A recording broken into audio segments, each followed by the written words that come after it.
Thank you very much, Aircraft Expedition, starting off the show with a $2 super chat.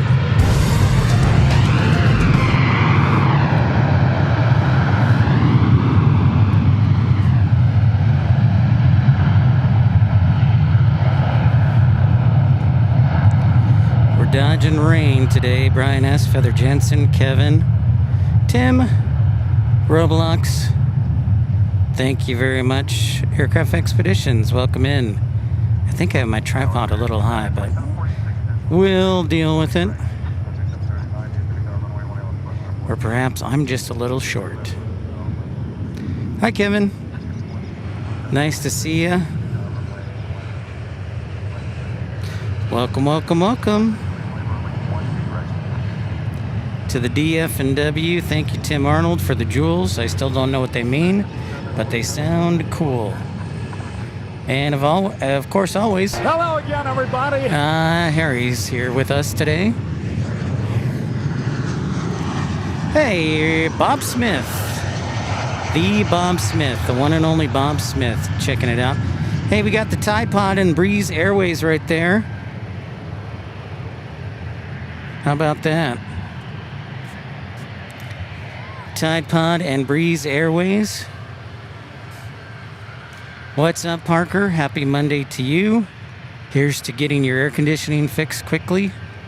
We'll see if UPS can expedite that condenser or that blower unit for you.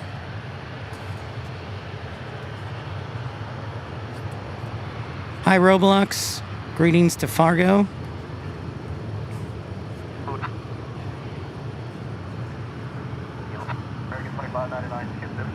Lynn Christie says good morning from just outside London Gatwick Airport. Sun Country headed off to, where is this headed off to? I want to say not Minneapolis. I want to say Cancun. But I actually have a sun mask on today. And it's funny because it's not very sunny today, but might as well get used to it here in the summertime. So we're going to Punta Cana on this one. Storm Chaser Mark says hello. Jim Rockford from the Rockford Files says hello. Don Rumsey says hello from the... Don, are you in Las Vegas or are you back in the Tri-Cities? That is the question.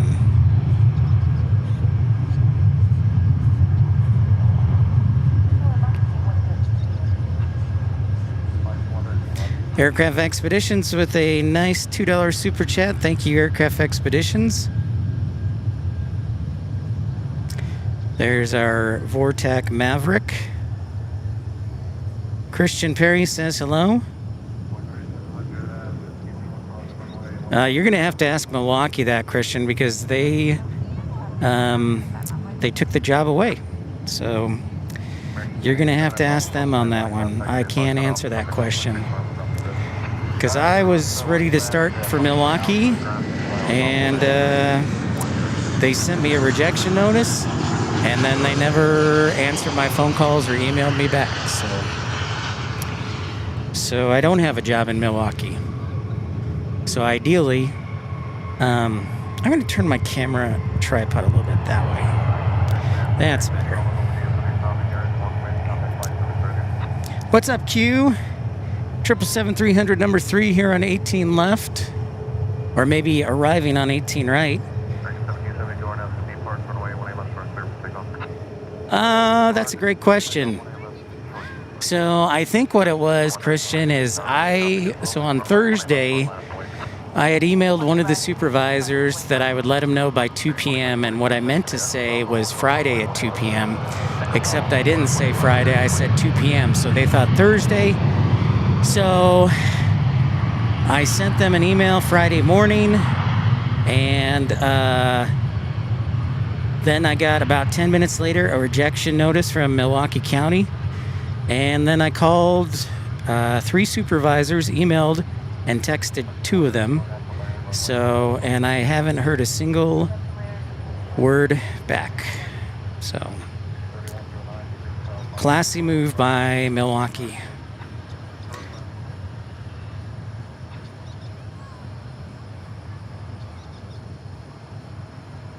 Hi, Eddie Blackburn, what's up? Yeah, well, it is what it is, so now I just have to stream full-time, I guess, and endear myself to thousands of viewers throughout the world, one by one.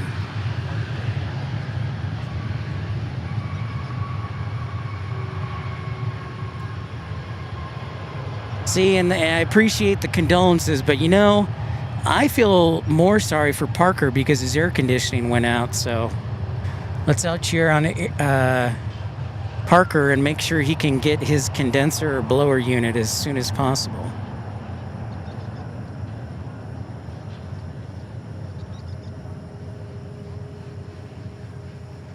So there goes Breeze Airways on its A220 back to Provo, Utah, just south of Salt Lake City.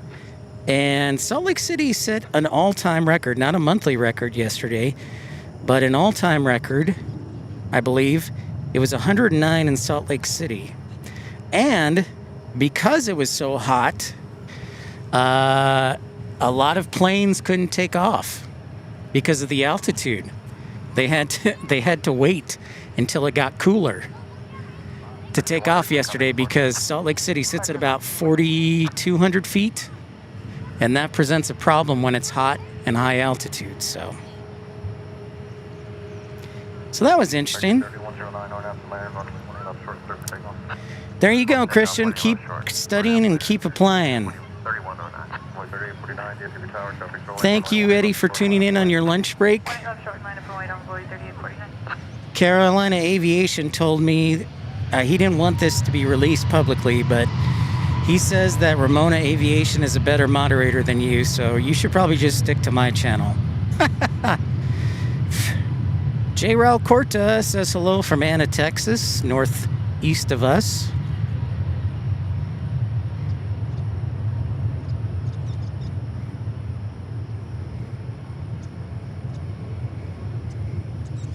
Put the tripod up a little too high today. Blue Demon Arc says, I'm back. I never knew you were gone.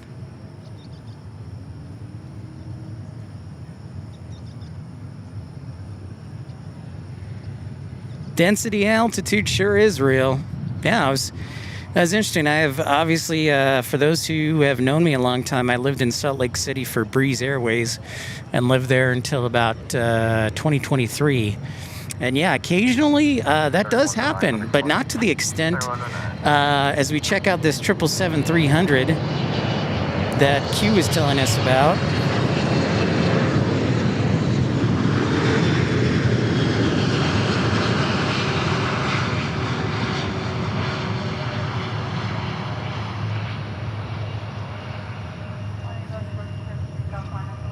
Modified says, "G'day, how's it going? Hi, Randy." Aircraft Expedition says, Tucson has had some severe weather over the weekend and got hit with some downed trees.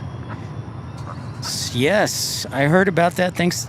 Aircraft Expeditions had messaged me, and he's like, dude, it's crazy. I guess I should sound the heavy alert on that one.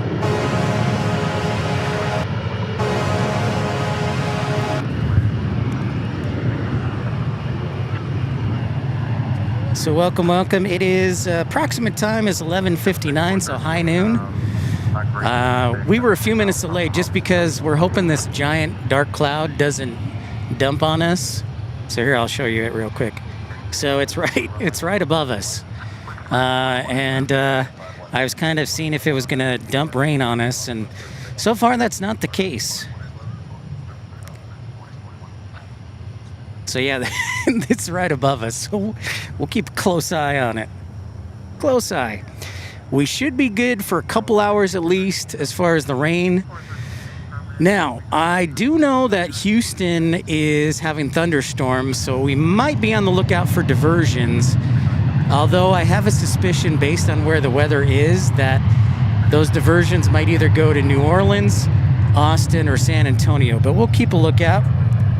Thank you very much, Aircraft Expeditions. Appreciate you. Might want to think about dropping him a thank you note. Thank you, Aircraft Expeditions.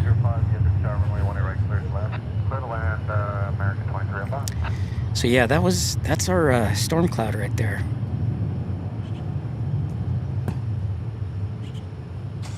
So high noon, just after high noon is when we can expect the Qantas A380, and judging by the radar, we should be seeing that in under a half hour, folks.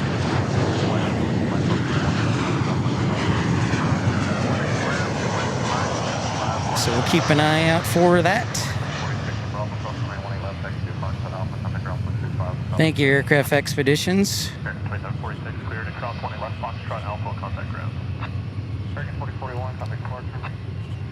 So yeah, we should be on the lookout for diversions just in case. If somebody wants to keep track of Houston Intercontinental, keep them on high alert. That would be appreciated. Yes, so our Qantas is scheduled to be here. Eddie Blackburn, just a tad so you know I love your channel also, Pip. Thank you. Thank you so much, Eddie. I appreciate that. I want to think about dropping him a thank you note. Thank you, Eddie. Very kind of you. So yes, it looks like our A380 is about 45 minutes away. Meanwhile, Turkish is early, so we might see. It was about $200 at the time during a sale, Aircraft Expeditions, my Ray-Ban Meta glasses. Yeah, that's what I'm thinking, Q. I was looking at the radar for a while. We should be good for a while. At least a couple hours. If not, we may have to pack up and go to Love Field.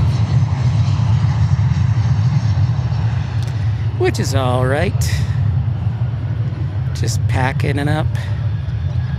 Pack it in, pack it up, pack it in. Let us begin. Do-do-do-do-do.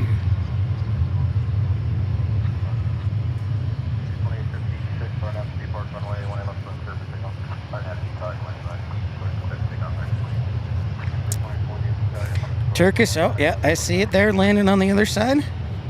I wonder if they'll send us American, oh, you know what?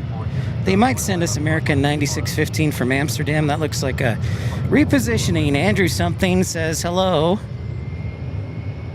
The weather is looking good for Friday for the deli run. Well, Andrew something, that's great. We'll see. Hi, Yin. How's it going? Welcome in.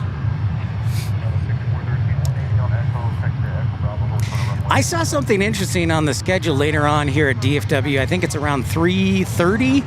Iberia is landing, and I wonder if that's an extra flight due to the fact that tomorrow Spain and France will be playing here at Dallas Stadium in Arlington for the semifinal of the World Cup. So I think Iberia gets 2 flights today. If somebody wants to confirm that. But I saw that on the flight radar around 3:30 today. Iberia supposedly landing. It might be an error, or it might be an extra flight. So we'll see. Quite interesting. United taking off here. Hello, Danielle. Shout out to Elk Grove Village.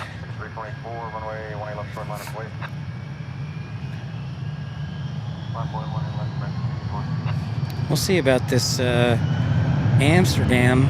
Now, it's been interesting. I've counted twice in the last week Qantas landing on the east side, and I don't know if that's because they needed the longer runway for runway construction or not. Because remember, 18 left is shortened to like 9,400 feet. So, interesting side note, Qantas may actually land on the east side today.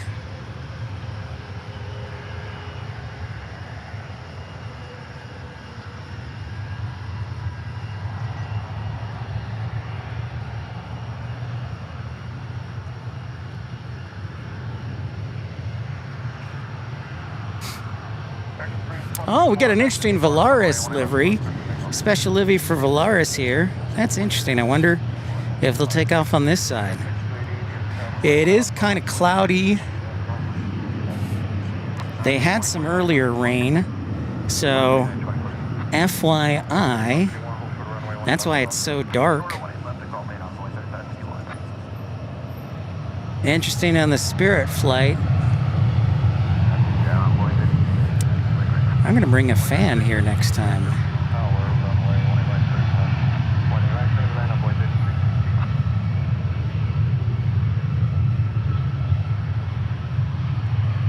Hello, ERB. Bem-vindo a un programa. Bem-vindo a para Brasil, Porto Alegre.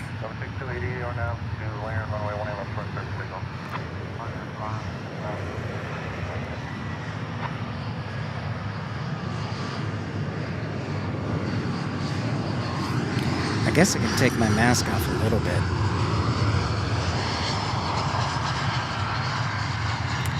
And as you can imagine, after a rainstorm in the summer, it's humid, humid, humid.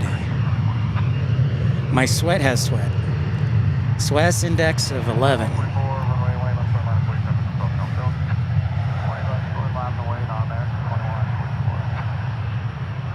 So it does appear that our Amsterdam repo 9615 is fading to the west side, so we'll have a heavy here in just a few minutes.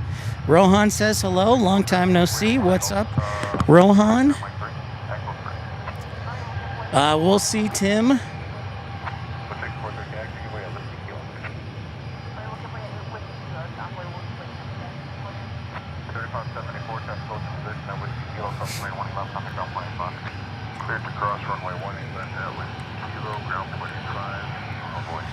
So we also have our 747-8, which usually comes in Sunday evening from Louisville here at UPS Miniport. Not many UPS planes right now. We've got a total of what appears to be 6. So Curtis says hello. Someday, Kevin, someday.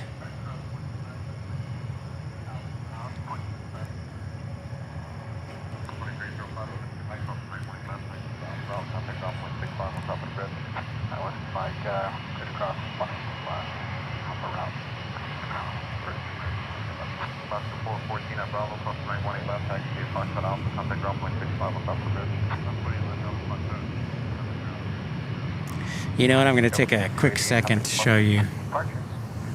So this is the sun mask, which with the humidity is actually really sweaty, but you know, it covers the nose right here, covers most of the neck. I bought a 2-pack. They were $20 on Amazon. If you're going spotting in hot locations like Tucson, DFW, I mean, even high mountainous locations during the wintertime, like Aspen on a sunny day, I would highly recommend these. Yes, it's hot, but it does protect your face from our lovely sun. So, again, it was like a $20 for a 2-pack of these. Also good if you're cycling or mountain climbing. So, FYI.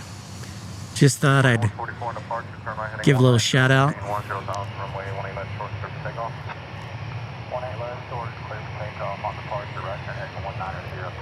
All right, we'll go ahead and sound the heavy alert.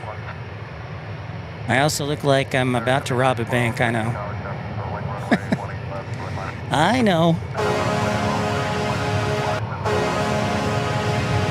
Thank you, Aircraft Expeditions and Eddie Blackburn, for your contribution to start off the show.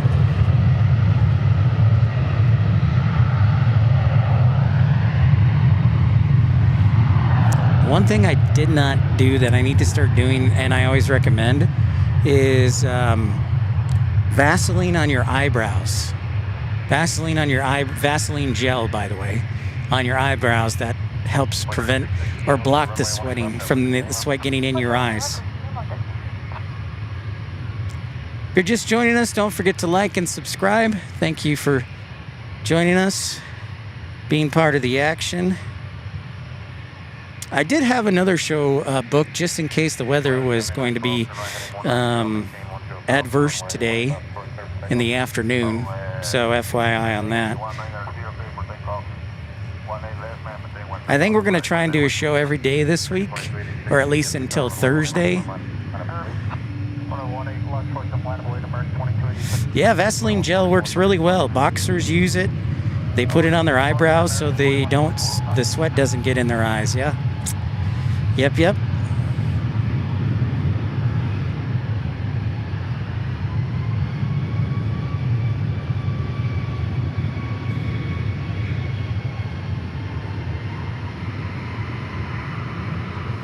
It's not the lotion, it's the gel.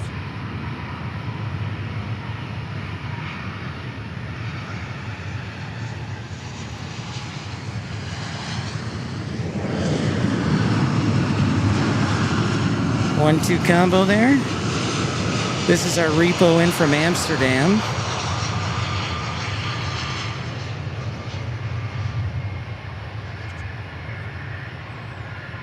Boy, I'm tardy on the heavy alerts today. My apologies. I'm too busy yakking about Vaseline. And then... Well, isn't that special? FS Switzerland says hello from Switzerland. Well, hello from Dallas-Fort Worth International Airport, the third busiest airport in the world.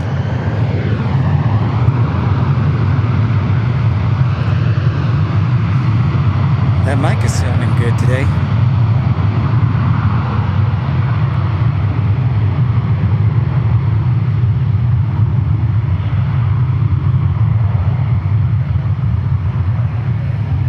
Roger that, Aircraft Expeditions. Thank you.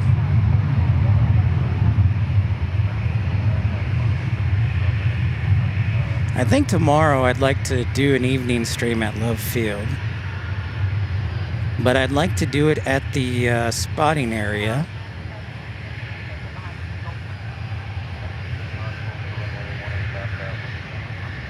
Just a casual, laid-back stream. United taking off next. It is definitely super busy for sure.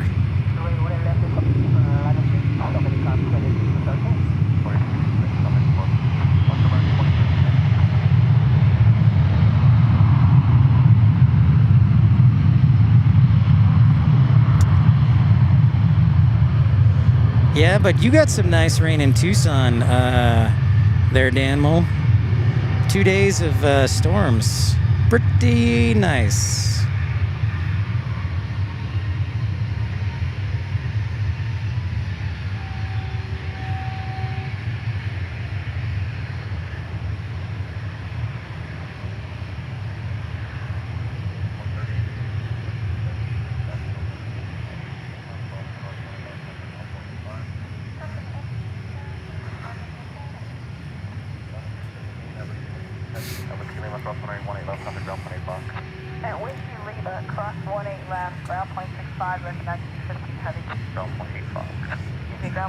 Aircraft Expeditions, they're actually working on those cranes. Good question. We'll point to those cranes.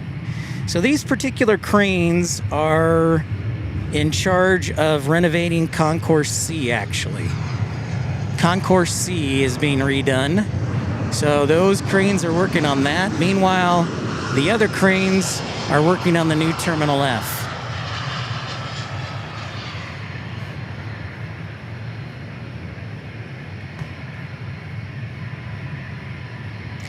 Envoy 3810 from Monterey, then American 2851 from Tulsa, and United 355 from Denver. Our next three arrivals.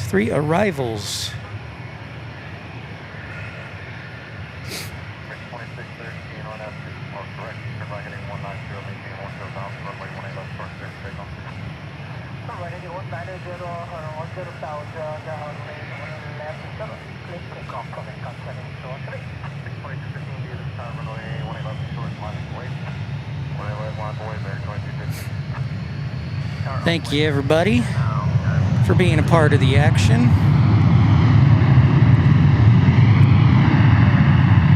Air King Flyer says, what up?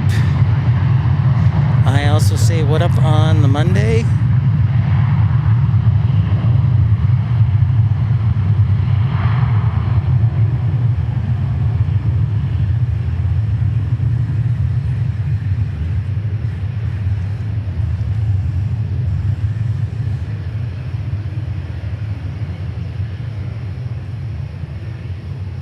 Marco says hello.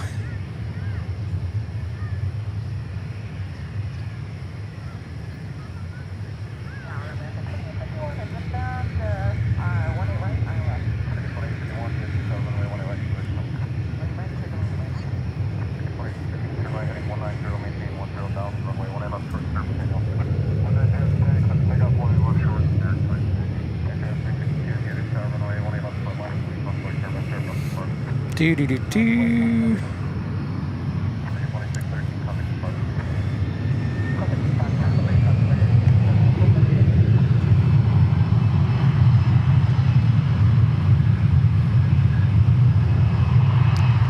Damon Smith says greetings. Hi, Damon. Greetings to Wales. I'm doing well. We're so far successful in avoiding rain.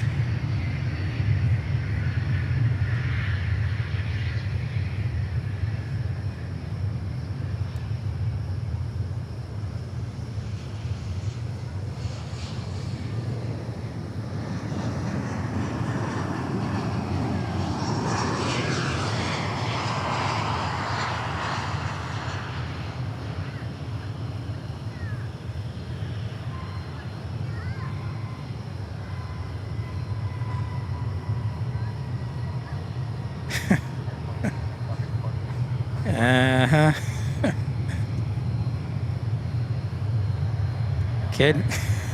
Good one, Aircraft Expeditions. Thank you. Welcome in episode 515, Pip's Plane Spotting Live. If you haven't said hello, we'd love to meet new people. Don't forget to like and subscribe.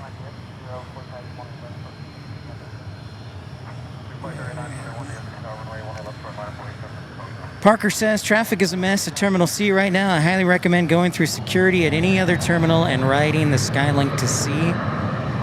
Moose Turder, did the pilot say it or sing it? Stuck in your head. What is up, Moose Turder?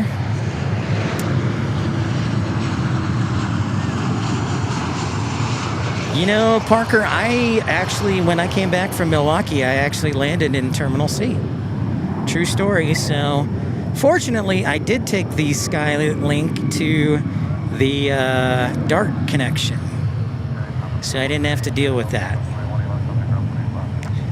Oh, got another battery here. Stand by.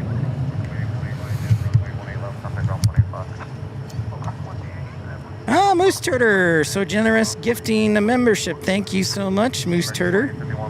Appreciate that generous contribution. Might want to think about dropping him a thank you note.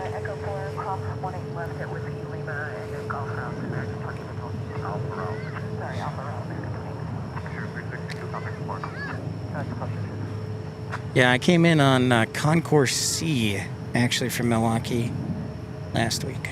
So.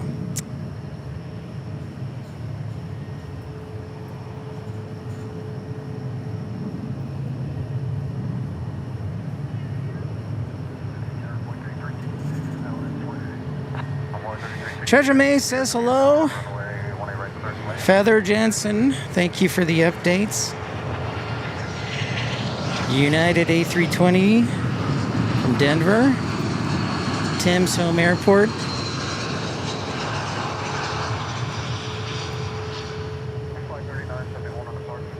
Wiggle wiggle.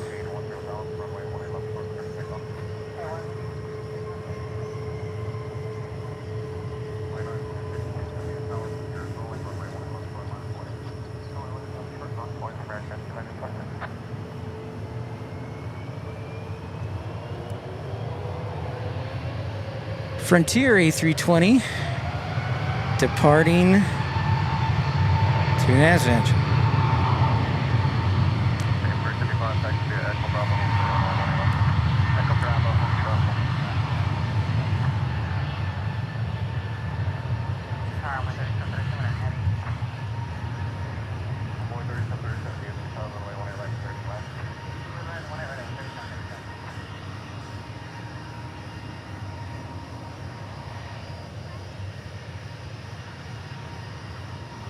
Oh, nice. The GE Electric 747 over there yesterday, Damon. Sweetness.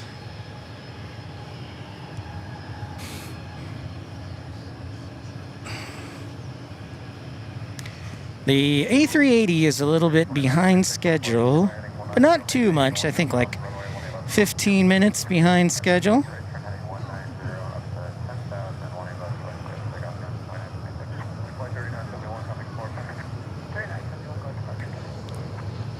TJT Thompson says hello from Colorado Springs.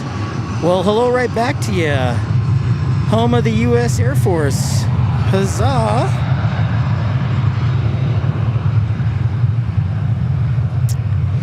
Danielle, I don't know if it will arrive. It'll be close.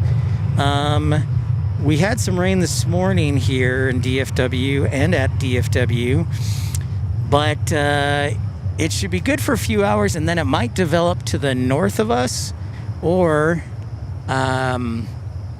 we might get some rain. Probably 3 o'clock, 4 o'clock. Oosterter says, I'm excited for the Starship launch Thursday. Hopefully it stays on track. That is fascinating.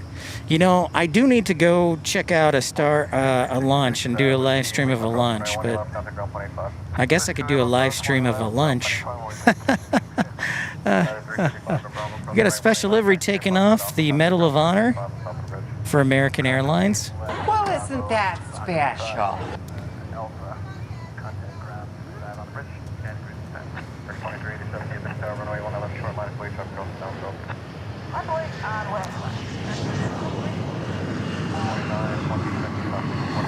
So this Medal of Honor livery, or Flagship Valor, excuse me, is going to San Francisco.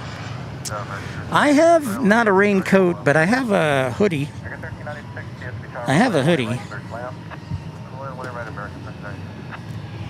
So no delay.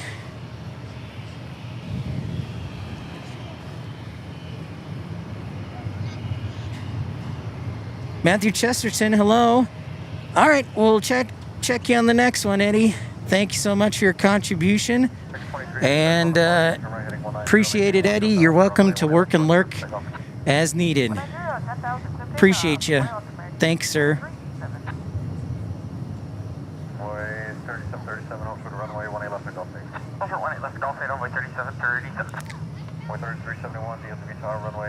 This would probably be my PSA, or this would probably be my favorite American special livery.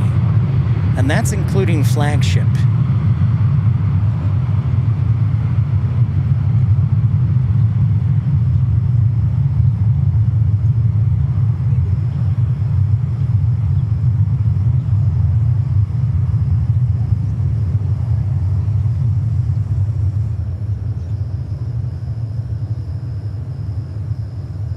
All right, Aircraft Expeditions, we'll see you later, sir. Thanks for your contribution and generosity. Take care.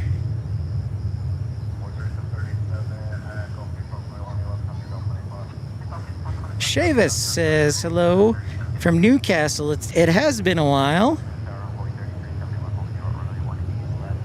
Heading out for a few cold beers. Good for you. Long day.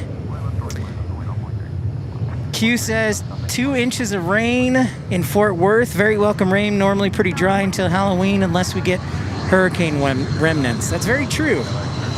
We've been getting a little more rain this year. I always tell people, Q, that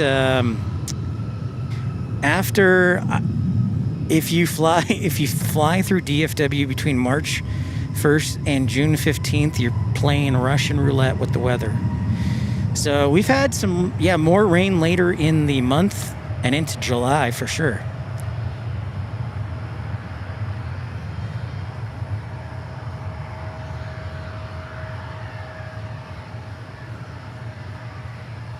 TWA is a pretty strong one, Matthew Chesterton. That is a good point. Next arrival will be Envoy 3789 from Wichita, and then making its right base turn is American 2719 from Phoenix on an A321 Neo. I'm still looking for our A380. Where art thou?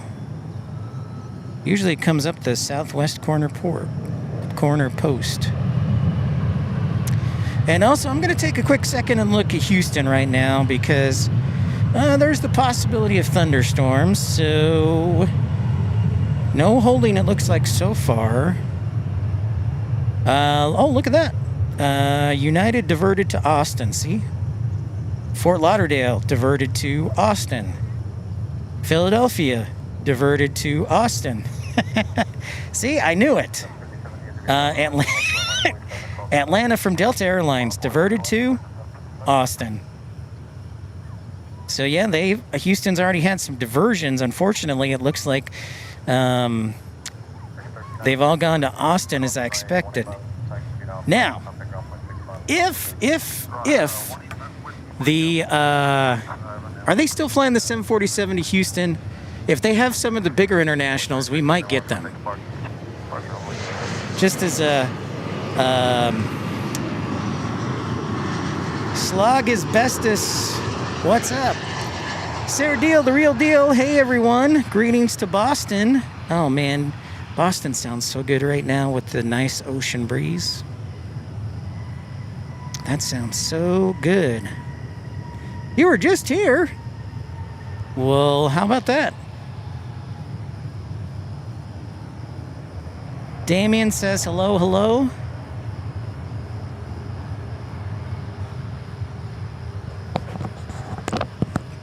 The Dornier 328 making a comeback. So I'm going to keep an eye. If somebody wants to keep an eye on Houston, maybe we'll get the heavy stuff up here.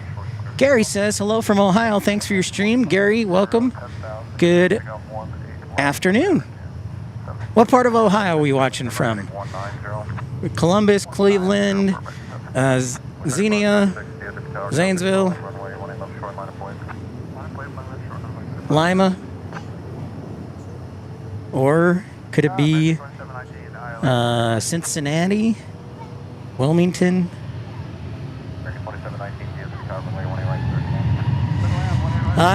Sarah Deal points out, fun fact, yes, there is a heat wave coming up the East Coast and also to Chicago. I think they're going back up to close to 100. And we'll be here in the upper 80s. I think we're going back to like 99 by Friday. But right now, the temperature-wise is great. It's just pretty much humid, so I am a giant swass rag. Pipes, Organs, and Jets, y'all, says good morning. Good morning, good morning. So yeah, we actually have a little bit of cooler weather for a few days before it starts heating up again. So my condolences to the East Coast and also Chicago. Gary Spence says Dayton, Ohio, awesome. Home of Wright Air Force Base and the wonderful museum I have not yet checked out.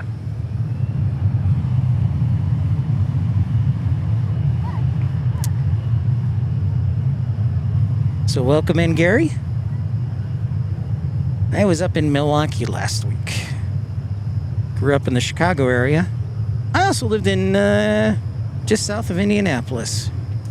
I've been all over, if you weren't aware. I think I've lived in 8 states, 9 states. Almost 20% of the United States.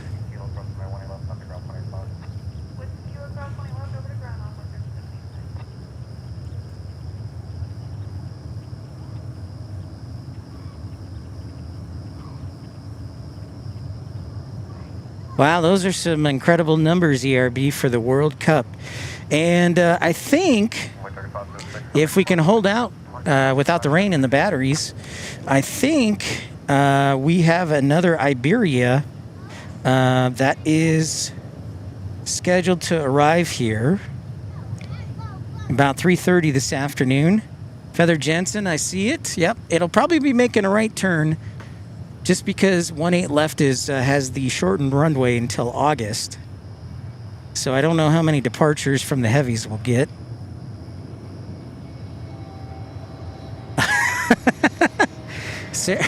Sarah, you went and saw Post Malone and Jelly Roll. Sounds like a party. Fun fact, Post Malone lived in Utah, or is from Utah.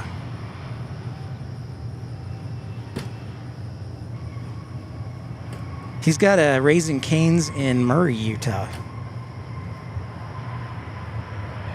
So there's Emirates headed back to Dubai.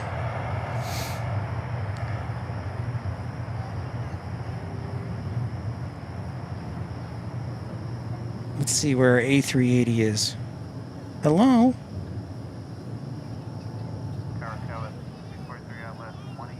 I wonder.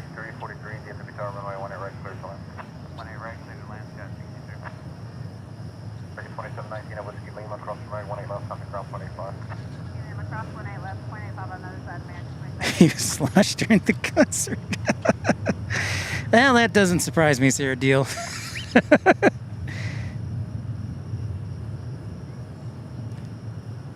That does not surprise me. Oh, I'm trying to find this A380 of ours.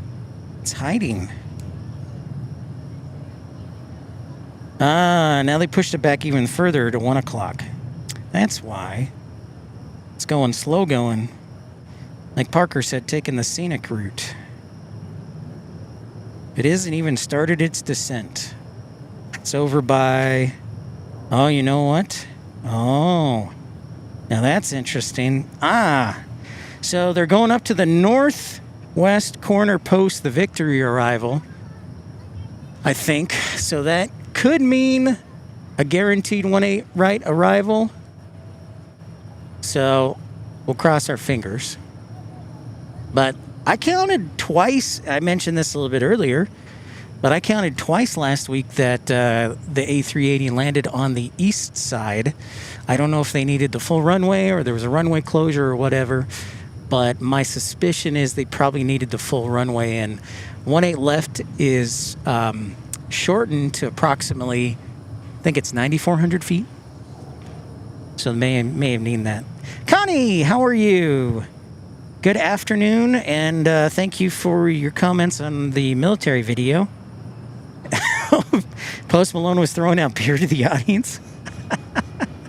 Oh, always the performer. Giddy up. Yeah, we may start to see a lot of, depending on the weather development, we might start to see a lot of northwest corner post arrivals today. So that could be good news if you potentially for the west side here. Larry likes trucks. First class premiere for 2 months. Thank you very much, Larry, for your support, sir.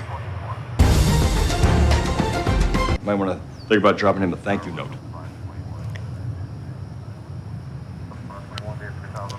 So a lot going on today. Houston diversions, weather possibly here, new arrival paths. There is Korean Air, the new livery scheme. I don't think I've actually seen it in person. So this is my first time. In person, of course, I've seen it through lots of photos and videos and other live streams and such, but this is my first time. I think I like it better than the old one now. I've adjusted. My eyes have adjusted. Ah, so they've been departing on 18 right in person. Very cool, Parker. Yeah, Qantas, if you're tuning in, usually departs around 11 at night. Here, it's bunched up with like Cathay Pacific and Fiji, depending on which day. Fiji or Royal Jordanian and Cathay Pacific. Thank you so much, Larry, gifting a membership. Thank you very much, Larry. Appreciate you.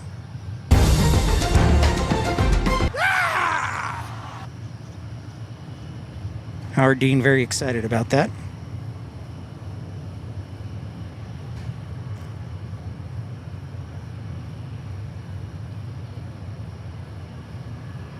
So we'll monitor the weather today.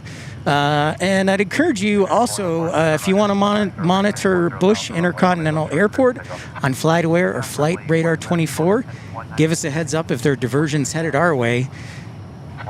They already we counted like 5 going to Austin, so definitely a possibility, but we'll keep our eyes out. Somebody told me a while back that Austin, Texas is the #1 airport for diversions. Like, they receive the most total diversions of any airport in America. That was somebody fairly high up in the Austin airport job or chain of command. So I don't know if that's true, but considering Houston, San Antonio, and Dallas are all within 200 nautical miles, I can see how that would be true.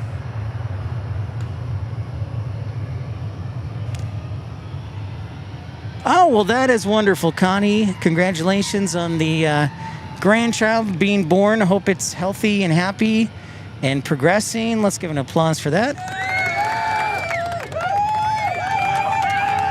Congratulations, Grandma. That's awesome news. We got a host of arrivals. American 1241, A321 from Las Vegas, Envoy 3486 from Corpus Christi, Envoy 3644 from Laredo, Texas. Then it's Frontier 3366, an A320neo from Denver.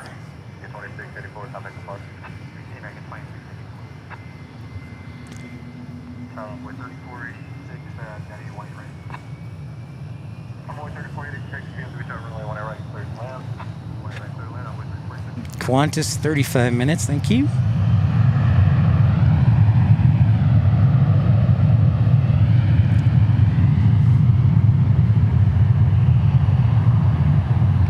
Two girls and a boy, nice. I have 3 nieces and 3 nephews. There's Japan Airlines getting ready to taxi out.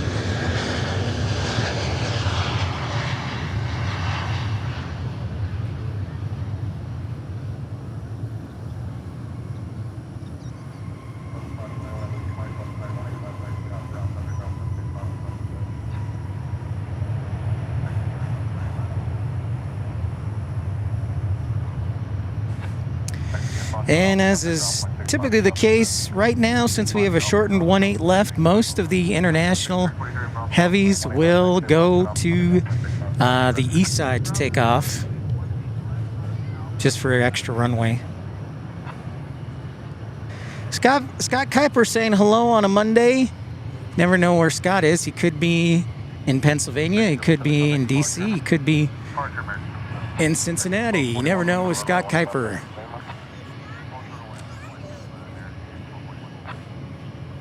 Randy says, American 2166 from New Orleans is doing circles coming into Dallas-Fort Worth. All right, so yeah, we might have some weather activity to the east of DFW, so thank you, Randy, for that alert. Excellent job.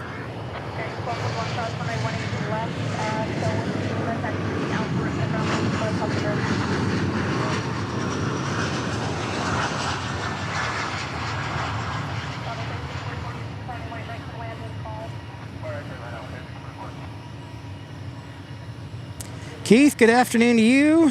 Welcome, welcome. Sun peeking out here. It's kind of like a day yesterday, like Carolina Aviation had. Cloudy and then sun peeking out. I'm prepared though. I have a sun mask for my face, and then I'm wearing long stockings for my legs. Feel good about it.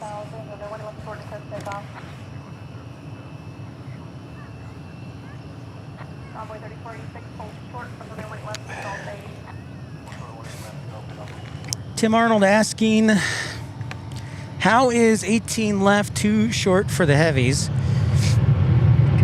Well, a great question, Tim. My understanding is they're doing some concrete work on 1/8 left down there at the end. So because of that, they've got part of the runway closed off.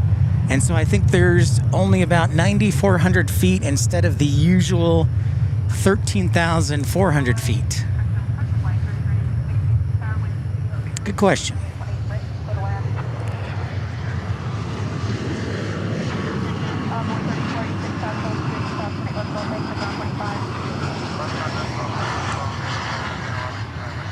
All right. Yes, that's exactly what I want, Parker. Keep an eye on that 747 from Lufthansa. I would love for it to pop up. That would be... When I woke up this morning and looked at the weather for Houston, actually I looked at it last night based on the models. I said to myself, oh man, if we could get some heavies from Houston, that would just be the cherry on top. Josh! Josh! Holy cow, Josh, what's up, man? Are you a lawyer yet? Did you move back to DFW? I'm late to the game. If you did, welcome back. Haven't been on YouTube much. Well, no problem, but it's great to see you, Josh. Sure. It's a long answer. All right, so I'll condense it. I'll do my best to condense it. Long story short, had an interview for Milwaukee for a job up there in the airport. Went last week to tour the airport, get a feel for the area, and find the location. Told the supervisor that I would let them know. I emailed them on Thursday and said I would let them know by 2 p.m. And I meant to say by Friday at 2 p.m. Well, the next day, I sent them a acceptance offer or acceptance of the offer. And then about 10 minutes later, Milwaukee County sent me a rejection notice. So I tried to reach out to somebody. Nobody called me back. And they still have yet to call me back. So this is all circumstantial. I don't know why the reason is. There could be something else. It could be I'm ugly. My head's too fat. I don't know. My hands are too small. Who knows? At this point, like, so to answer your question, Josh, I am here for the immediate time being. So until I'm not, then I'm not. Not quite yet? All right, Josh, you're getting closer. We're getting closer, man. It's all good. Love hearing it.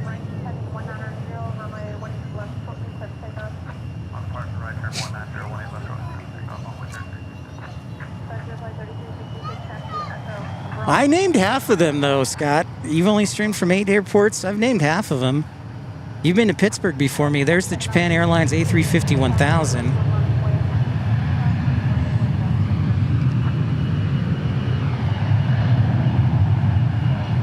Well, thank you, Josh, for the warm welcome back. Appreciate that. So yeah, I got back here about a month ago. Any old time. Greetings to you. What's up? Here you've been, been rocking and rolling with some monsoons in Arizona. I think I was the bad luck charm. Tucson last year didn't get a whole lot of monsoon moisture, so I feel like I was the problem child. Hey, we got a whale, an A220 taking off.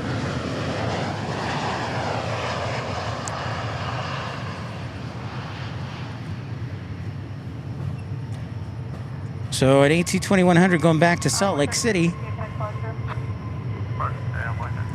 Yeah, maybe I could, Tim.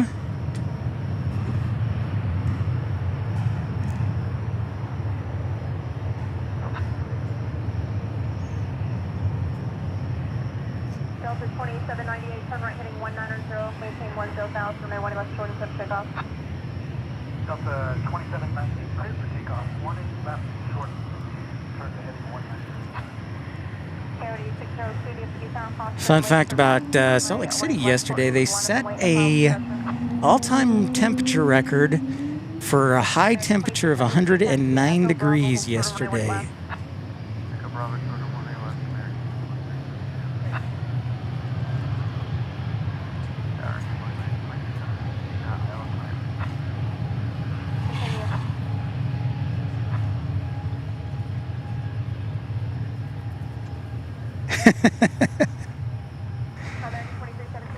Yeah, some nice moisture over the weekend. All right, Qantas A380 now turning inbound Wichita Falls out of 330 for 240. That sounds about right. So yeah, sounds like they're joining the Victory arrival.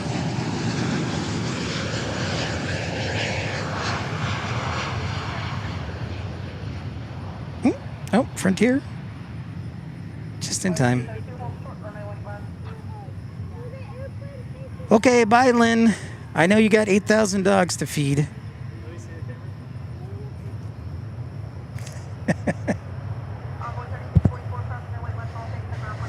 Parker says, apparently American is in discussions for both with Boeing and Airbus for replacements for their 777-200s that are due for retirement next decade. 787-10 and A350 1000 are under consideration. Interesting.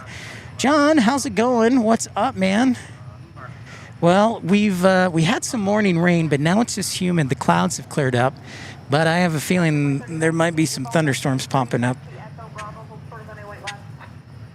Was it Wile E. Coyote? It might have been.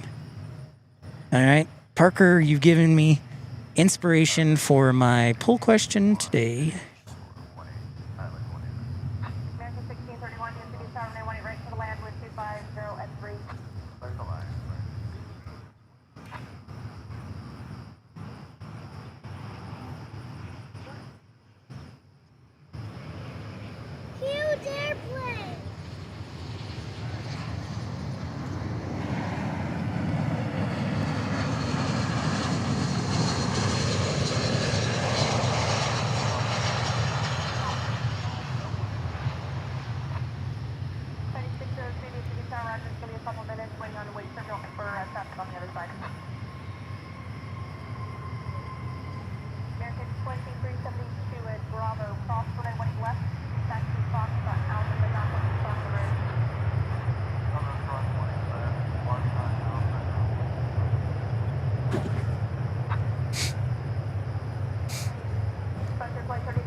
Oh, well, congratulations to your friend, Sir Deal. That's wonderful. That's awesome, getting a job at the busiest airport in the entire world. That's pretty rad. Not gonna lie.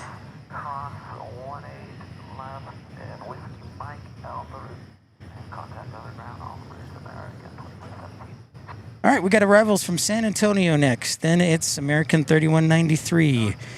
Then American 3999 Romeo from Houston Intercontinental. Jet Dispatcher, or Save F9, says, I'm eating Chewies and watching planes at DFW on my phone. Pip should be proud of me.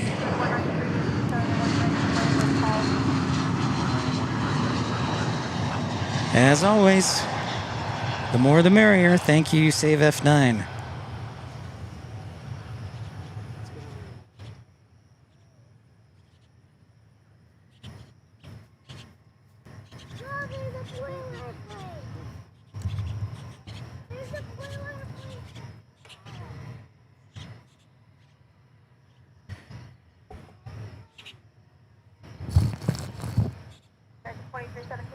Familiar to me, Foxtrot Alpha. Foxtrot Alpha, okay. Share flight 1. Share flight 1, DFW tower. Share flight 1, we're about 9 miles to the west, 1,000. I would like to see them go to the A350 for some variety too. A hospital just north of the airspace for I would like to see that, Parker. I'm cool with that. I am cool with that. Share flight 1, Roger. Hey, Contact you know, Senator that's wonderful, Sarah. 112 in the class Bravo airspace as requested. I was I was shocked that I was shocked that I had a job and then I didn't have a job. I was equally as shocked. Oh man. If you're just tuning in, don't forget to hit that like button, subscribe. Thank you for the support, Larry Moosterter. Thank you, Aircraft Expeditions, Eddie Blackburn. Left Bravo, taxi Foxtrot Alpha, gonna ground point 65 on the bridge. left Bravo, Foxtrot Alpha, Nick says hello. Hello, Nick. Oh, yeah?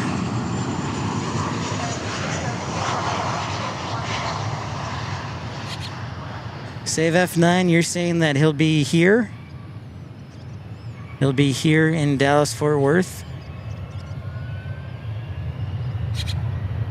I hope he's bringing the swimming trunks. Because he'll need them. Because it will be hot in August. Barb says hello from Sublette County, Wyoming. Not Sublette County, Texas. Sublette County, Wyoming. Hi, Barb. Wonderful to see you. 3193, taxi south 195.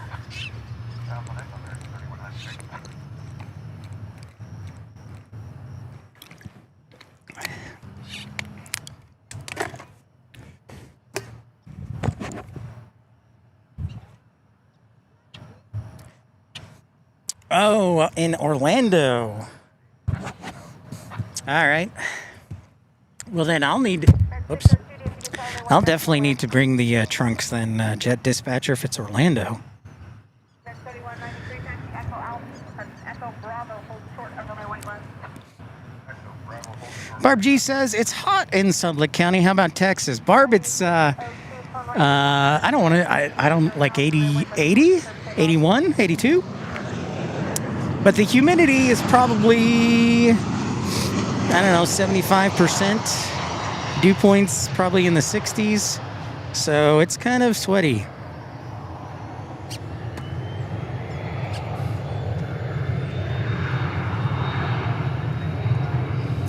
It'd be warm and sweaty, and now the sun's coming out, so. And there ain't much wind today. 4.6 for a route route. 134.6, runway 49. Affirmative. Alright, 30.6, runway 49. American 413, ILS, 188. So we've got an interesting day ahead of us. If you're just joining us, we might, don't know that we will, but Houston's already had some diversions that have gone to Austin, so we're keeping an eye on some of the heavy aircraft that usually arrive between 1 and 5 o'clock in Houston. In the meantime, we might have some storms here as well. There's some weather to the south of us, to the northeast of us, and our A380 is at 18,000 feet. John says it's pretty cool, but the humidity is definitely up there. Tim says it's near 100, and ERB says we're near 100 likes, which is awesome. Thank you for the update, ERB.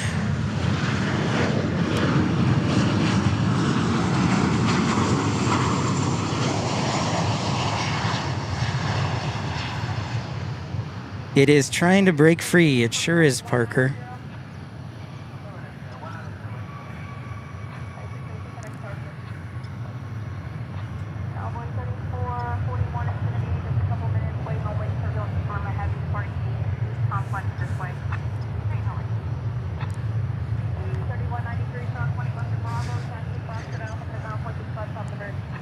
So what do we got here?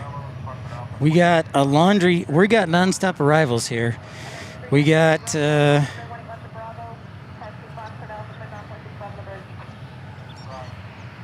American 413 from San Antonio. Envoy 3495 from Des Moines. American 1055 from San Diego. American 2152 Minneapolis, one world livery. Then we got Frontier from Ontario, California. Wichita. American 1801 from El Paso. Delta 2800 from Salt Lake City. It is non-stop arrival action. Thank you for hitting and liking that subscribe button.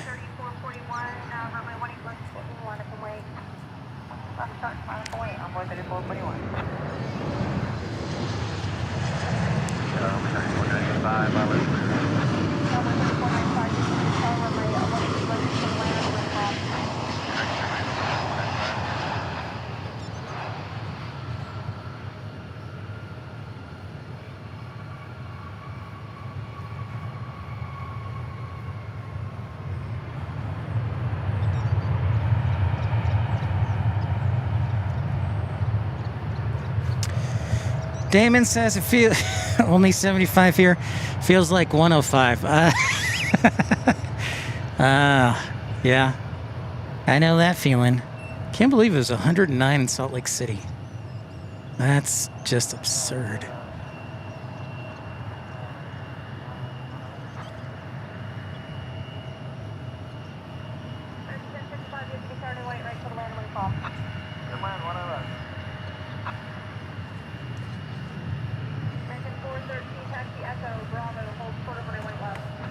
I had a Chick-fil-A sandwich for lunch, so I hope that gives me enough energy for the day.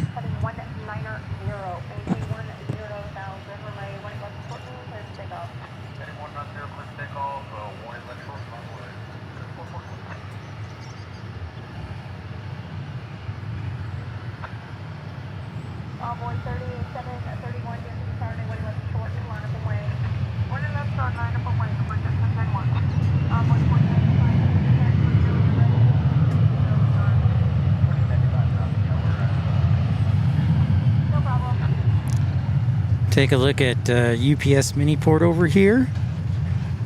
Usually a 747 comes in on Sundays, so that's why you see that UPS right there. No waffle fries, Tim. Trying to cut down the carbs. Had a lot of carbs too.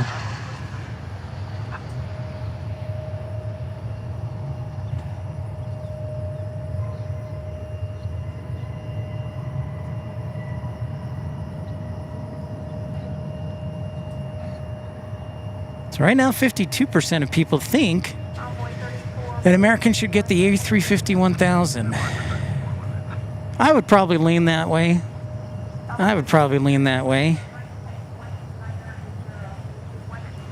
Yeah, I would probably vote. I would vote for the 777X because just like no American carrier picked up the A380, it would be nice to see an American carrier pick up the 777X. All right, ERB, have a great day at work. Thank you for tuning in. We'll see you later.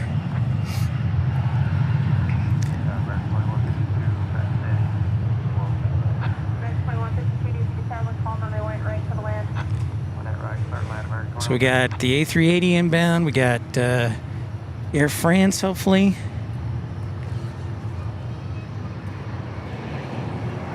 Eddie Blackburn's back. Welcome to Exit Row. Thank you, Eddie Blackburn. Thank you for your support. I want to think about dropping him a thank you. Eddie Blackburn, gentleman and scholar located in Myrtle Beach. No, Parker, they're never going to happen. I know, dude. Lufthansa, I think, said 2027. We'll see. At least, I will say this, Parker, at least they're starting to actually do, what do you call it? Not testing. Well, I guess it's testing, but proving runs, some sort of proving run, because they spent what, the last couple weeks, like a couple weeks ago, they spent up in the Arctic flying. So that's a good sign. But yeah, we're still a bit of ways off.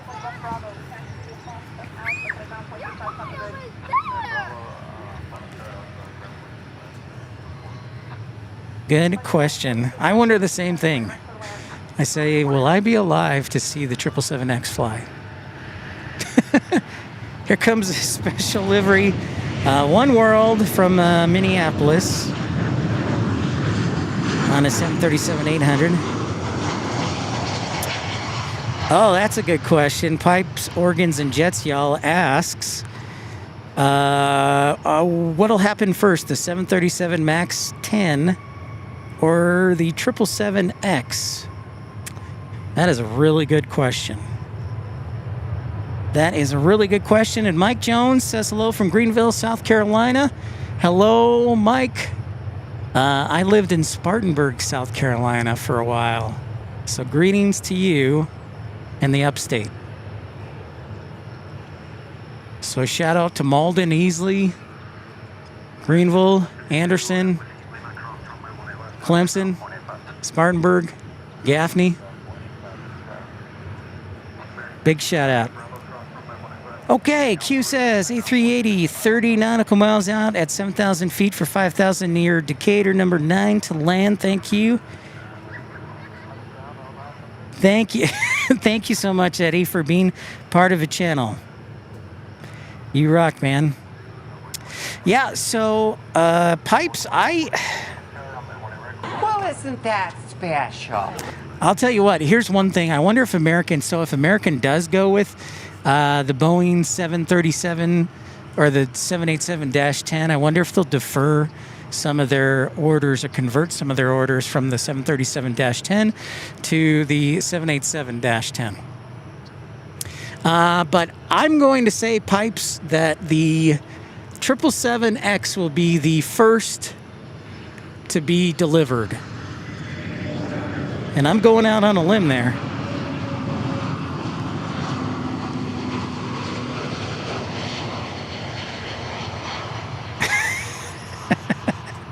Eddie, what? Eddie, you're not a Clemson fan? Are you a Gamecock?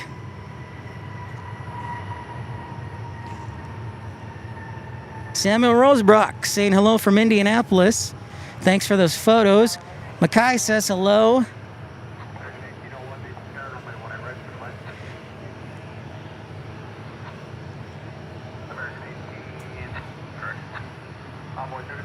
All right, and Samuel Rosebrock, I have 2 questions for you. I don't know if you saw them, but people were asking questions about your photos I posted last night. And by the way, you can, if you'd like me to share your photos, I can do so on my community page if you like, or a Facebook page. The Hydraulic Doctor says, coming in, baby. All right, Samuel, the questions are... I looked at picture number 1 and thought the 74 gear channel. Also, is that plane in picture number 6 an MD-80? Question mark. And then, well, the other question looks like it was answered, but that's a couple of good questions. All the way from Cape Town, South Africa. Wonderful, wonderful Cape Town, South Africa.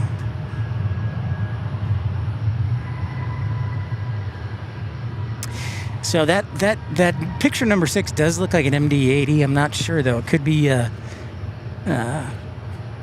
but yeah, just it kind of looks like an MD-80. Parker says Qantas is announcing they're retiring the A380 in 2032. I had not heard that, Parker. Thank you for that. That means we still got a few more years left of it, and it'll be flying in concurrence with the A350-1000. So that's pretty cool.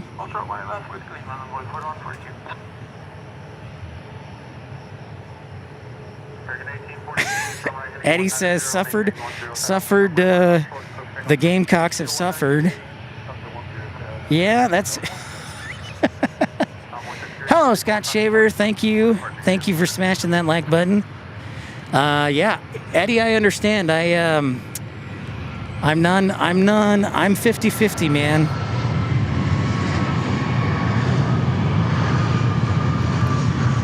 TK says, why replace the 777-300ER Perfection?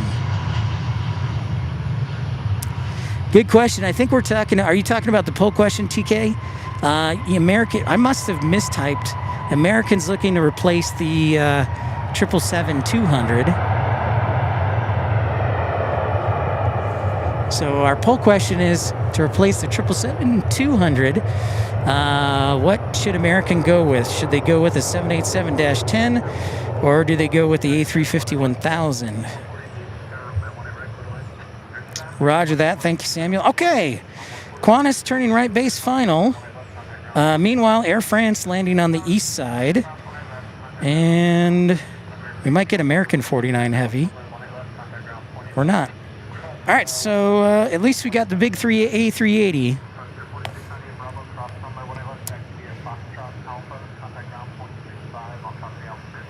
Okay.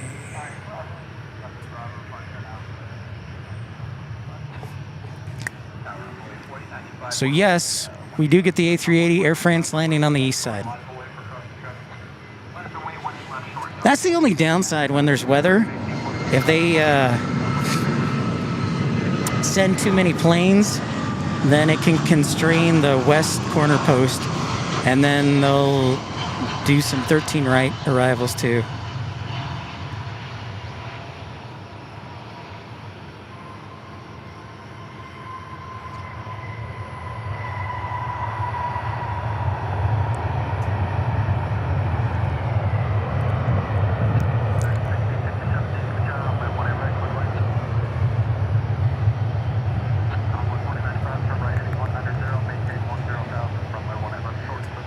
I'm going to do a quick check of Houston here real quick, see if anything else is diverted.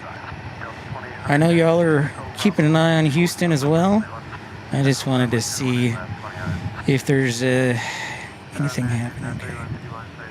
Turkish landed. Okay, the last diversion looks like it was from Quito, Ecuador. Okay. So we'll keep an eye on Houston. It's 107 right now.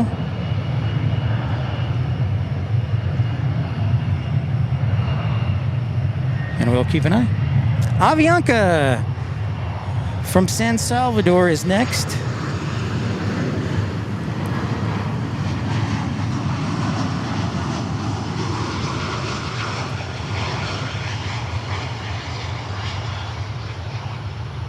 That would be pretty epic if you could get an A380 to Indianapolis.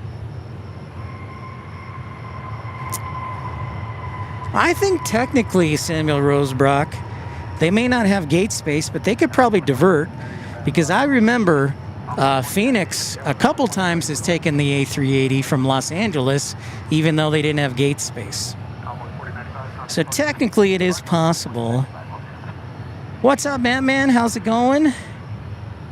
Good Monday afternoon.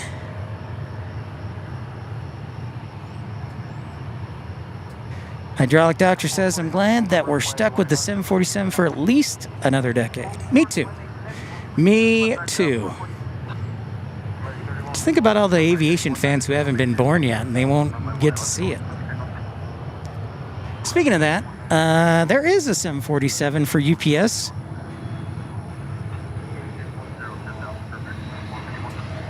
I'm going to go ahead and sound the heavy alert before I forget for Qantas Flight 7 and the A380.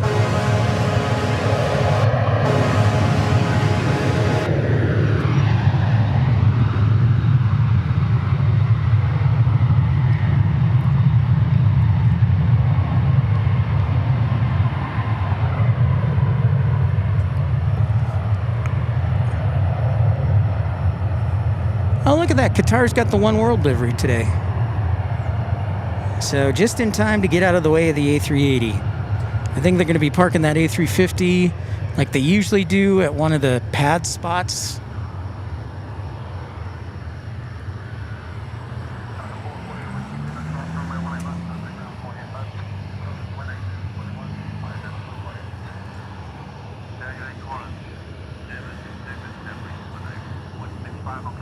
Oh, I hear Qantas. Delta 2800 and Bravo, cross runway 18 left, taxi via Foxtrot Alpha, runway ground 26 miles on bridge. Runway left, Bravo, Fox Alpha, contact ground 26. American 16. That building you see that's looks like it's under construction is under construction. It's the new Terminal F behind the Qatar A350 there. Terminal F will be ready next year. Qantas 7 Super, needed to tower, runway 18 right. Andy Phillips, holy cow, man. How are you? Greetings to Pittsburgh, Andy. Nice to see you, sir. Hope you're doing well. Yeah, I've been all over the place. I'm like Johnny Cash. I've been everywhere, man.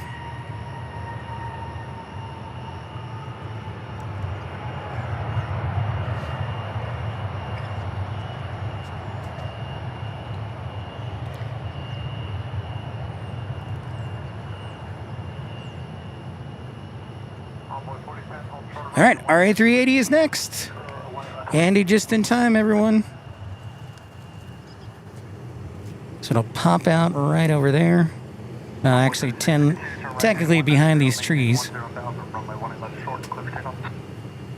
Alright, 190 heading 10,000, 18. Ah, good old Horry County, Eddie. Good old Horry County. Brings back the memories of living in Surfside.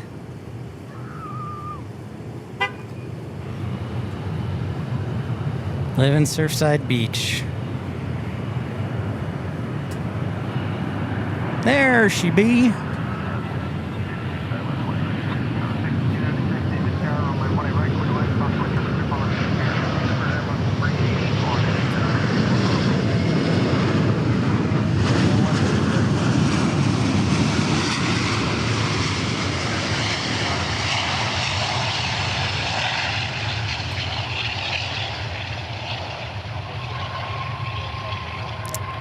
That's what you call a textbook A380 landing.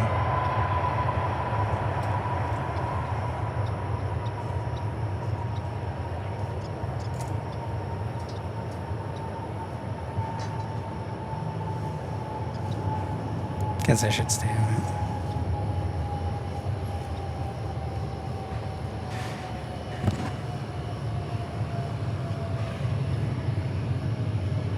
That would be nice, Tim. That would be really nice.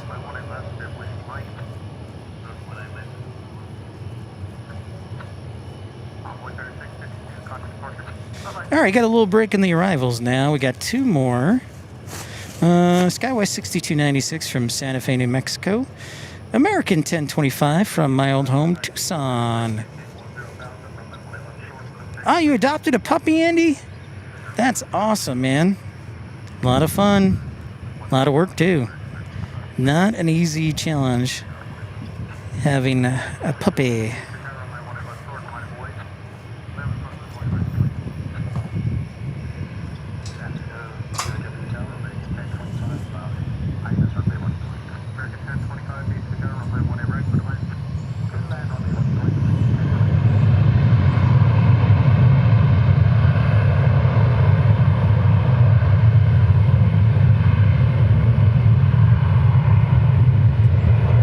All right, thank you, sir. Thank you so much. Any old time. We'll be back in action. We're going to try and, I think, be on at least once a day through Thursday. Maybe all evening shows, but wanted to sneak in one daytime show. Scoot if you must.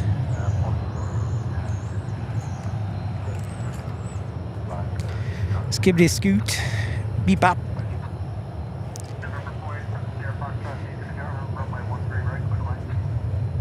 I bet Eddie Blackburn. Yeah, a lot of growth, a lot of people living near the coast. Gotta love it. Got to love it. I am looking for, yes.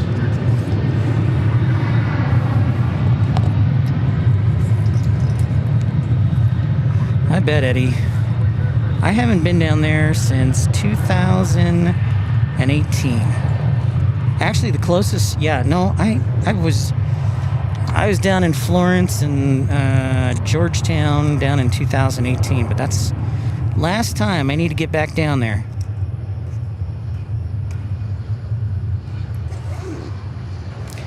Get on.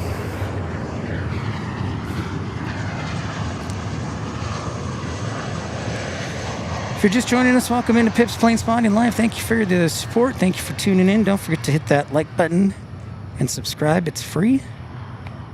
And thank you to Eddie and Larry Likes Trucks, Moose Turder, Any Old Time, Aircraft Expeditions, and thank you also to Tim Arnold. Thank you to our moderators as well. We got another Volaris taking off here.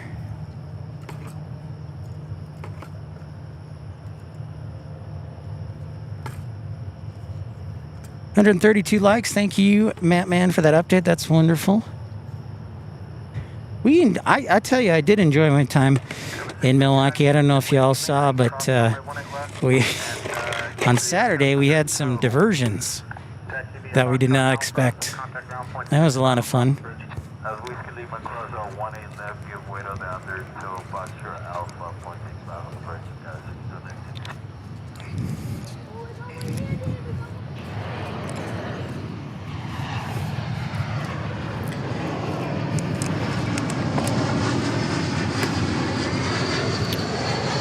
Daniel, hello from Dusseldorf. Daniel's from Dusseldorf.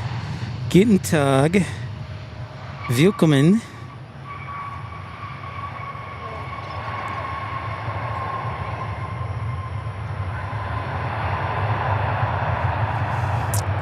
Probably, Tim, if we do a stream from Love Field, it might be tomorrow night.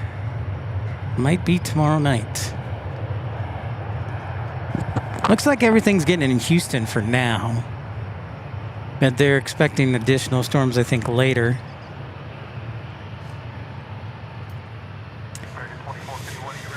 Beep, beep, beep, beep, beep.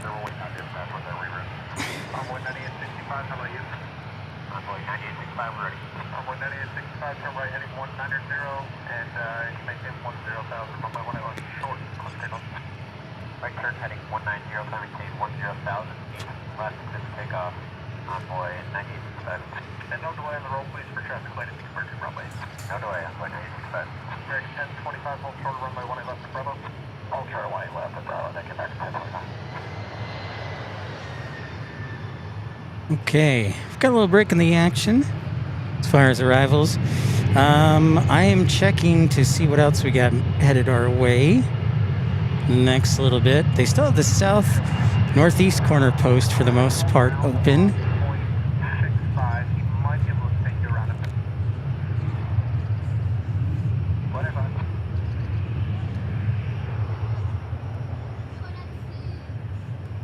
Chihuahua, Madison, Colorado Springs, Alaska. From Seattle, envoy from Harlingen, Texas. American 1025, you can make it quick at Bravo, cross runway 18 left, and then taxi via Foxtrot Alpha, contact ground point 65 on top of the bridge. Make ground 20 left quickly, and then Bravo out, Fox Alpha, auto ground, if it American 1025. Envoy 9865, not departure. Departure, Envoy 9865. So I hope you're having a great Monday. A380 waiting to cross. Get over to the gate. Right now we get two A380s here at DFW if you're a new viewer to us.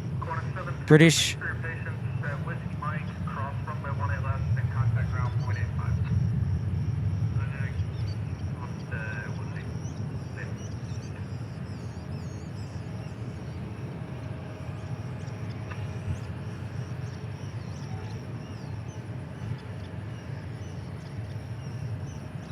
Well, I know Milwaukee sees A321s because we saw Delta in Milwaukee last Sunday. November 487 Sierra Foxtrot, you take that forward high speed, join taxi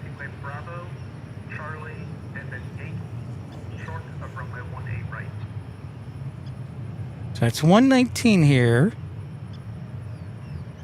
Started actually right around 12 o'clock.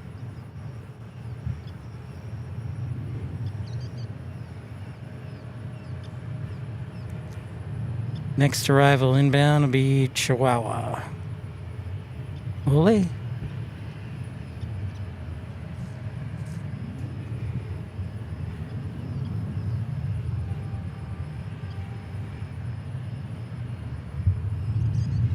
No, I don't think Lufthansa is going to bring the A380. Pacoa 6598 says, thanks for the stream. Love the King of the Skies. Well, I'm glad you do. I think we all do. Especially here at DFW, we get it twice a day. One from British, one from Qantas, which is kind of cool. Pretty cool.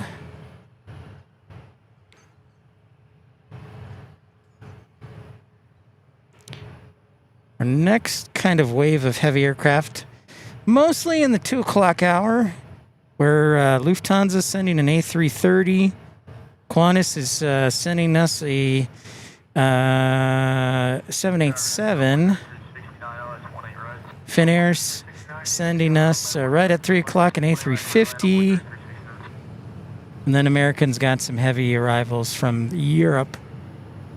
American sure does have Mexico covered, Matt, man, it's true. They should just buy like Volaris or something.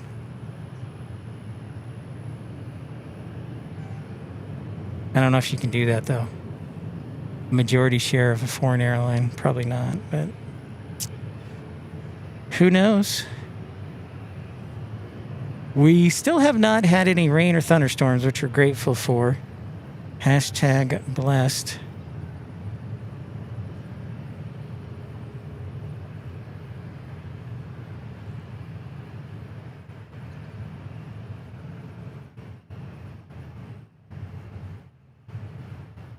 That's what it is. Okay, I thought the Iberia was in the 3 o'clock hour. It's actually in the 4 o'clock hour that it's arriving from Madrid. I wonder if it's due to the fact that the World Cup semifinal between Spain and France is here tomorrow in Arlington at Dallas Stadium, since they've refused to call it AT&T Stadium, which I think is the dumbest thing ever.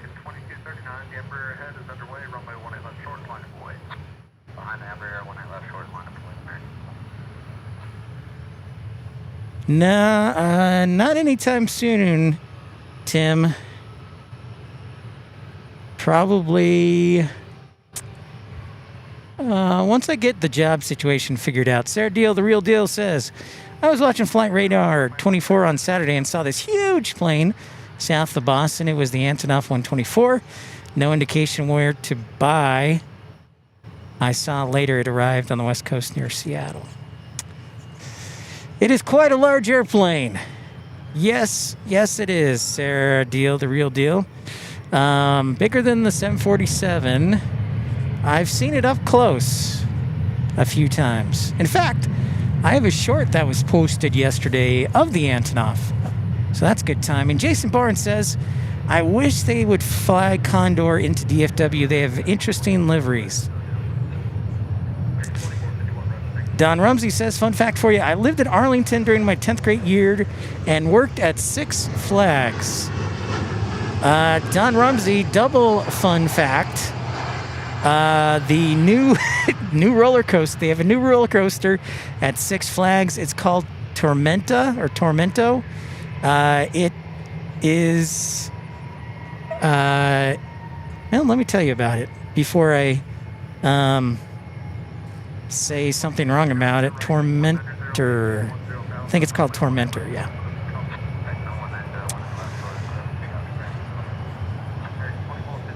So that 175 that just landed was inbound from Chihuahua, Mexico.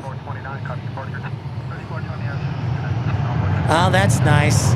No more not Levi Stadium. I'm keeping an eye out, Barb. I am definitely keeping an eye out.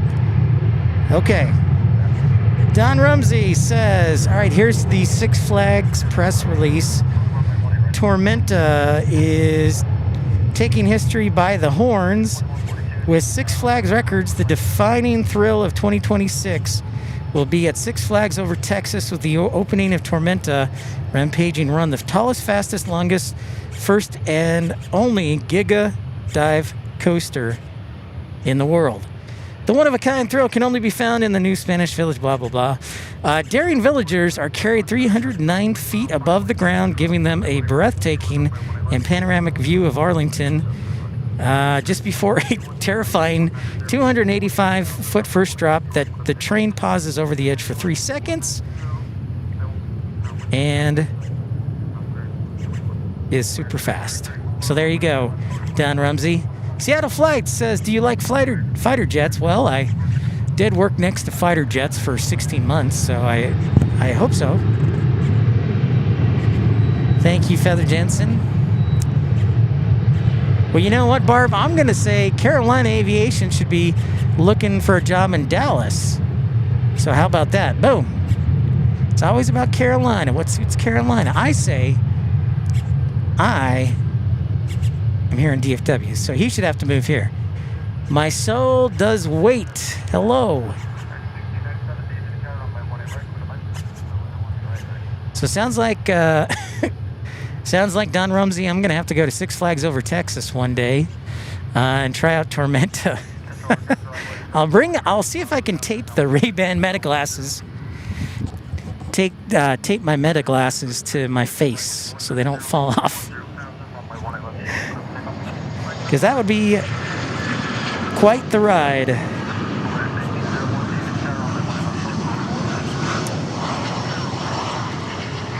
Barb G, I would like to work. I'm cool with working Raleigh-Durham. They got to hire me first.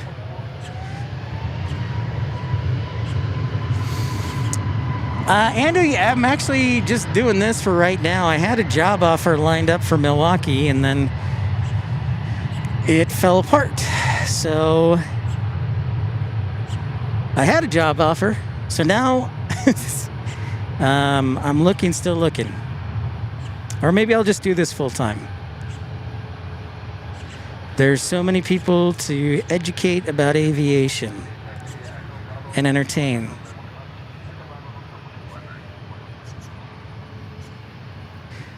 I'm saying, Barb G, that Carolina should move to Texas.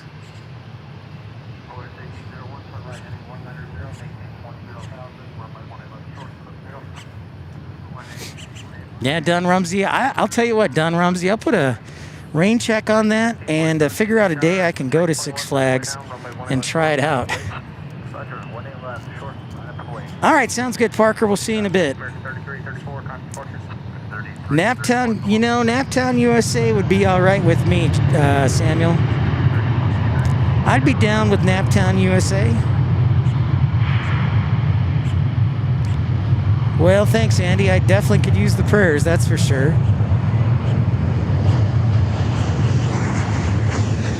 Because one day I had a job offer, and the next day I got sent a rejection. So, yeah.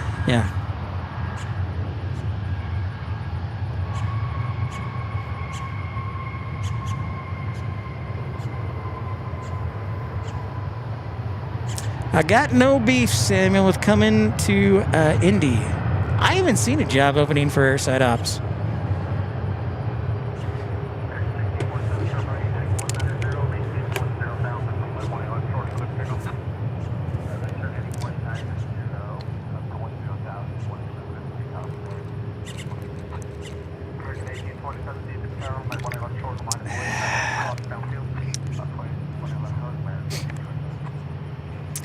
Yeah, I know. See, that's right, Barb. It's always yep. It's true.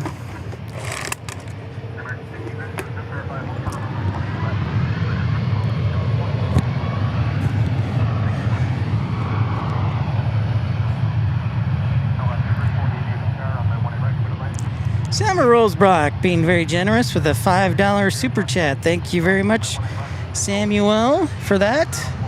Appreciate you. Might want to think about dropping in the thank you note. Thank you, thank you.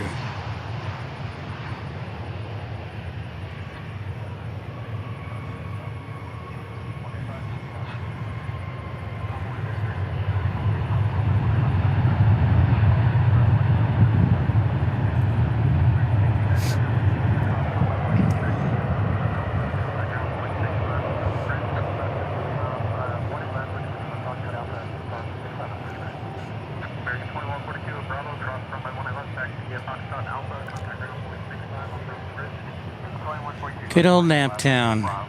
I could use Samuel. I could use a night out at St. Elmo's. St.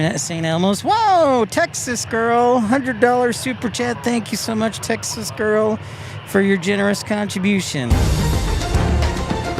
Might want to think about dropping him a thank you note. Thank you, Texas girl. Whoops. Don Rumsey says, Airport FBO Operations Manager, Propeller Aero Services, Everett, Washington. Oh, thank you very much. Thank you, thank you.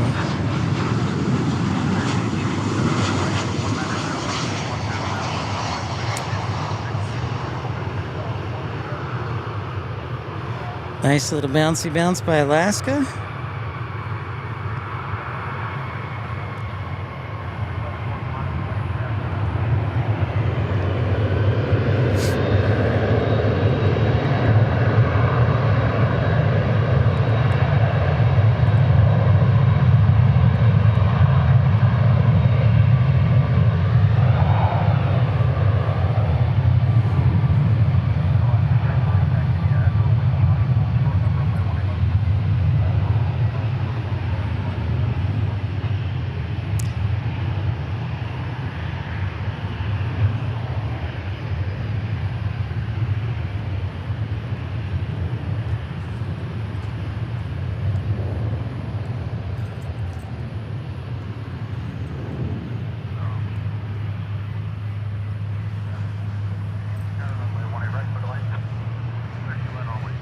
Hey, Festa, checking in. Hello. Welcome in. Welcome in. We got a full afternoon of heavy action for you. And then we might get some diversions from Andy Phillips with a $5 super chat. Thank you so much, Andy Phillips, for your generosity. Might want to think about dropping him a thank you note. Thank you, Andy Phillips. Very generous of you. Little baby bus.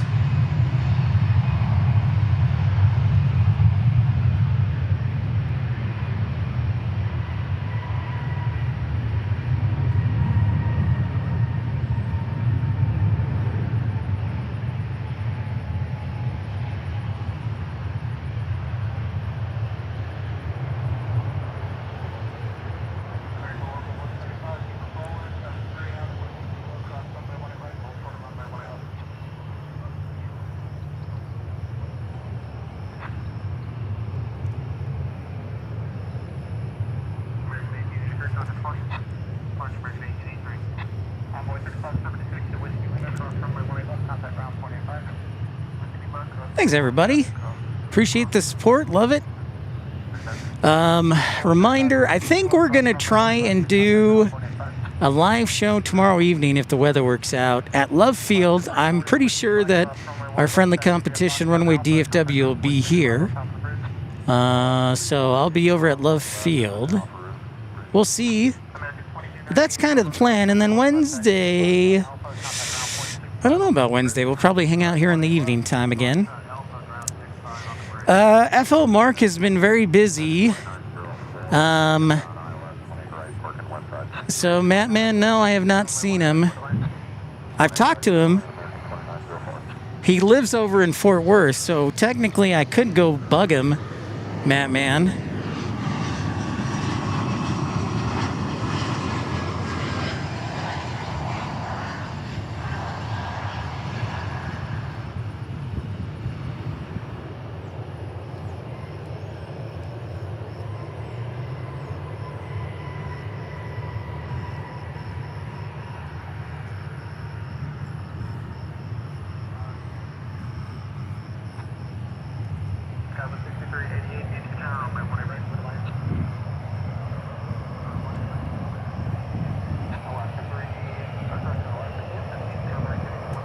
Lufthansa 8 minutes out. Okay, we'll keep an eye out for it, Feather Jensen.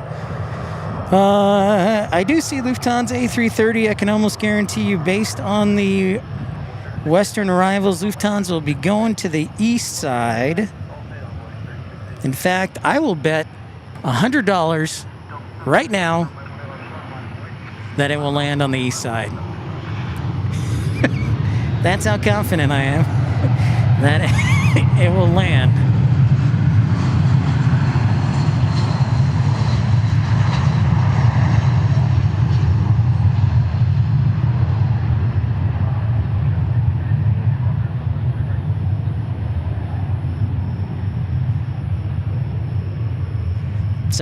It's all about spacing and congestion and fitting things in.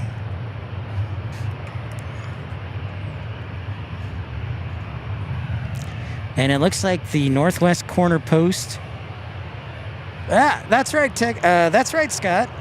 If Lufthansa lands on the east side, I will give a randomly selected viewer $100 in cash. That is how confident I am it will not land on the west side. Heading 190 up to 10,000, clear to take on 18 left, up to 2904. So, yep, here's to $100.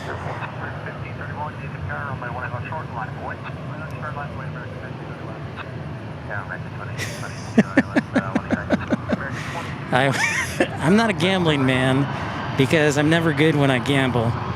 But I'm like 99.999% guaranteed. All right, deal. Tim says, deal. Now, you guys know me. I keep my word on stuff. So we'll draw names.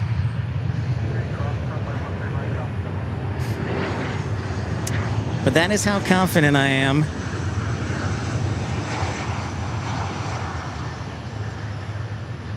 That is how confident I am Lufthansa will land on the east side. But if somehow, some way, Lufthansa gets squeezed into the west side, we will write down your names. We'll each give you a number. And we'll pick somebody randomly here to just pick a number between, I don't know, 1 and 100, 1 and 200.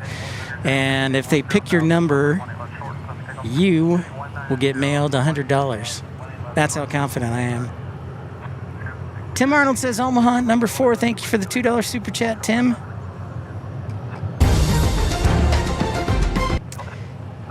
Eddie says, Pip, I know DFW is the third busiest in the world, but how many total arrivals and departures does it average daily? Just an average?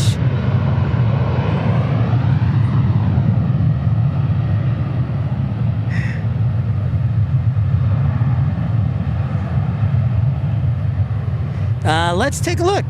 Let us take a look. All right, but we do have arrivals from Mexico City, Denver, Omaha is number 4.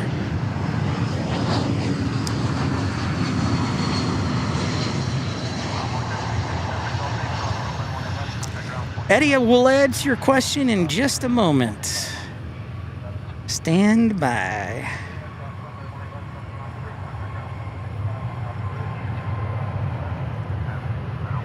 Marco Cibarra says hello. Scott Kuiper, excuse me. Scott Kuiper gifting a membership. Thanks so much, Scott. Might want to think about dropping him a thank you note. Don Ramsey receiving a membership. Average departures and arrivals.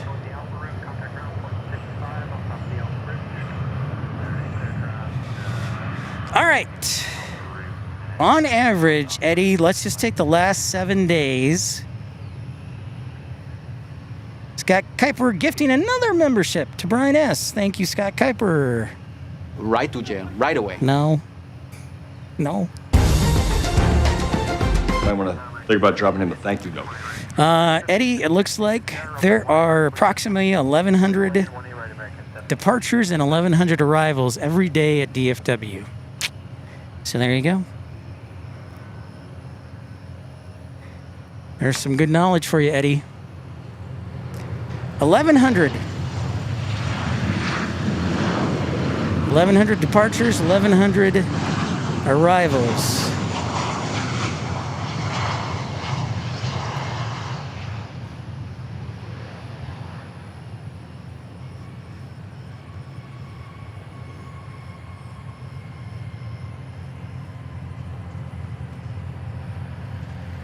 American 2226, ILS 1A right. American 2226, do you hit the tower on my 1A right? Clear to land. Yep, it is quite the busy airport that will only get busier, Eddie, when they finish Terminal F. Terminal F down there, and then they'll have even more. I remember, like, when I was working for Envoy, I think it was like 1374 with Helena across runway 18 left. 2019? 2019 or something? They were aiming for 900 daily departures and arrivals per day. So, yeah, needless to say, it's grown a little bit. And it'll be even busier. Mapman gifting a membership. Thank you so much, Mapman, for your generosity. Might want to think about dropping him a thank you note. Ah, Lufthansa. What's that, Feather? Lufthansa going to the east side. Phew. Well, I guess I can eat dinner tonight. And get home, since Lufthansa is, in fact, landing on the east side. Chase, greetings to St. Louis. How's it going, man? I'm doing all right. I'm hanging in there, just enjoying a little rain-free Monday.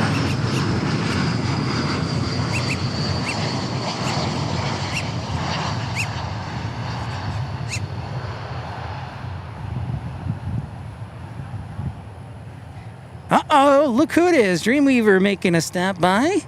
Thank you very much, Dreamweaver.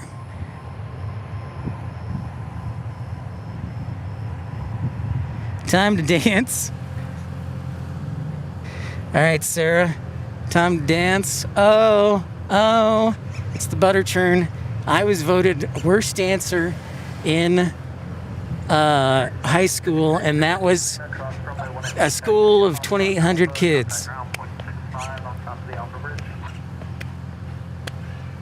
All right, there's enough dancing. Don't ever ask me to dance. I will always say no. Dreamweaver, thanks for stopping by.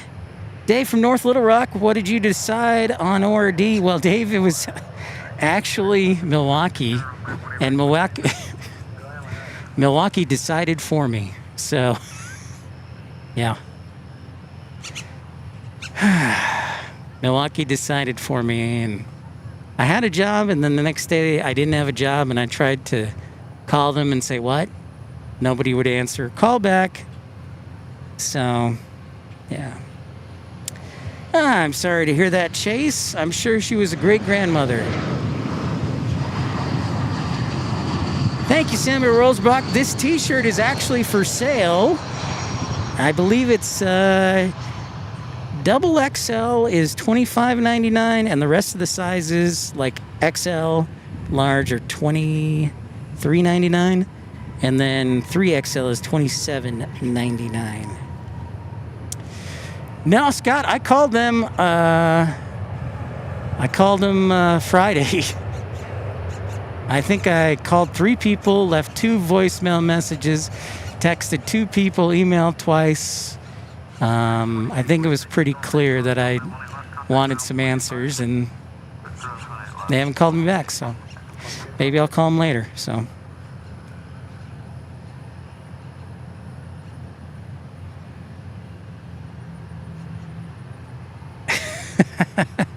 I told you, Don, I'm not a good dancer. I had a medical emergency with my dancing.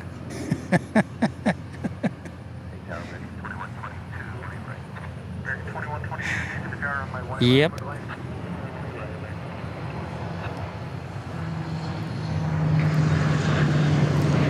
$737 landing.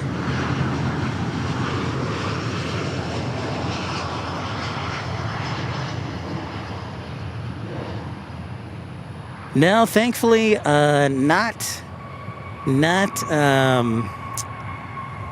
am not cold, Scott. That is one of the things we can definitely tell by DFW. But honestly, the temperature's not too bad. It's just super humid. Super humid. So it's like in the mid 80s. Super humid.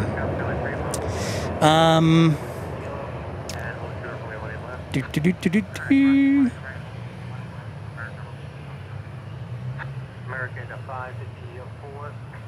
Hold short from the way left, that was Lima. Go with 6238, DFW retirement, your way left short line, and away shot across downfield. Way left short line, away shot. Local 0 Charlie, uniform, cross me away left out with you, kilo, shot the in position, contact ground 285. Ground 20 left, that's ground 25, American 554 across runway 18 left out with Steve Lima, contact ground 185. So in the meantime, I'm still looking. Maybe I'll just do this full time. Sleep in my truck.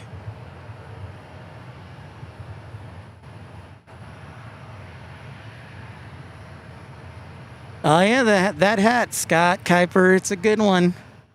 It's a good one. Courtesy of yours truly.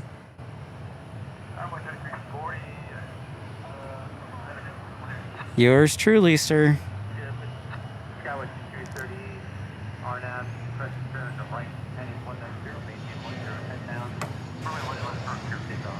Right, 190, south,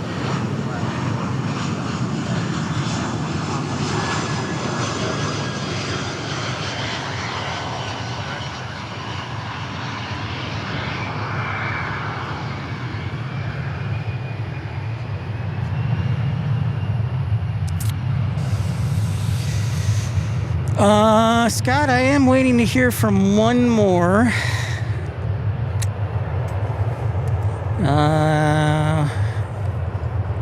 But we'll just keep that a secret for now. But I am waiting to hear from one more. And then other than that, I'm going back to square one. So... American 2142, cross me 18 left out Whiskey Lima. Follow your company over the Alpha Bridge. Contact ground point 6 stop and stop. Cross 18 then Whiskey Lima. Follow company to bridge. Have a make a note. American 2152, it'll be ground point 65 on the bridge. Ground point 65 on the bridge. Make a note. Go with 6330, contact depart. Depart.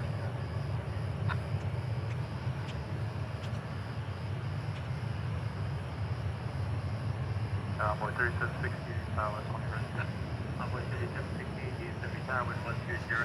kind of looking at Houston, see if anything else is diverting. They had some diversions earlier, but everything for now seems to be getting in. There's Lufthansa on final. So it appears we will not be getting a 747 today, although they did go all the way out to Abilene. So that's impressive. But we were hoping. Thank you, everybody, for joining us today. Don't forget to like and subscribe. Episode 515 here at Dallas-Fort Worth International Airport. It's a floater.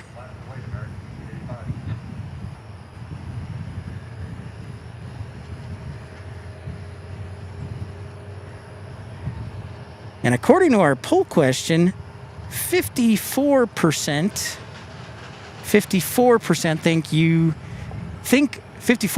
think Americans should buy the A350-1000 over the 787-10 and the 777X.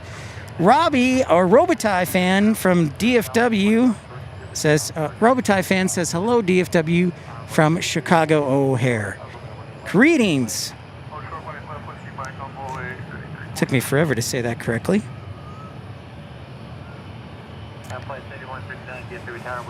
So fun fact, DFW is the third busiest airport as far as passengers in the world, but the number one busiest airport as far as total aircraft would be Chicago O'Hare. The previous year, I believe it was Atlanta. This past year though, 2025, was Chicago O'Hare.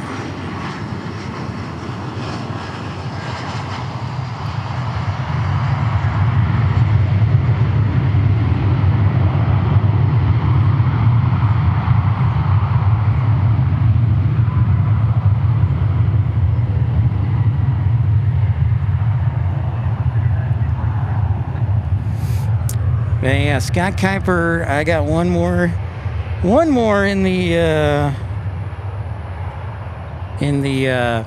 chamber. George, hello, good evening, welcome. Thank you for liking and subscribing. So what does our current traffic situation look like here at DFW? Our next arrival is about 2 minutes away. United 1062 and A320 from San Francisco.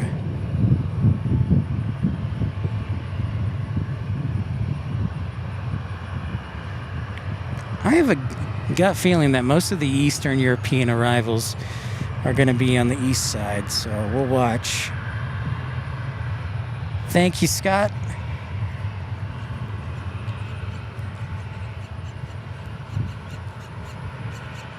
I think that is correct, Dave. I think that is correct. You are correct, sir.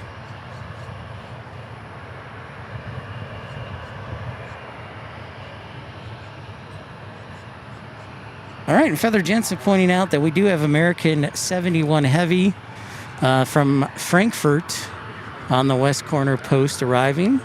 So we should see it here in about 10 minutes. Robitaille says temps still in the high 80s, but low dew points and humidity, thank goodness. I hear that things will be getting quite warm soon in Chicago and then also along the East Coast in the next week. And I guess we'll just be hot as usual. I'm not going to lie, I was kind of looking forward to living in Milwaukee, being so close to Lake Michigan. So that's a bit of a downer. Maybe I can live to a lake somewhere else.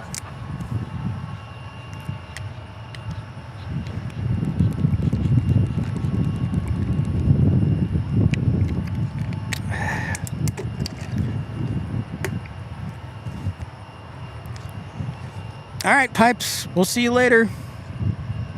Scott Kuiper reporting in Pennsylvania, 95 plus. The rest of the week starting tomorrow. Sound like it's time to go to the Poconos, Scott.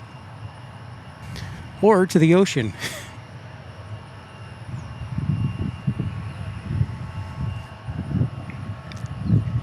Sammy Rosebrock says it's going to be in the 99s. That is pretty hot when it's in the 99s. Oh, in the 90s, okay. Well, that's still pretty hot. See you, Robitaille fan. Mastfucker, what's up, dude? Thanks for supporting the channel in first class premiere, sir. Many thanks. Might want to think about dropping him a thank you. Appreciate it. Well, we are getting ready for our 2 and 3 o'clock hour. Should have a good bit of heavies in them in those hours. And we're monitoring the weather here. There is the possibility of some showers and thunderstorms later. Roger Williams says, if you lived in Milwaukee, you had to go to Arnold's to meet with Richie, Potsy, and Ralph, and maybe even the Fonz. Very true, and I was looking forward to going to Schlitz Brewery as well, Roger, and hang out with Laverne and Shirley. So, yeah, I was looking forward to living in Milwaukee. 88 degrees at Scott's house.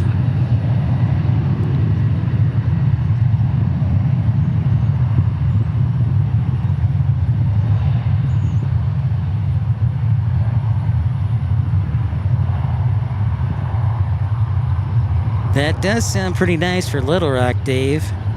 I was watching Southern Arkansas get some rain on Saturday. Mark, what's up, Mark Bright Spark? Greetings to greetings and good to see you. Let's try that again. Cooler than last week, but still in the mid-20s as far as Celsius goes. So, Mark, that sounds reasonable. Mid-20s Celsius? That sounds more reasonable. With 4090 advising you get to do clearance if you're ready. Well, hello, 188, someone's around at 188. I've got the 180, keep your numbers 105, you're running right to the left.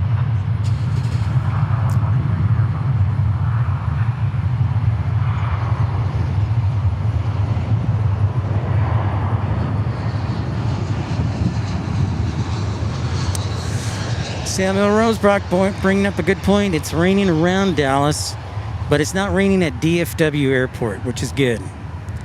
So that's kind of what we want. That is kind of what we want as we see one United taking off, one landing. But yeah, it's starting to get a little more cloudy. We will be watching closely. Roger Williams says we're under a heat advisory in southeast Michigan, temps pushing 100.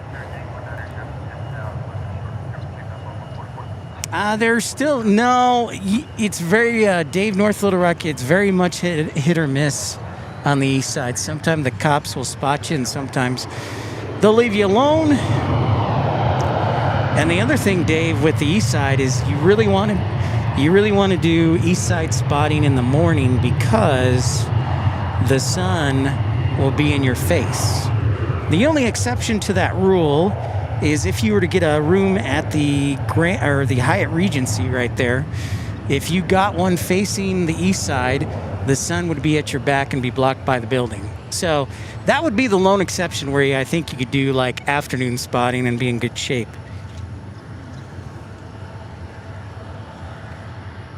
Wow, that is pretty busy, Eddie.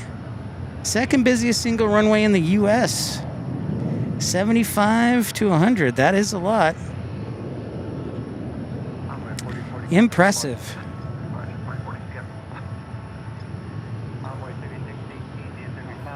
It's kind of like my old favorite airport of San Diego. Next arrival from Bogota, Avianca, an A320neo. American 2216 from Portland, Oregon, in an A321. Envoy 3661 from Kansas City. Envoy 3778 from San Antonio. And then American 71 Heavy. Oh, look, there's Avianca.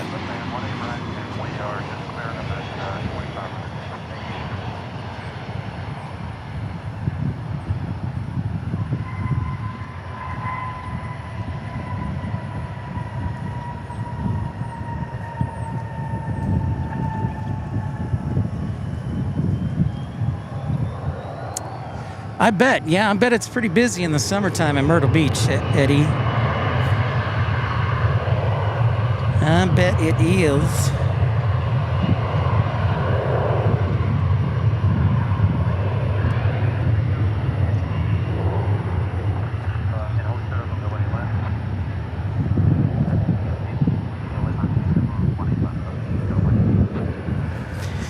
So welcome in, everybody. Welcome. If you're just joining us, don't forget to like and subscribe.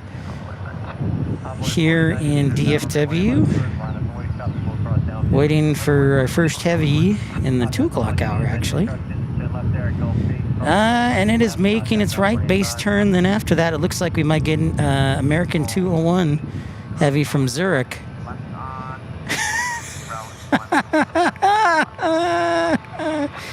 No, Christian, not even close. I would probably say if I were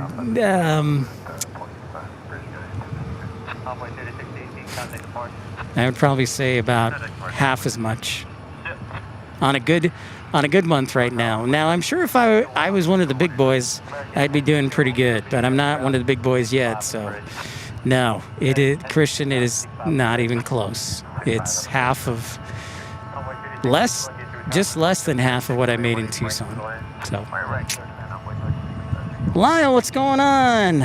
Lyle asks, have you ever done a show from Charleston, South Carolina? And the answer is no. I've wanted to. the problem with Charleston, I shouldn't say it's the challenge. Let's say it's the challenge of Charleston, is how the airport is configured. So Charleston is a joint military civil airport. The runway, which I believe is like runway 1533, is all the way at one end, and most of the time the winds are southerly, so the planes land on 15, and then they have to taxi all the way to the terminal. So if you look at Google Earth, the runway where they land is at one end of the runway, and the terminal's way at the other. So it can be a challenge. The parking garage is pretty good for spotting, but I wanted to do a show at Charleston for sure. I would just want to make sure that I had a big old super zoom lens. Good question. VFall 80 says Grand Canyon Pip has become Lone Star Pip.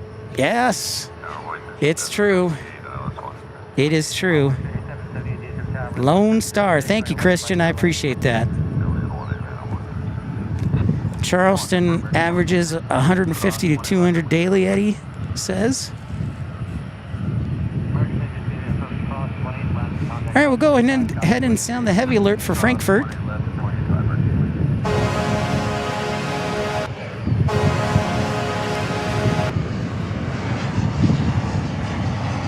Tony!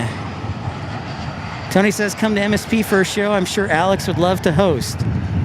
Yeah, Alex seems like a pretty good guy. Actually, so, true story, and Mattman can attest to this. Roger says, have you ever spotted at Waco? No, but you know what's funny about Waco is they get like 747s every so often at Waco. It's very interesting, Roger. And Tony, I actually had plans to live stream in Minneapolis all of last week. But I was offered a job in Milwaukee at the time, and so I had to postpone the live stream in Minneapolis.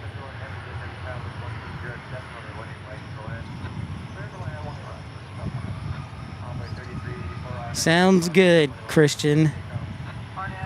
Grayson County, Shiner Buggy 94 says, hello from Grayson County. So yeah, I had plans the whole last week of the last week to be in Minneapolis.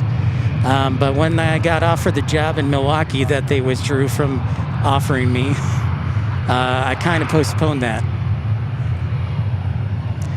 Robitaille fan puts out interesting observation that we can talk about. Lots of cranes here at DFW, which is absolutely true.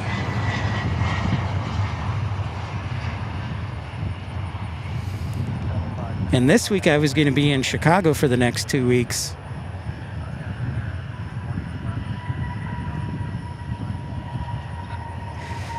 Yeah. Well, Dave, that's always, yeah, could have taken the job up front and then backed out.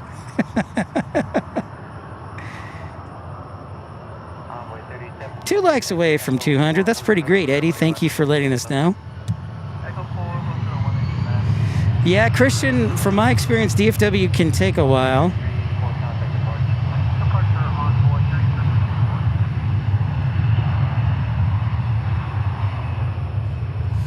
You never live stream in Love Field? Well, actually, we do. And I was talking about going to Love Field tomorrow night, Shiner Buggy 94. Potentially tomorrow night from the new spotting area. Because then the sun will be down. And here's Frankfurt arriving on the Dreamliner. 787-8 American 71 Heavy.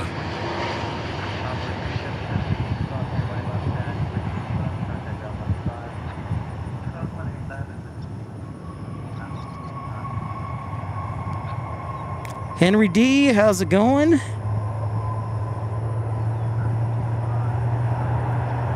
And you are correct. Thank you, Henry D. The cranes right there are part of the Terminal C makeover, Robitaille fan. Thank you, Henry D.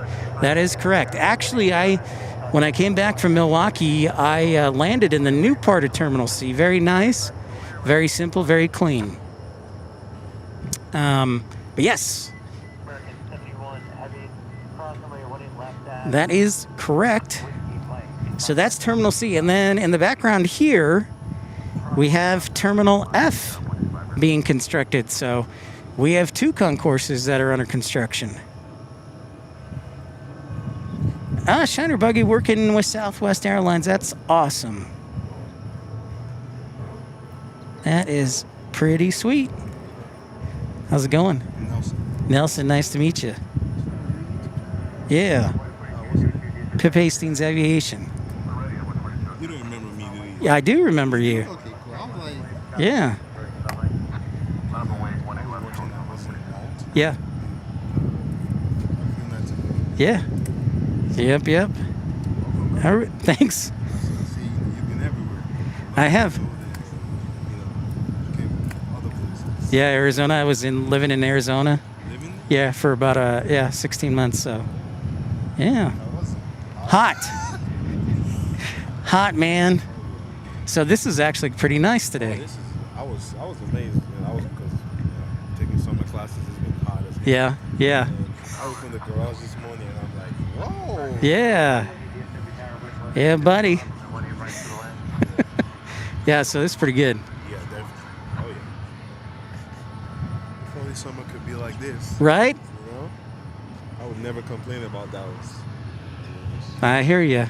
I agree. Tide Pod landing.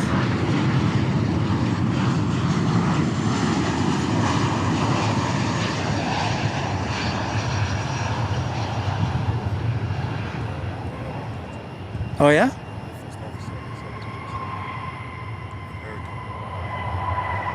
caught him a few times, but I haven't caught him on this runway yet.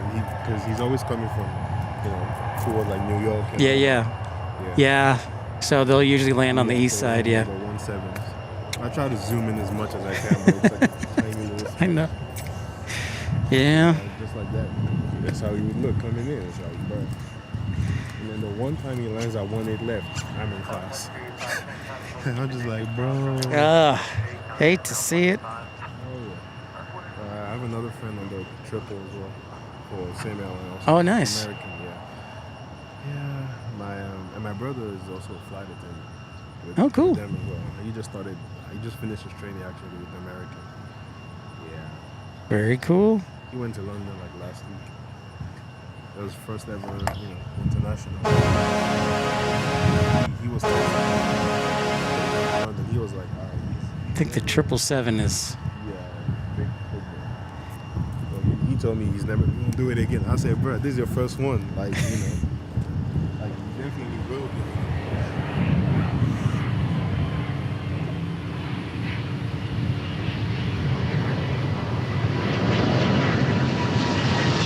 It's in from Zurich.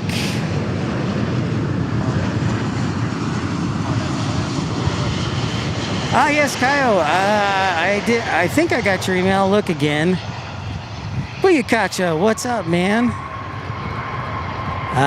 The Milwaukee updates, yes.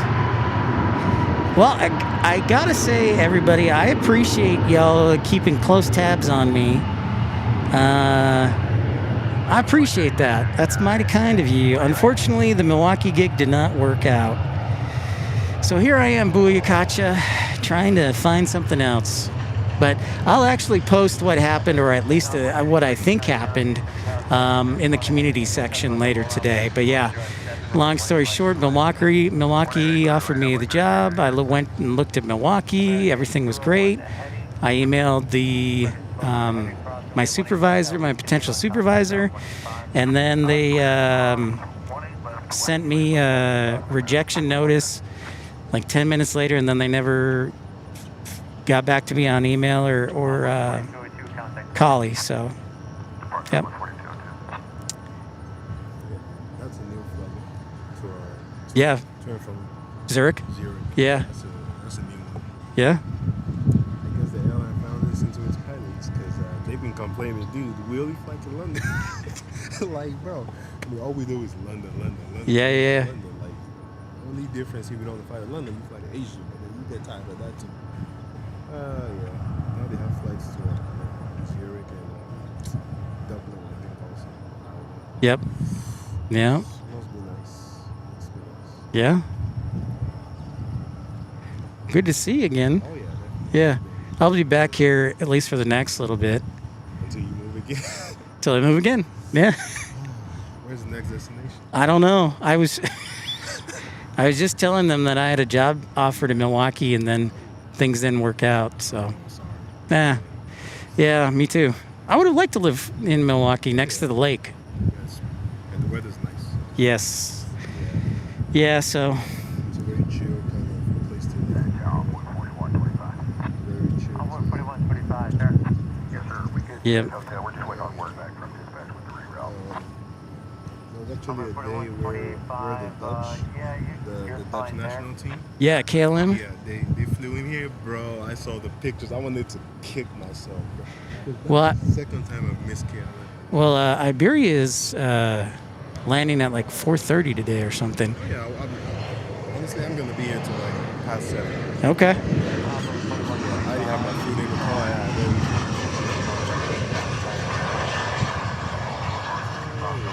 Nice.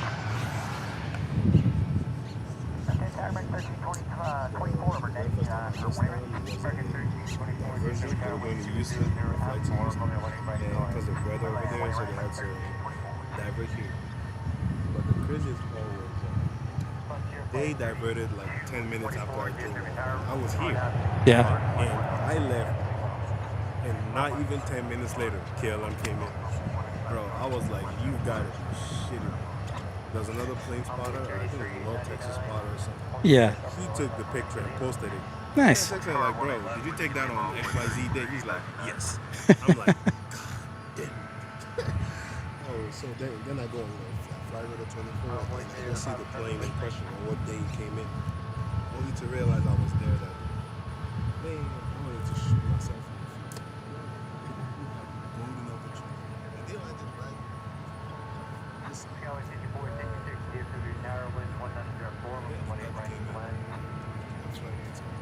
Austin, and then they took off from Austin to go drop them. And then crazy part is, then they went here straight back to another. Convoy 3805, I would have missed the landing because it was there. At least I would take off. At least I would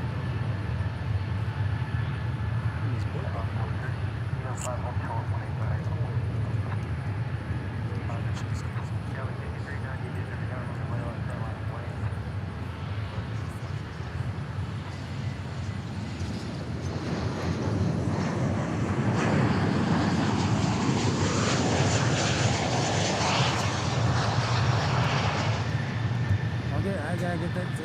Yeah. I'll be there. I'm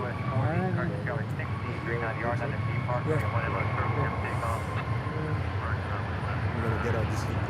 There you go. You know how we did this out. Protects from the sun, so you're out here 4 or 5 hours a day. It's a trade-off. Good to see you again. All right.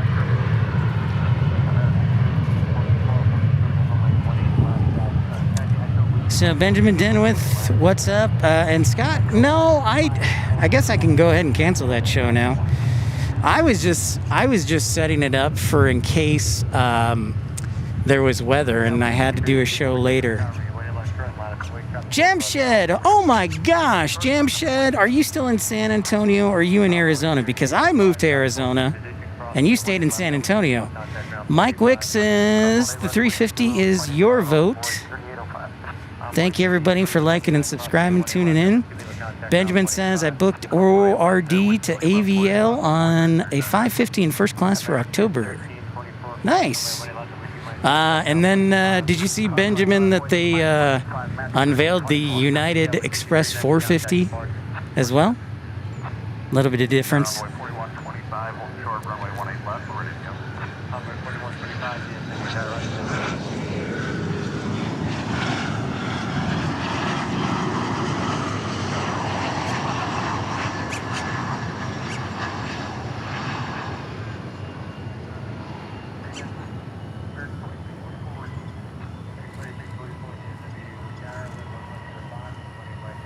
Still in San Antonio, huh?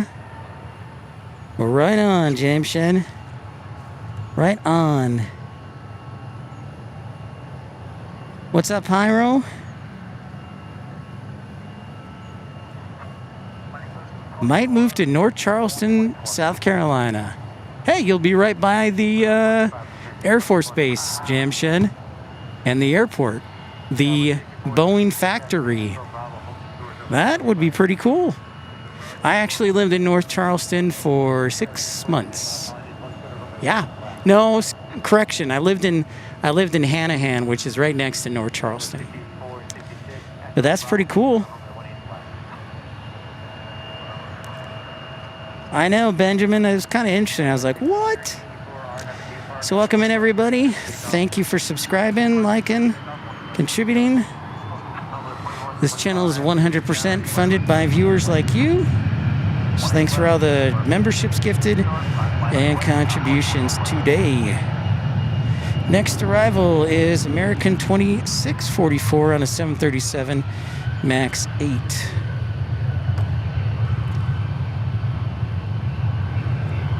So far, the weather seems to be holding out for us, so that's pretty sweet.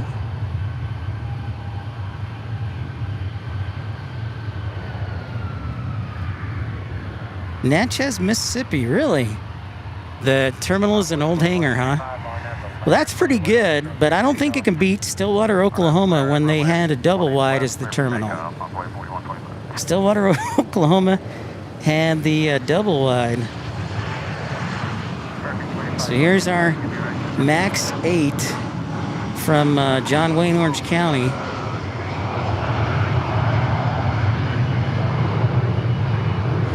Hey, and Lynn Christie, sorry I didn't get back to your Instagram message. I have no idea what I'm going to do, except keep trying. I guess that's all you can really do.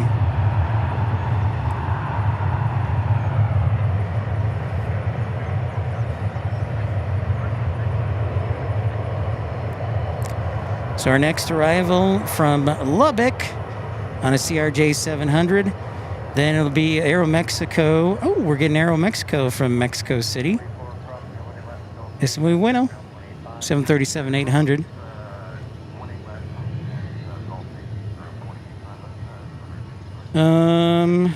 All right.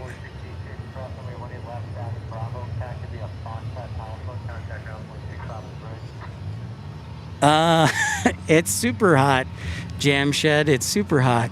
You know, the first summer, that was last summer, and that was awful. It wasn't as bad this year. I think my body got a little more used to it.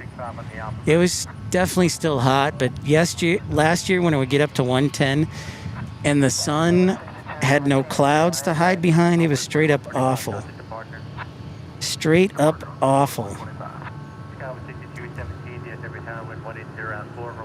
I think the highest temperature, 2 or 3 times, it got to 114 in Tucson. It was like a couple times. What's up, Hans? Good evening. Oh, turning back around, eh? Psych. Gonna take off then. Not take off.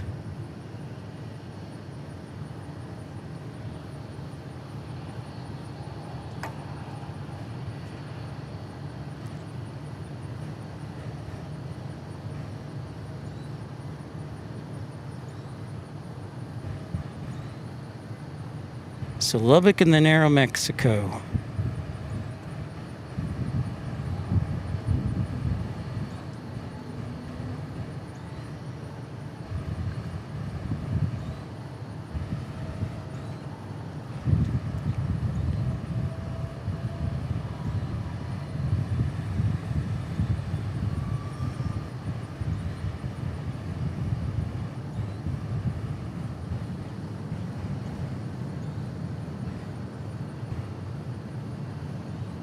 Everything looks like it's getting in Houston. So that's good. Sad for us.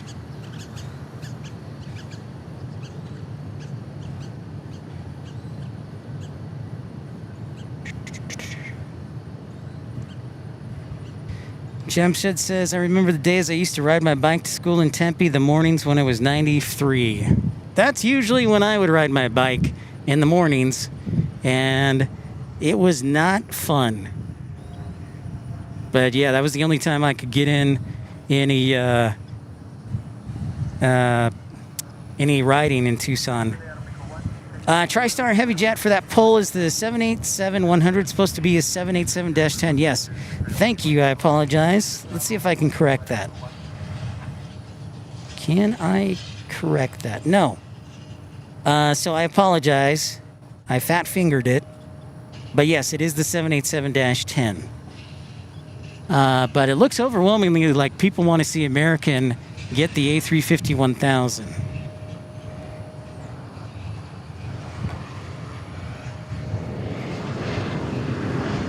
Thank you for the catch on that. My bad.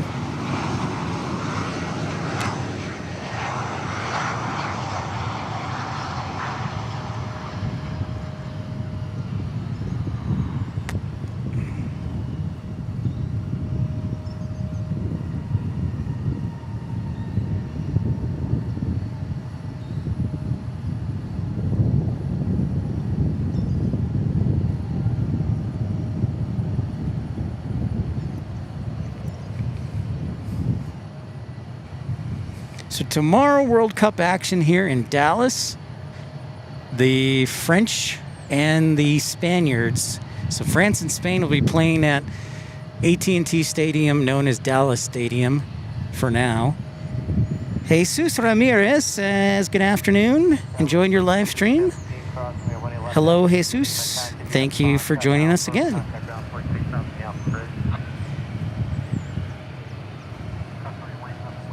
I sure hope Iberia lands on this side in the 4 o'clock hour.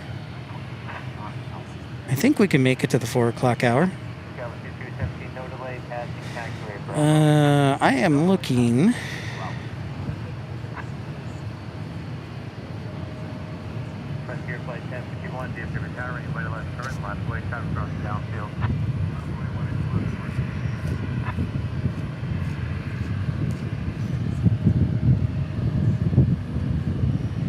I like you, TriStar. You went for the 777X, the 777-9. But Booyakacha says, is there advantages to flying just one type of airline, or is it beneficial to have a mixture? You know, I don't know how I feel about that question, Booyakacha, because my first thought...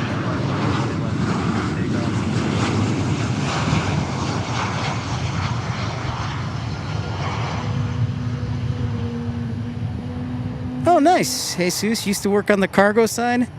I used to work in Milwaukee Airport. Until they didn't work at Milwaukee Airport. Yeah, you know, Booyakacha, that's a great question. I don't know how to answer that. I mean, if you look at Southwest, they've been fairly successful at running one aircraft type. The problem is every time you get into an engine issue, look at Spirit Airlines. Look what happened to Spirit Airlines.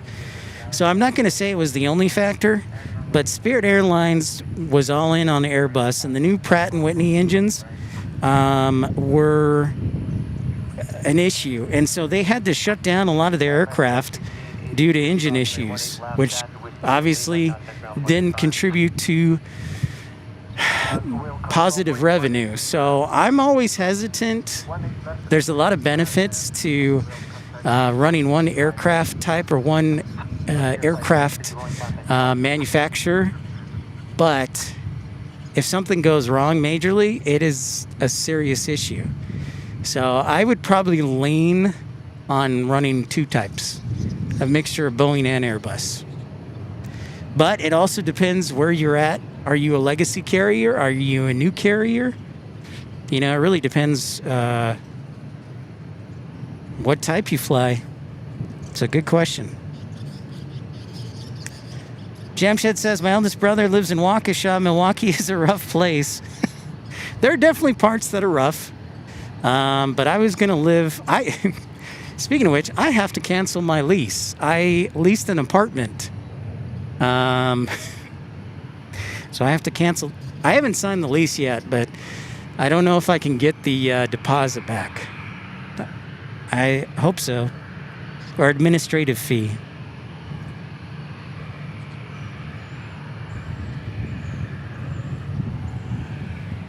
Benjamin says Continental was Boeing only like for a decade.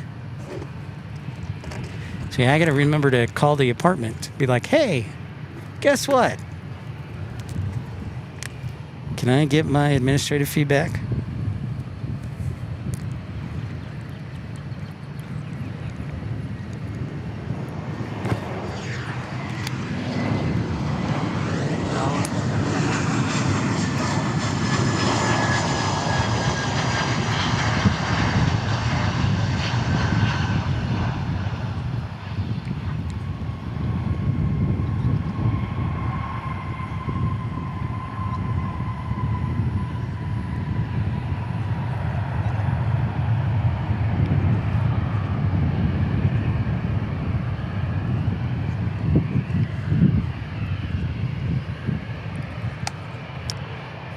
Parker, a couple of 777s from Zurich, Zurich and then Amsterdam, not Amsterdam, Frankfurt on the 787, Avianca.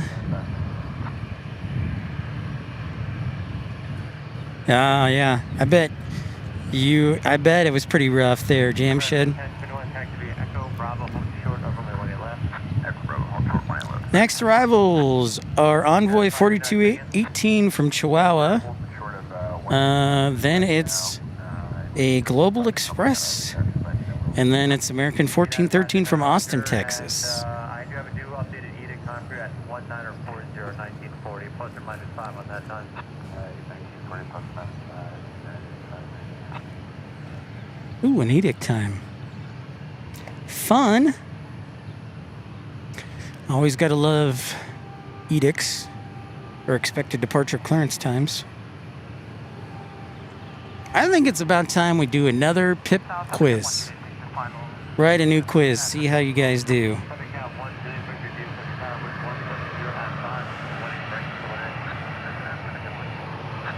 I wonder if Finnair will scoot over to the west corner post or not. Doopy-doopy-doopy-doo.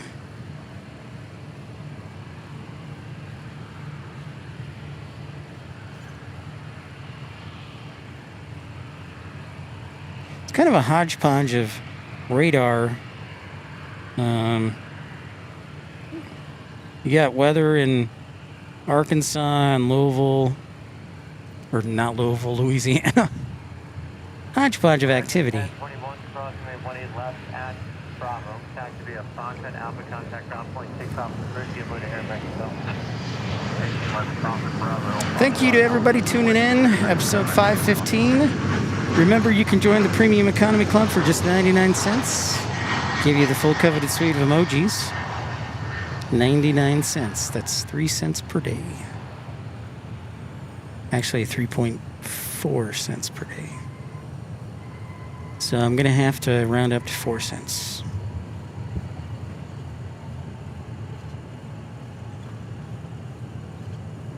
$2.29 in the afternoon.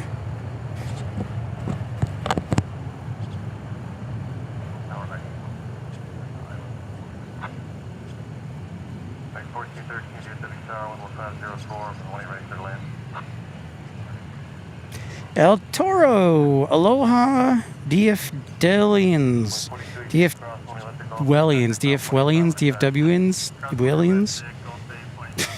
All right, Global Express, 737-800 from Austin, and then American 1186 from Los Angeles.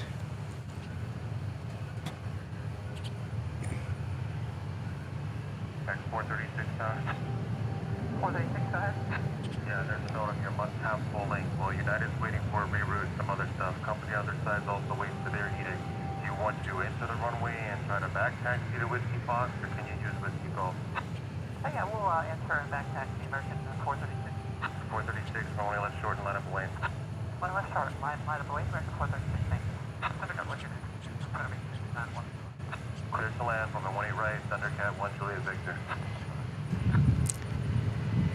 Shine and Buggy says, question is what caffeine you like for the morning? I usually go Kickstart. Oh, this is a sharp one. Look at this. Look at this. If we, it'll focus. Fancy. Fancy Global Express. I like a Mountain Dew Quick Start. Feather Jensen says you like quizzes. These are going to be tough quizzes. They are not easy quizzes.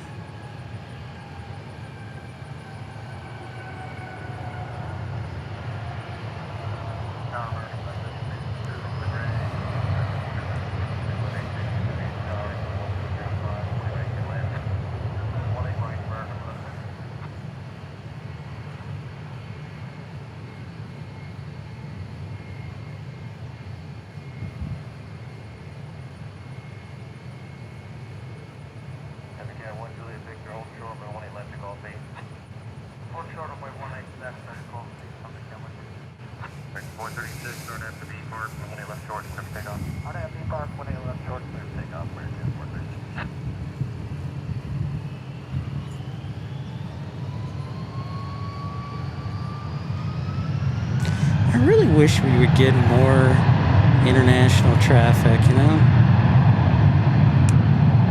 Don Rumsey says, I do quizzes. Trust me, I'm a doctor. Did you also stay at a Holiday Inn Express last night, Don? Parker says the Qantas 787 from Melbourne, Australia is about 20 minutes out. Thank you very much, Parker. I was wondering about that.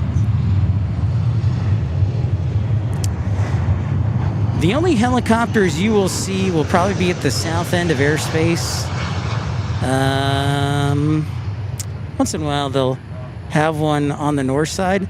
But no, as a general rule, you will not see helicopters here at DFW International Airport. It's because the airspace is so busy.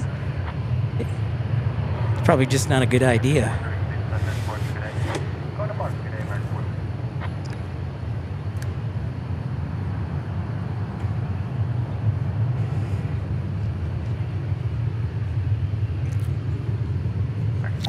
Ah, the La Quinta.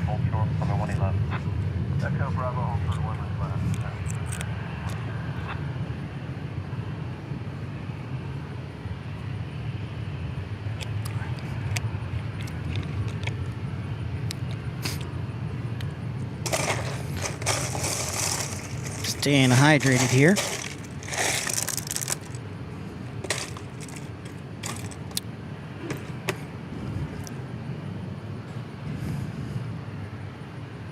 Finnair is coming too, according to Randy.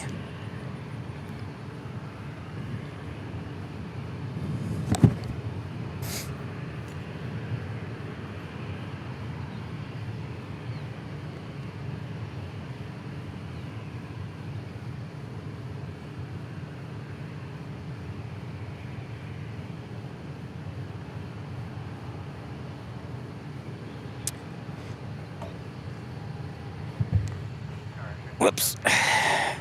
Jamshed says Turkish Airlines has ordered a highly modified A350 ultra long range to fly Istanbul, Melbourne nonstop. I wouldn't want to be on an airplane for that long. Yeah, that's a pretty long time. Well, think about Project Sunrise that's flying from, I think, Sydney to London or Sydney to New York City.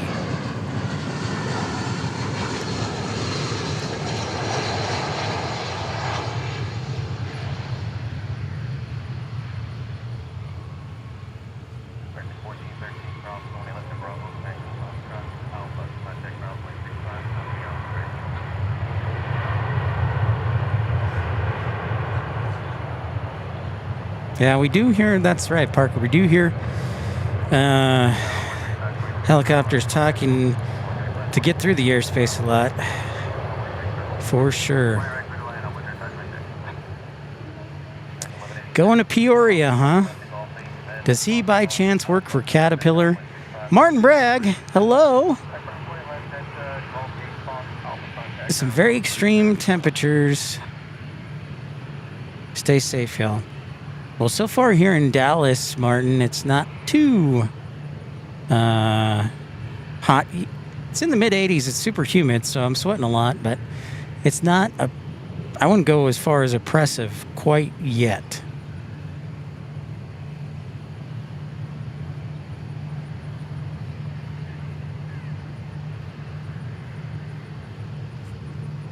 Oh, look at that. Finnair came... Well, that is quite interesting.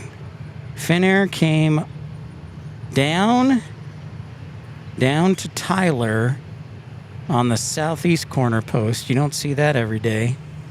So we probably are not going to see Finnair on this side, but I think we'll see Qantas from Melbourne.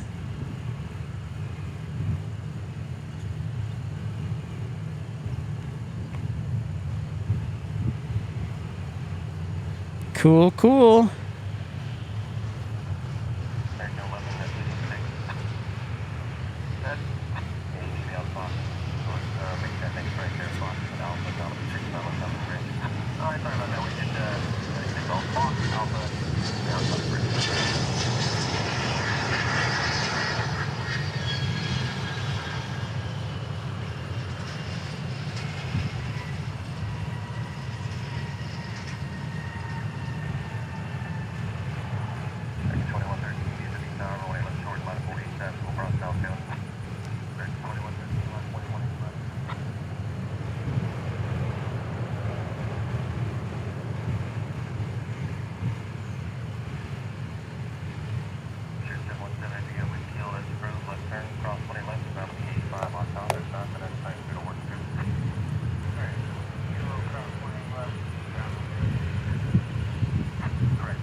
Jam said, does Qantas flight do the Dallas, Auckland, Sydney route?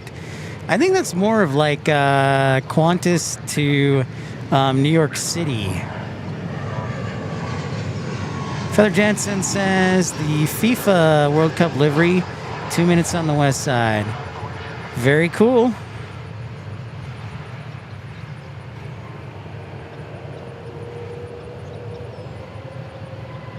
He does, yeah, Shiner Buggy.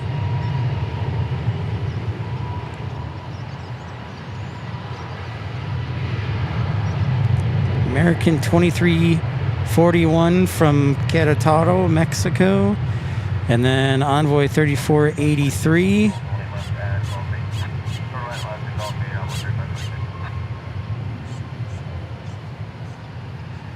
Oh, yeah, there is the World Cup livery from Houston, no less. Thank you, Feather Jansen. Thanks, everybody, for tuning in to episode 515, Pip's Plane Spotting Live. Don't forget to like and subscribe. Thank you for the support from Texas Girl. And thank you to Larry Loves Trucks and Matt Man and Tim Arnold, Aircraft Expeditions, Samuel Rosebrock. Thank you for all the support today. I'm just taking a little seat on my butt, just seeing what's inbound here. So, Querétaro, Corpus Christi, and the FIFA World Cup livery. I think this is the first time I'll get to see it in person. And then we have Qantas Flight 21 Heavy on the upwind leg. Derek G says, looking at your job on your day off, not triggering at all, and no Qantas, just flies direct Sydney and Melbourne, occasional fuel stop in Auckland. Thank you, Derek.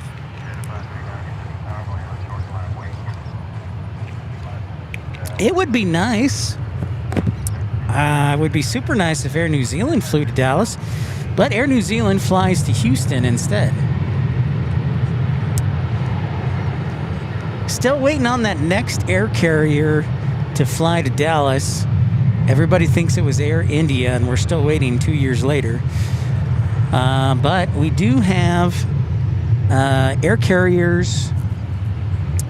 Let's see, Royal Jordanian, Cathay Pacific, EVA Air, British Airways, Qantas,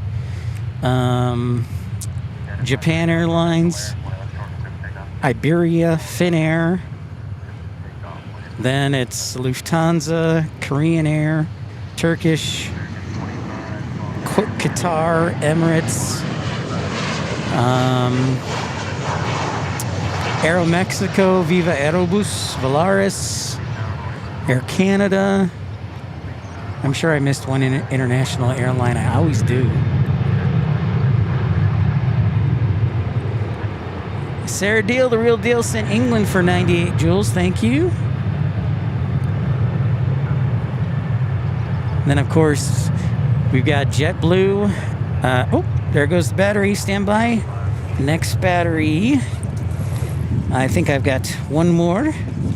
Stand by. It's the big one. It be the big one. Only 3526, cross runway, let's go feet, I take ground 45. Cross runway, let's go feet, ground 85, only 3526. 230 likes. Thanks so much, everybody. Derek G pointing out that I'm surprised Copa doesn't fly to DFW. And yeah, I'm surprised about that too. Excellent observation. Roger Williams, Etihad once flew to DFW and then left. I remember them flying back here in 2018. And then they left. So they may come back. We definitely have a lot of Middle Eastern, African exposure. I think it would be cool if we got Royal Air Morocco as a one world partner. But yeah, we got a lot of Middle Eastern, European, for sure. But Condor would be pretty sweet.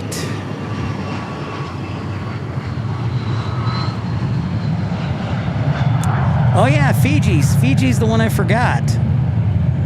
See, I knew I forgot an international livery. Thank you, Fiji. That's right. But Fiji's leaving at the end of September, I think.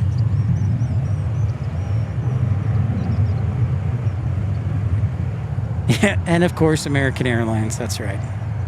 The super hub known as DFW.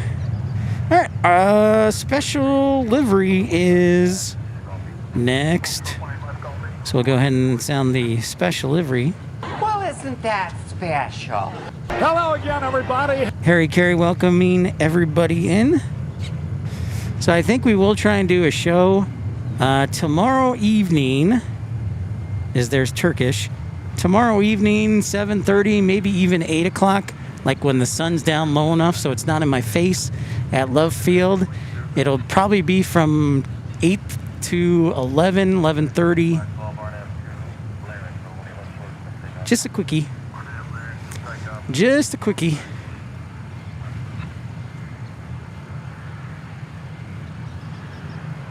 But we'll try and do it from the new spotting area. I have not seen this, so this is nice. Very nice.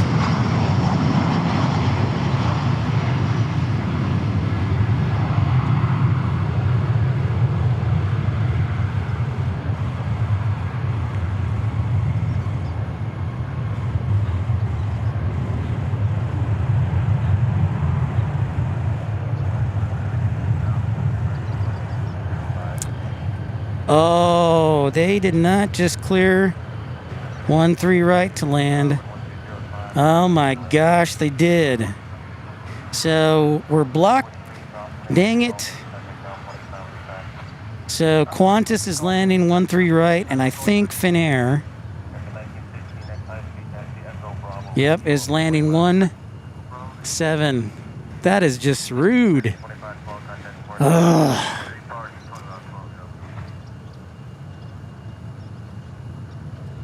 That is just rude. So Qantas is not going to even land on the 8s. That's on the 18s. That's just rude, man. That's messed up. That is straight up messed up.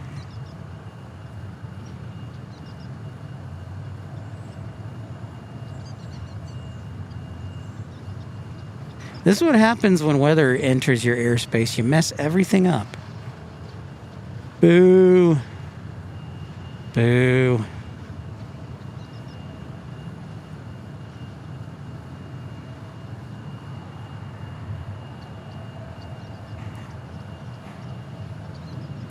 Got to get rid of all these regional aircrafts. They should land on 1-3 right. Come on. It's Bush League. Bush League.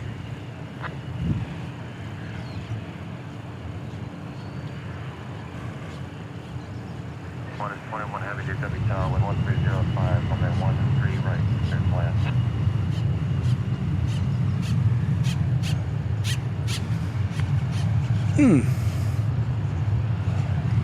Looks like I need to make a phone call to ATC. JP Mac, what's going on? Apologies on behalf of my Aussie Qantas friends from New Zealand and Qantas. Thank you so much, JP. Appreciate you. Our next arrival will be Viva Aerobus, and then CRJ, and then an Embraer Legacy 650, and then American 3284.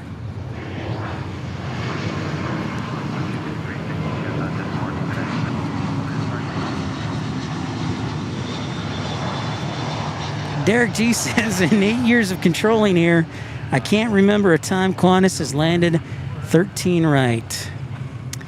Yeah, I think it would be pretty hard to remember. Not hard to remember, but pretty rare. And love that you're controller. I was a longtime flight dispatcher for almost 5 years. And was working in airport ops now, protecting the runways, but not currently. I was in Tucson. So right on, Derek.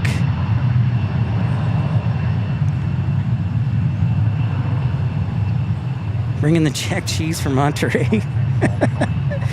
Cheese! That's the best we got, is some cheese.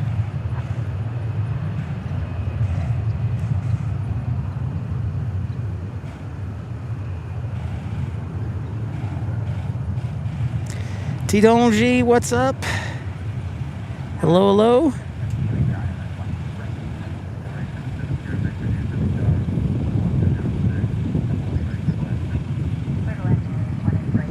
Delta A320 to Salt Lake City.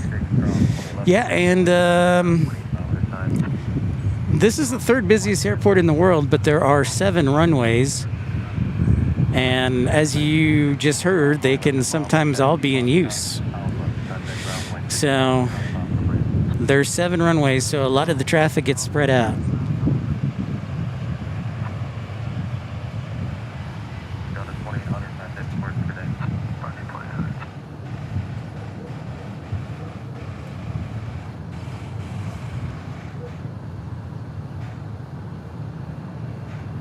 So shut out on Finnair and Qantas. Next to arrive, also fourth in line, is American 390 from Mexico City, 737-800. And then American 2210 from El Paso.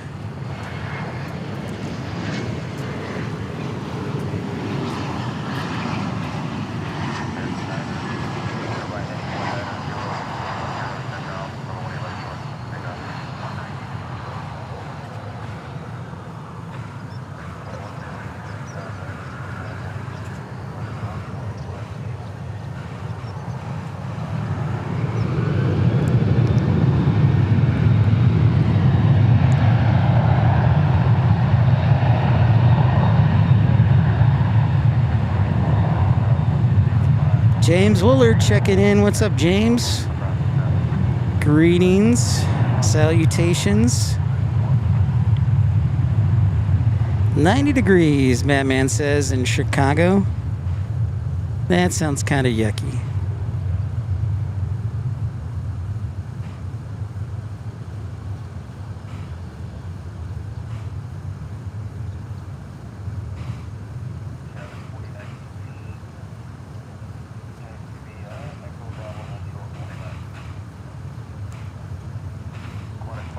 Heavy, taxi via Bravo, hold shore from the 18 right.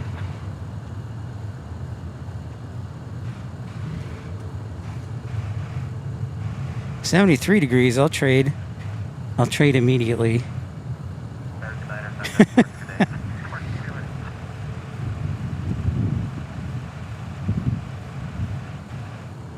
So Embraer Legacy A321neo from Phoenix. Then American 390.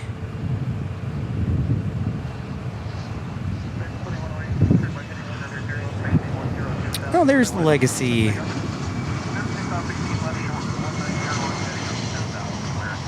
It's like an E131 business jet, or E135 business jet. E131. Batman, maybe today is the day that Royal Jordanian lands on our side. Not likely, but we can always hope. Let's do it.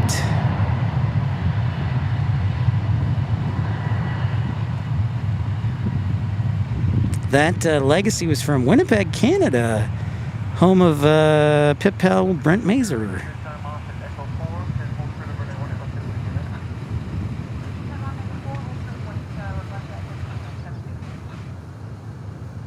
Hopefully this is my last camera battery. It's the big one. So hopefully it should last about 3 hours. So I think we should be good for the A380 for British Airways if it lands on time. I remember when it used to land at 3 o'clock.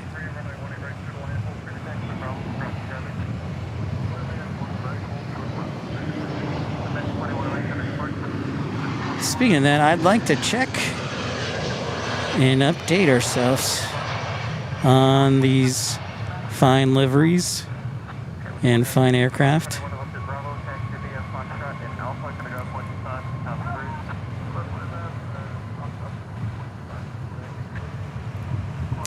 Sarah Deal, the real deal. So I arrived at DFW on Delta July 4th. FIFA in town, but not too bad getting an Uber.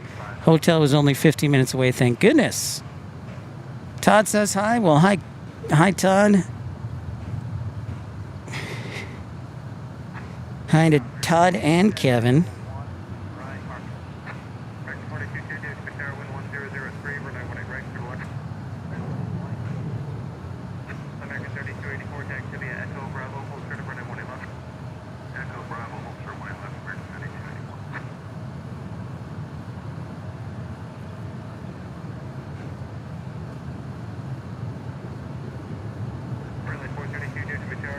So British Airways right now is ahead of schedule, as well as Royal Jordanian.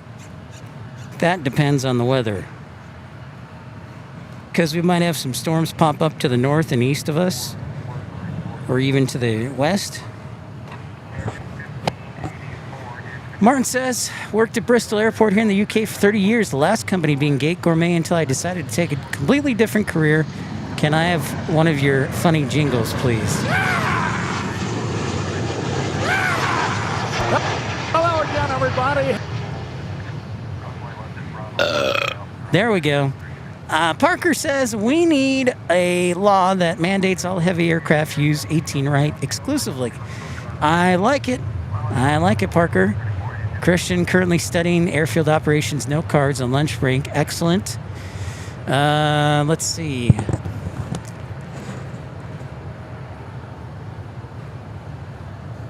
What questions can I ask Christian that he doesn't already know?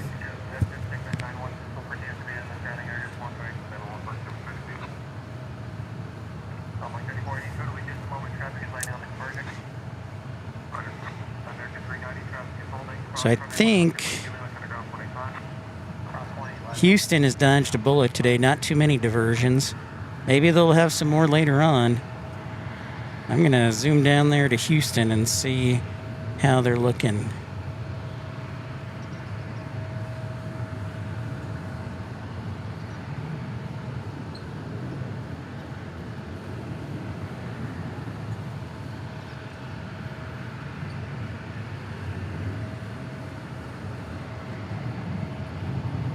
Houston's looking good. Everything seems to be getting in. Oh man, Christian, ask you some questions. What are the two types of pavement?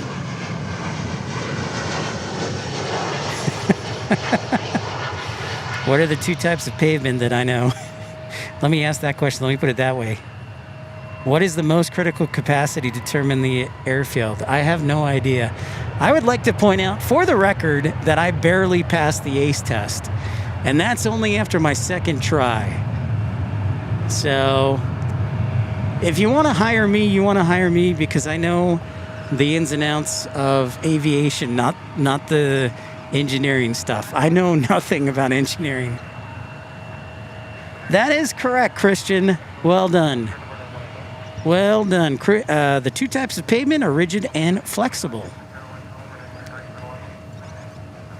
Derek G says, on behalf of my coworkers, I would have to veto that law. We put as many as possible on 18, right? But it's not about what's convenient. It's about where they fit. I knew, Derek, I knew you would fit in. I knew you would fit that in. I figured.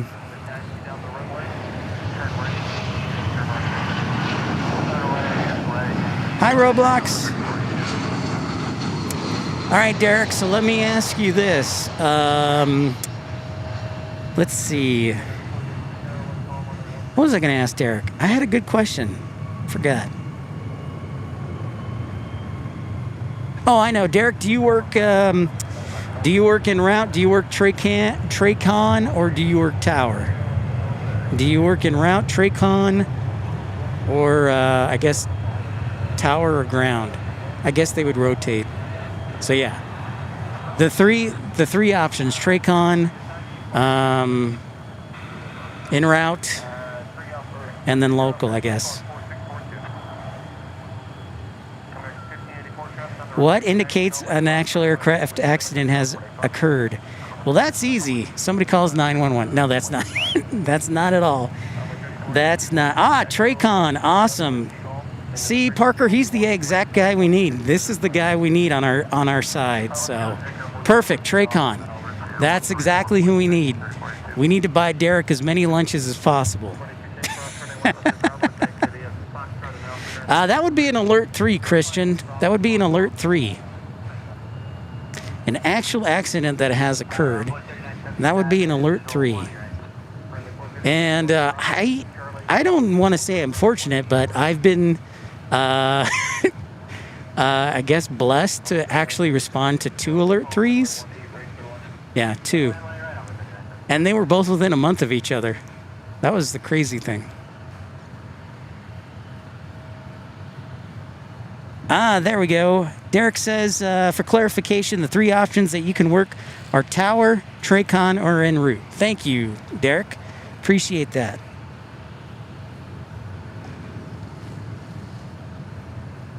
Tower, Tracon. Benjamin says, I was a VAT sim controller when I was a teenager. Mattman says, I'll see y'all in a little while. Have fun, Lynn Christie. Aircraft landing. Oh yeah, that's like a flight dispatcher. That's 15%.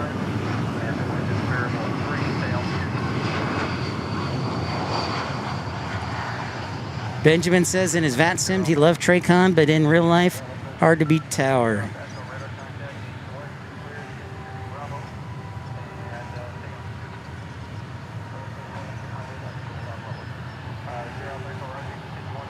The retro livery. Very cool. Thank you, Feather Jensen. Vivian Graves says, good afternoon to you. Try to stay cool. Thank you so much, Share Bear. Watch the language. Language! Thank you, Parker. Yeah, wet runway, you need an additional 15%.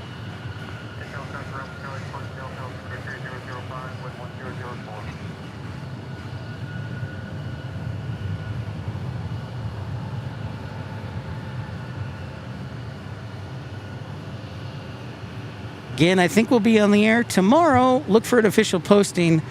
Love Field tomorrow, 8 o'clock, 7:30, 8 o'clock. Should be there. Texas Girl probably till the A380 lands. And then we'll probably get out of here. Because I think that's about how much battery I have. Point 3726, turn right heading 190, changing 10,000, 4918 left short, clear takeoff. Lead left short, clear to takeoff, turn that range, turn 180, 10,000.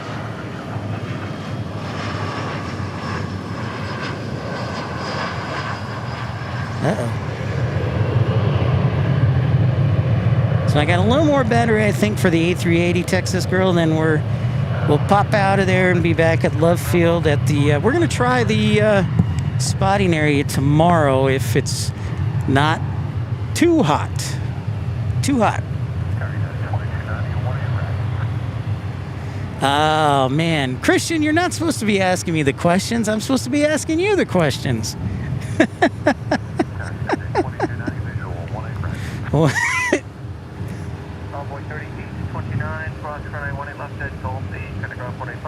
But that would be 150 feet. That would be 150 feet, Christian. Yeah, enhanced taxi line should be 150 feet before taxiway.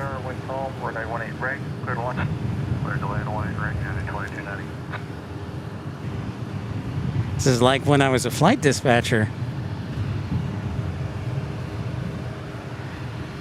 Sounds like you're ready to go, Christian.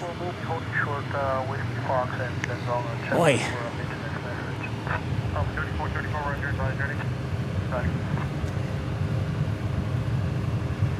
Getting some rain in Sherman, Texas.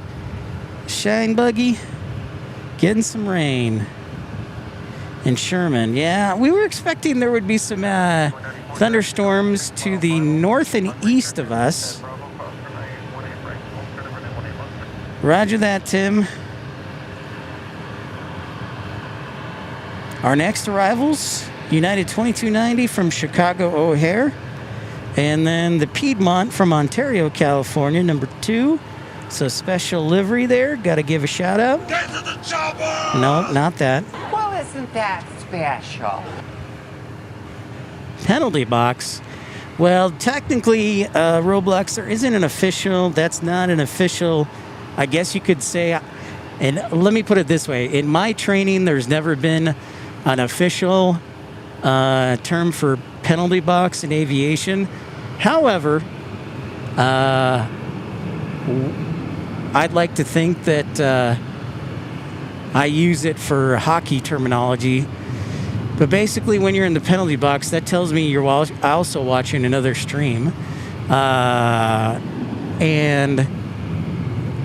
But if they're in the penalty box, they're probably being held for departure because of flow control programs with ATC.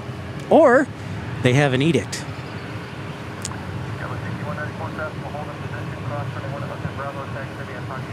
No, I don't think that plane is white. That's an Alaska plane. That is an Alaska plane. Where's the Alaska plane? Right there. Uyakacha.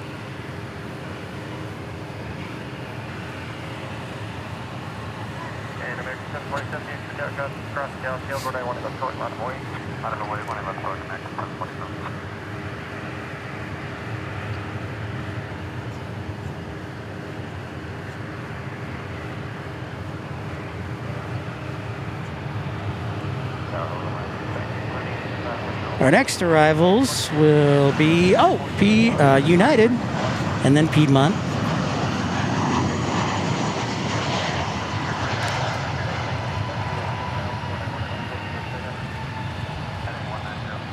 The one to the right. Okay.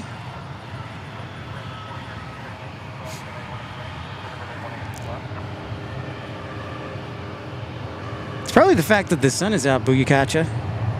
The sun is out.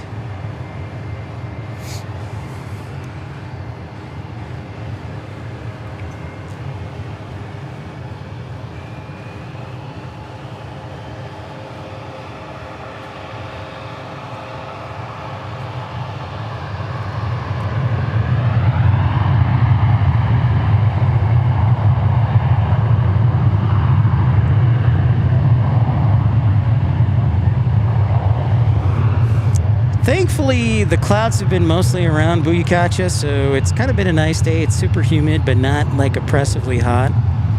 Now, I'm wearing a mask right now just for the sun because my face is burned. Burns really easily.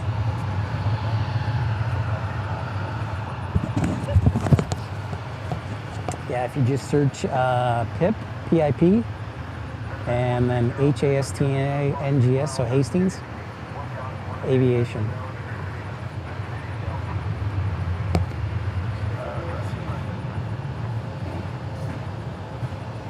Oh yeah, that's the correct spelling. Yeah, let's see if it shows up. Cool, thanks, man. That be it? Thanks. Sir Deal says, couldn't a plane be in the penalty box if it was going too fast on the taxiway? Good question, Sarah. There is. Here's a trick question. All right, Christian, here's an question for you. Christian Perry, is there a speed limit on the taxiway?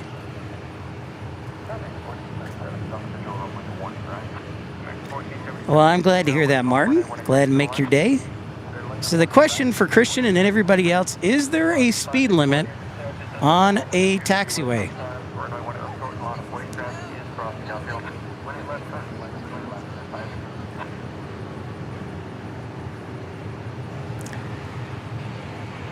Oh, here comes our special livery, Piedmont.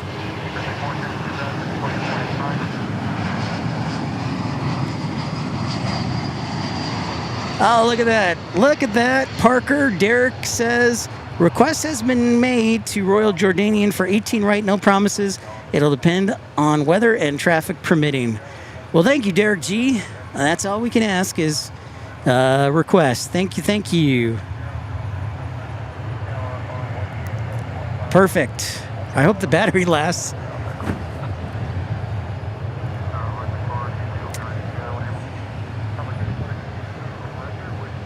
Nope, there is no taxi speed limit.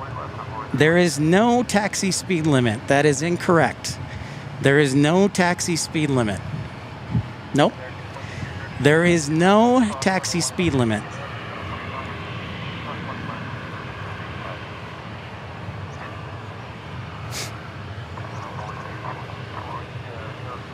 Nope, there's no taxi speed limit. You can taxi as fast as is reasonable. However, here's what I will say. For example, here at DFW, they do enforce speed limits for vehicles. So if you are on the perimeter road or you are in the ramp area, they will enforce speed limits for vehicles. But there is no speed limit in Part 139 regulations.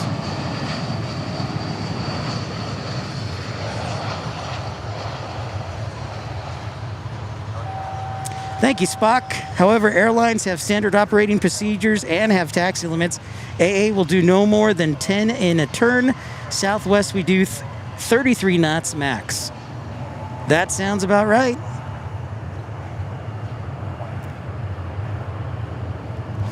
That would explain why Southwest is so fast at taxiing. But no, there is not a speed limit for the taxiways.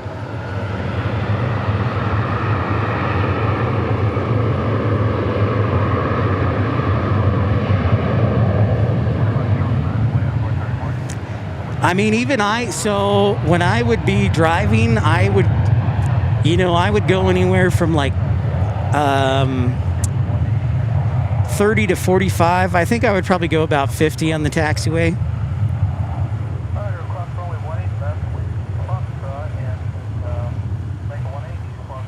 Yeah, Spock says 1909. That would make sense because I work Tucson aircraft or airside operations, and SkyWest was always really slow at taxiing.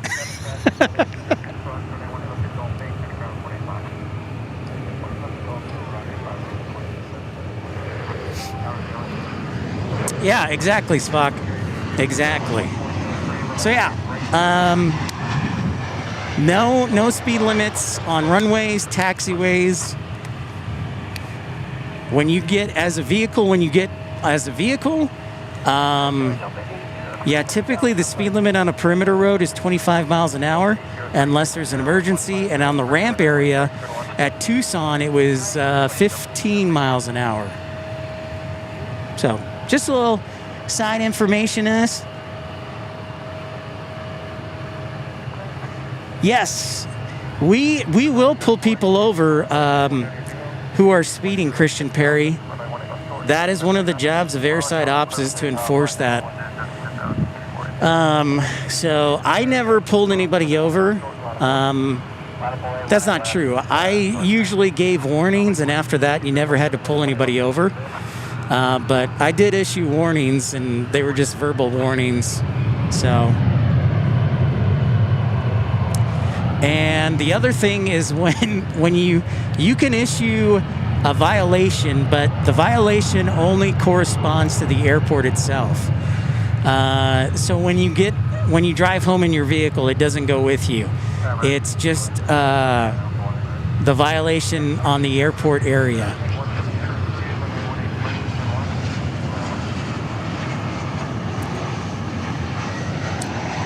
Chevy's Shiner buggy.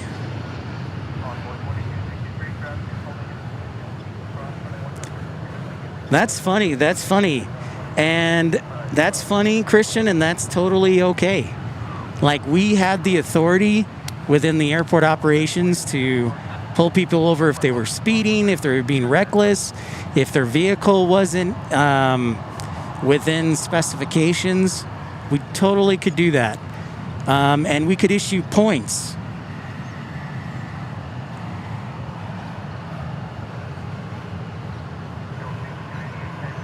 Scott Shaver, in Tucson, we didn't have radar guns. I know at DFW they do have radar guns. We would just do the old school thing, is try and keep up with them and see what speed they were driving. Because we could go anywhere we wanted to. So Scott did not have radar guns. I do know that DFW Ops does have radar guns. So it just kind of depends on the airport.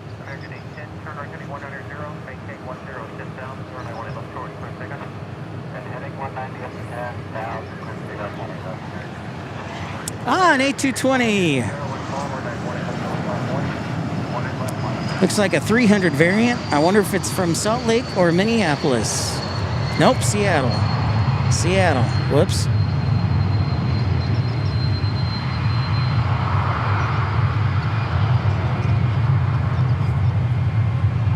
Good questions. This has kind of gotten into a good discussion.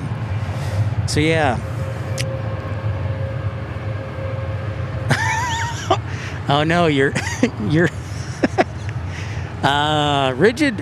I'll say this, Christian Perry. He keeps coming with the questions at me. He wants to try and stump me. I can tell.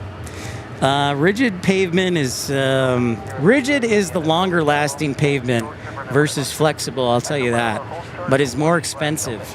Rigid is typically like cement. Versus the flexible, which is more asphalt based. That lasts. So rigid is more expensive, lasts longer. I want to say 15 years, 10 years, 15 years. Okay. Martin had numerous warnings here in the UK, but that was only done visually, not on radar. Perhaps these things have changed. That would be a lot of fun, Feather.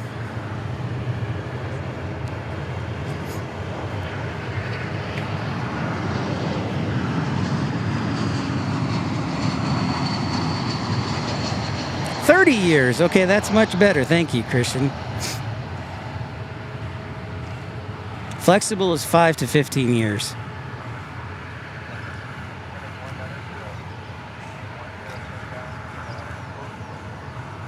My man's ready to go. Christian's ready to go.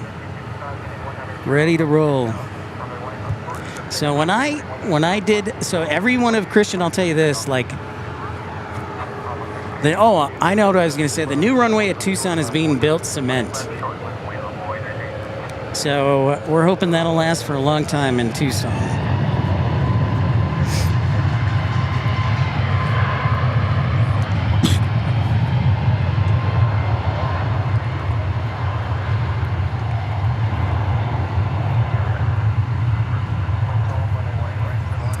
So if you're just joining us, thank you for tuning in episode 515. I'm Pip. Nice to meet you.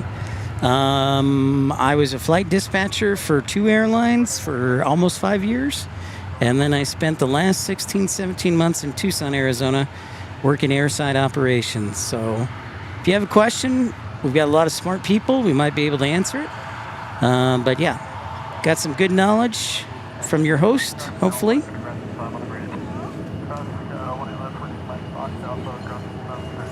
Yeah, Christian, excellent work, man.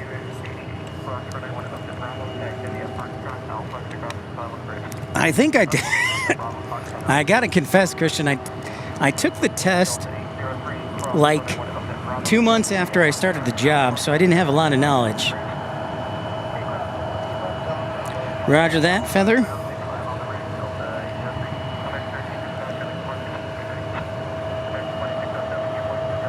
So hopefully the battery will last out on us for Royal Jordanian and the A380.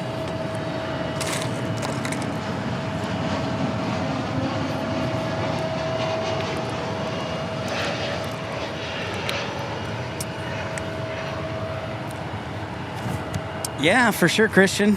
Let's get her done. Let's get her done.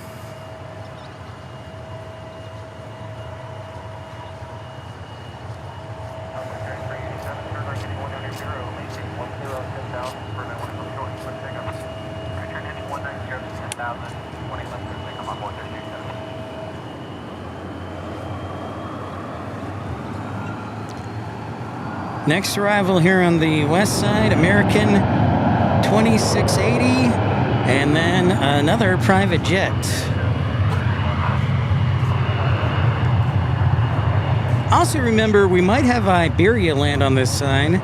It's scheduled to arrive at around like 4:30. I wonder, I think it's an extra revenue flight because Spain is playing here in Dallas tomorrow along with France. No, unfortunately not. Salt Lake City flights.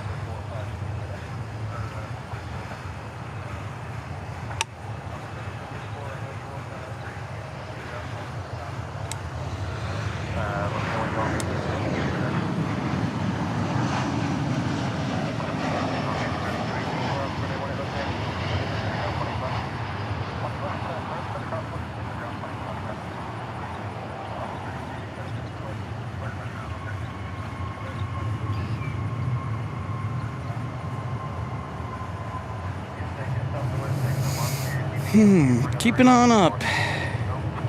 Hey, speaking of taxiways, excuse me for the shameless plug, but check out this sweet t-shirt that you can buy from my Fourth Wall store. The link is on the description below. If your dad's into aviation, if you are a father, or if you just want to look cool like me, I don't have any kids.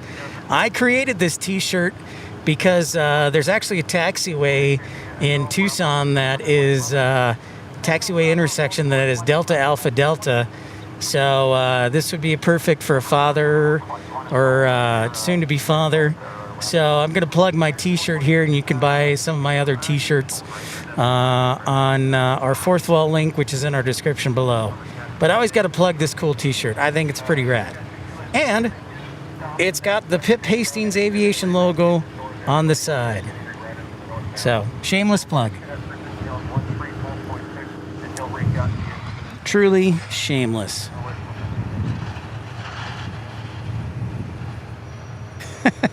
I guess I kind of do, Dave, but I was getting tired of my face getting sunburn and my neck getting sunburn, so that's why I have this mask on.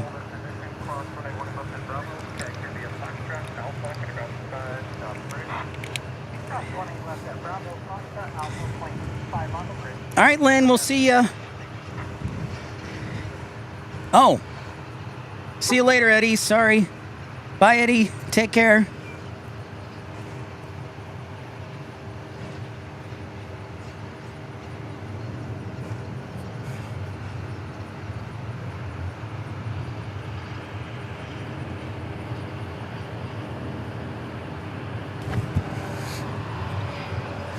Here comes our Challenger 650.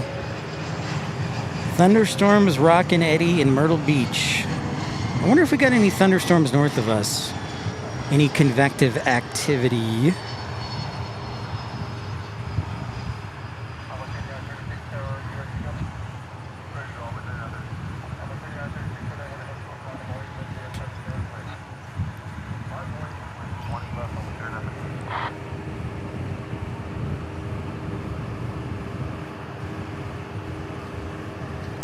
All right, Christian, excellent work today. I would hire you.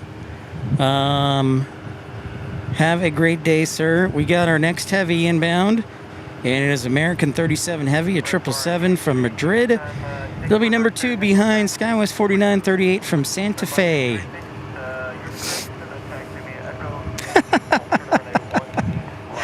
No. Parker, good one. Yes, I am a Blackhawks fan, and I'm afraid. I am afraid. You know what's funny is, though, I still think we're going to get Jason Robertson, Parker. 6'7" for 67 joules. Thank you, El Toro. Well done. Dave from North of the Rock says we are surrounded by convective activity. That's kind of what I figured. We have a little gap here, and we're surrounded by convective activity. See? We've got blue skies. It's almost like we're in the eye of a hurricane. But then there's clouds all around us. And further away, we've got convective activity. And then we also look to the west. So we're kind of like in the eye. That's pretty cool.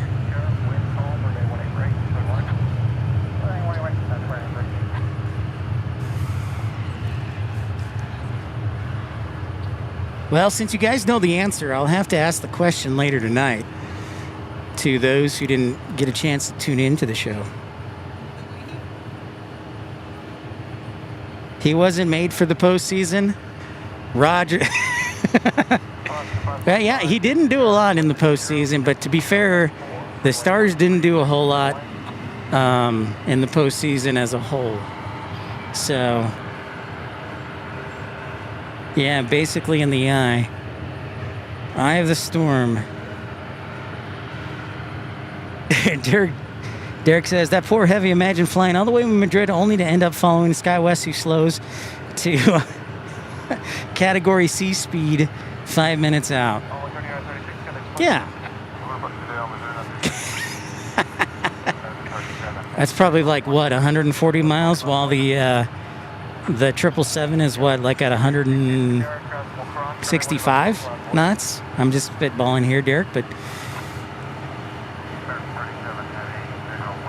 looks like we get a double shot of heavy aircraft.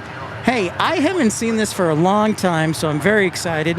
Qatar appears to be landing on the west side. I have not seen this for a while, so hopefully it continues its current right base pattern and put a cherry on top.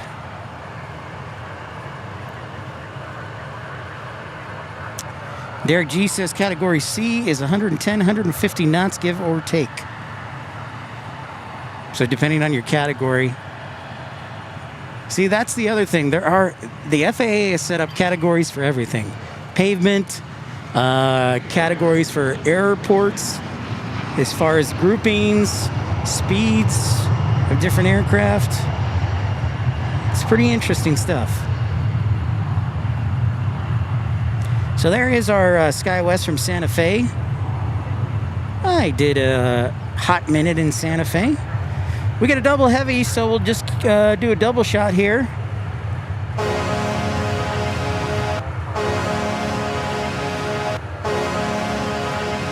That broadcast school has really paid off. Thank you, Bob Euchre.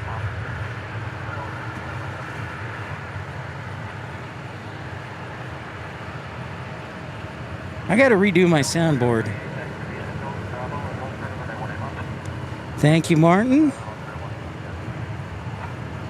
Hi, everybody. I guess technically, yeah. Now that's Spock, you're right. Technically, yeah. Yeah.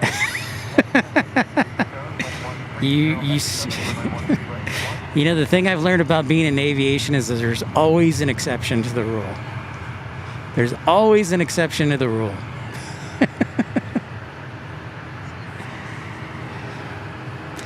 That's why I've started to learn just to speak in generalities.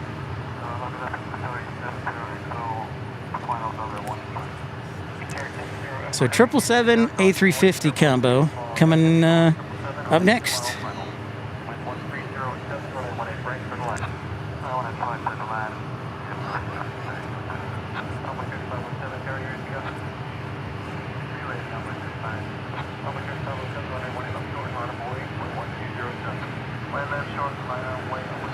Keep the soundboard going, it's great. I will remember that, Barton. I will remember that. I like him myself, personally. Derek G, supporting Exit Roll. Thank you so much, Derek G. This 777 is for you.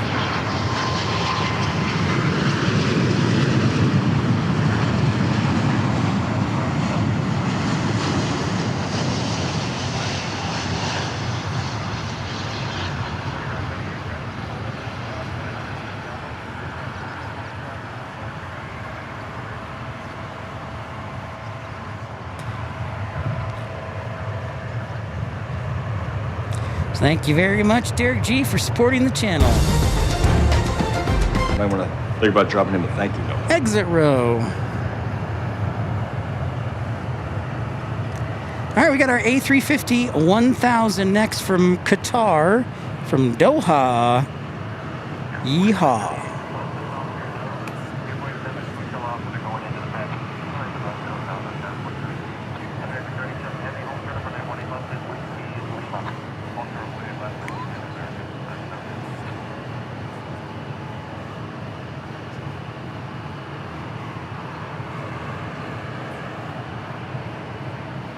Well, that goes, see, now the poll question, Airbus A350 1000, still the winner with 48% of the vote for American Airlines replacement for the 777-200. Still comfortably in the lead, but looks like a little 777X gaining ground. And also the Boeing 787-10.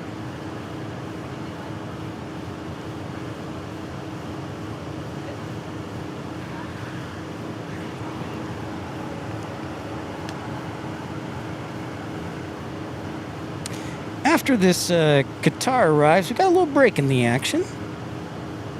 Little arrival gappage.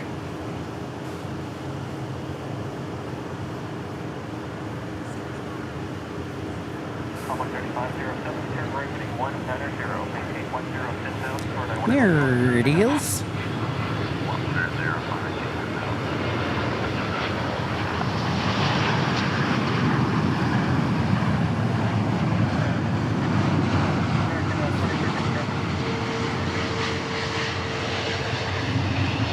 Wham!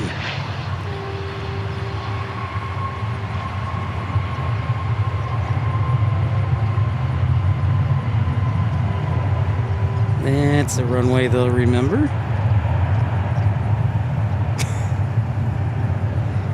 Houston, Texas. Been working and lurking. Thank you so much for working and lurking.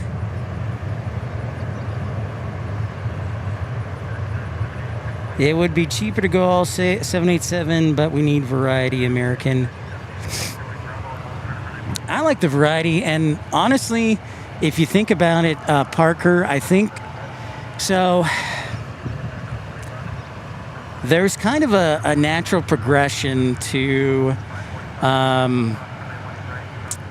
Boeing and also the Airbus for American.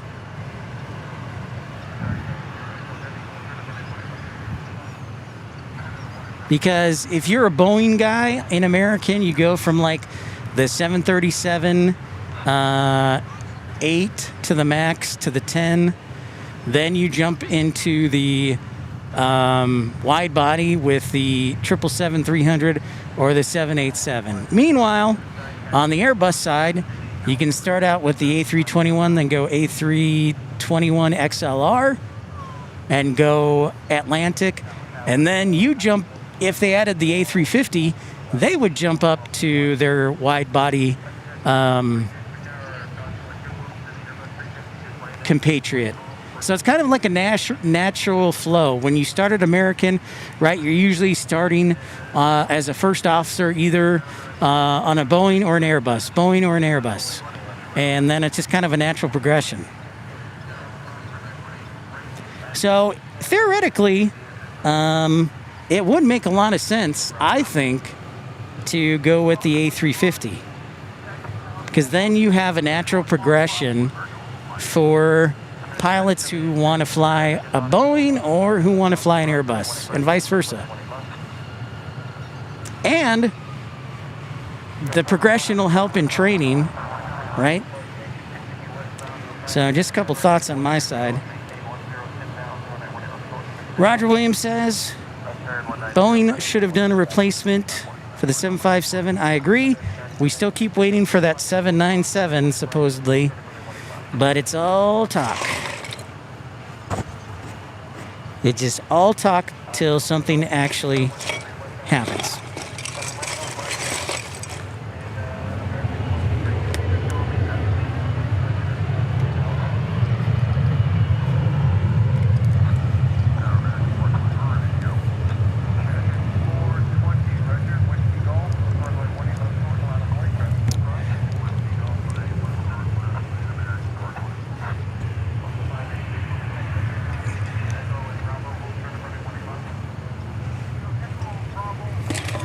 Derek G, our friendly controller, says, no chance A goes with the A350. American loves the 777, so a better 777 is right up their alley.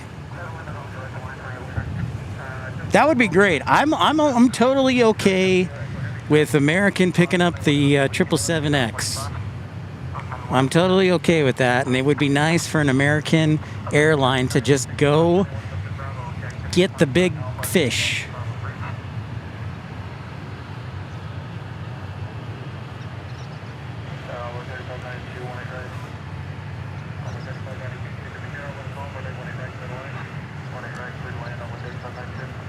We got a host of arrivals coming up, I think. If my phone will work.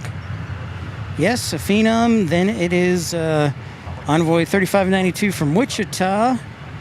Then, a Peoria arrival on a PSA 900, CRJ 900.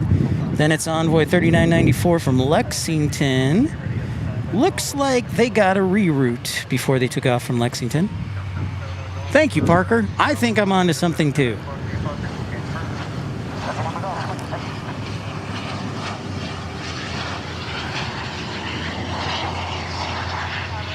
Houston, Texas, y'all, says, I grew up outside of Seattle.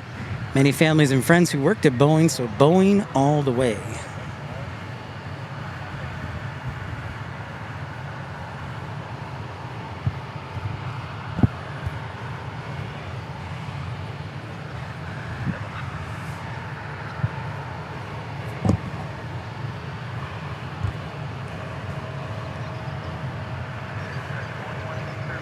We will see. The plot thickens.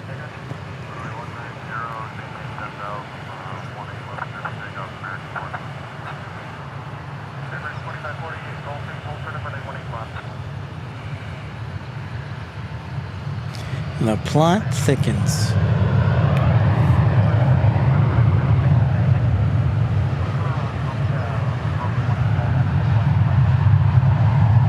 So we're going to try and hang out as long as our battery does till the A380 from British Airways lands, which is a little more than an hour, so we'll say an hour and a half, so right at 5 o'clock, which is basically on time for them.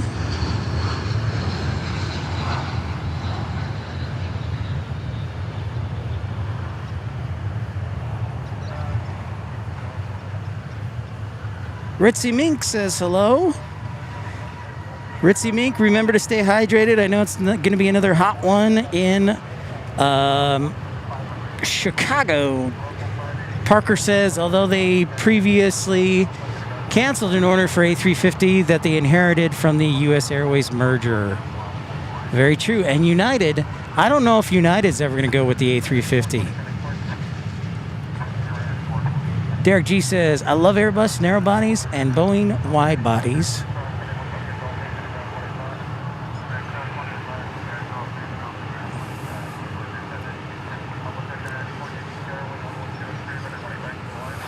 Yeah, it's definitely interesting. See, you have a debate between lots of people.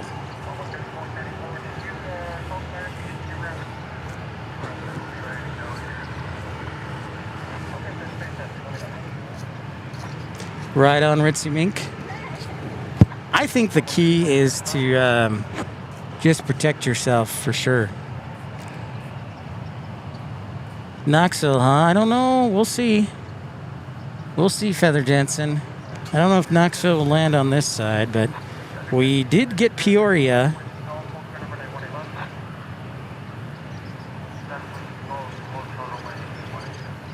Which is next to CRJ 900.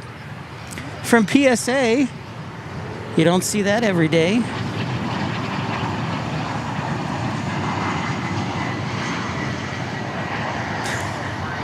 Does it bring back the DC-10?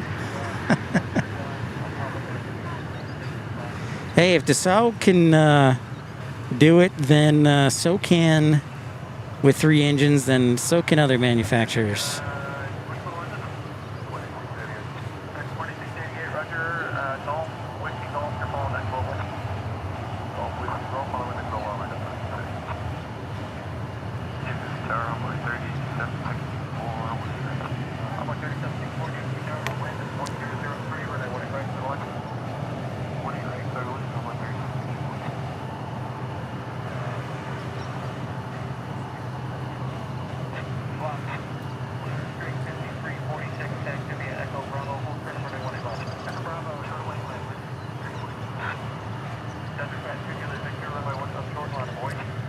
Thank you, everybody, for tuning in. Happy Monday to y'all. Episode 515. Don't forget to like and subscribe. We'll be on the air probably tomorrow around 7:30 at Love Field, hopefully, or maybe 8 o'clock, depending on the angle of the sun. I'd like to do a show nighttime from the new spawning area at Love Field. So I hope you can join us.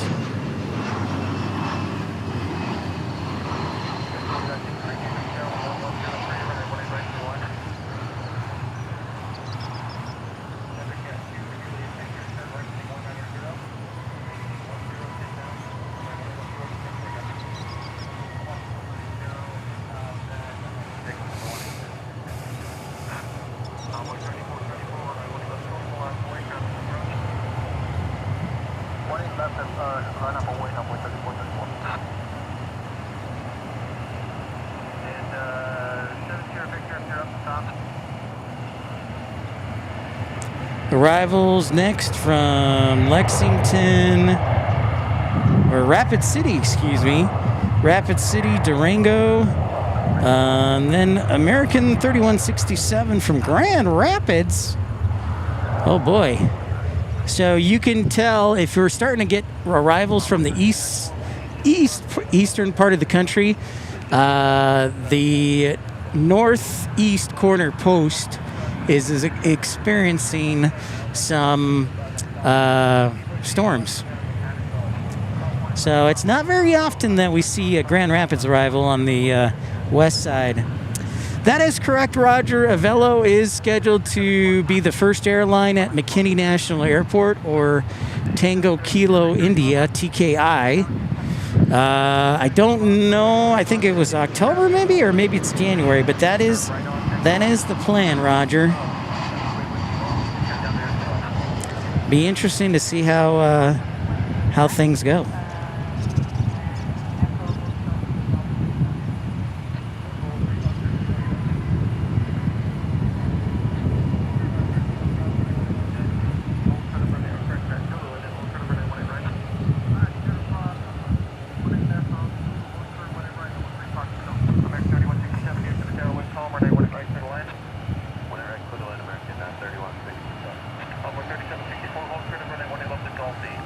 Next arrivals, yes, Durango, and Grand Rapids. What else? Interesting things. There is the retro livery that Feather Jensen was talking about. Excellent work, Feather. I did not look far enough ahead. Well done.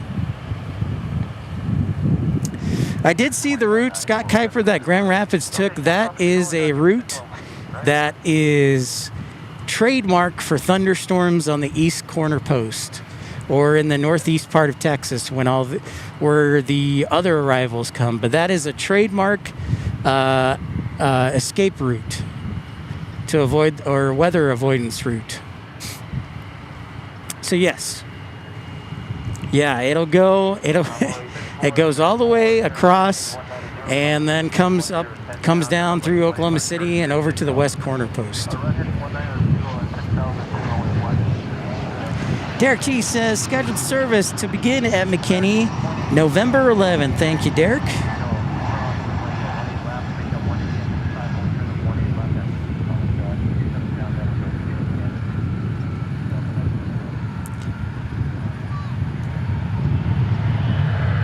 So ATC, in their all-seeing eye, has weather avoidance routes that they have pre-planned routes that flight dispatchers will get that go into effect, like weather avoidance plans or swap routes.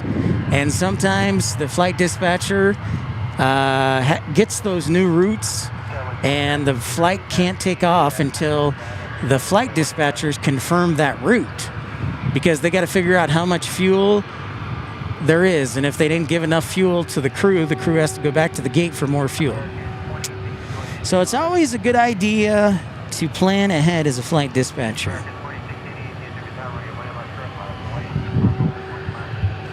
If you're trying to do flight planning, weather is definitely a major component of it.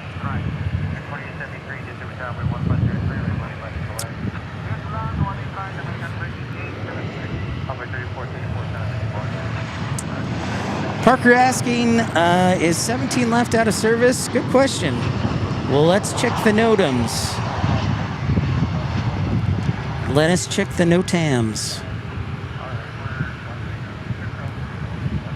American 9806 from DFW to Seoul is diverting back to DFW. Uh-oh. The repo. Or maybe it's just a maintenance check flight. That would probably be possibility. Let's check the NOTAMs, Parker. Is 17 left broken?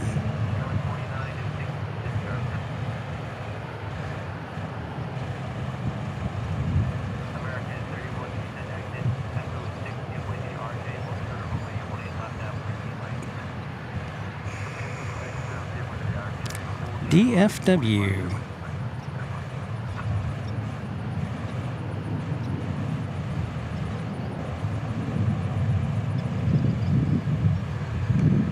Inner marker.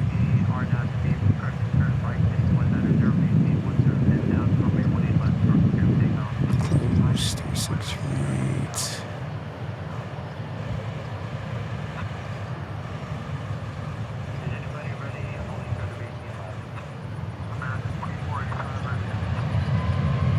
I don't see anything as far as closure, Parker. It could be related to the weather avoidance from the northeast that might be preventing that, or behind us. I do see some high cirrocumulus clouds, but I don't know this. But well, here comes our special.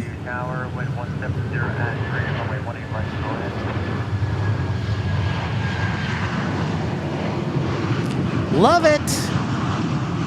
The Chrome de la Chrome. Bare metal. From Knoxville.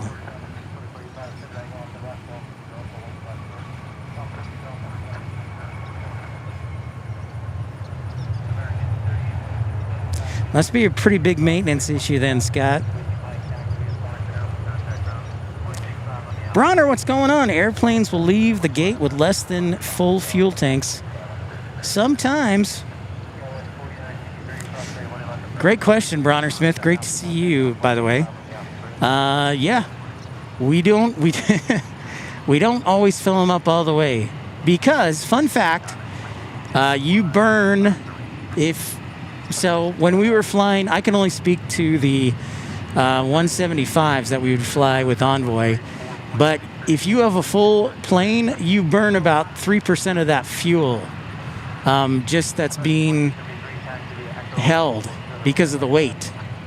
So, no, we don't always fill up the planes. The FAA rule is you have enough fuel plus 45 minutes and plus your most distant alternate.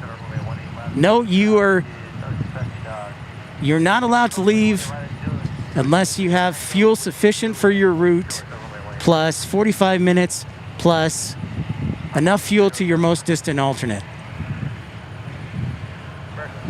That was a little rough, but it is correct.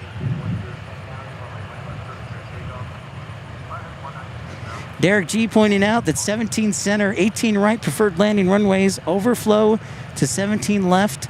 Pilots hate it. Last resort, 13 right. Tower hates 13 right. I bet that's annoying, and I can see why you would hate that, Derek G. 100%.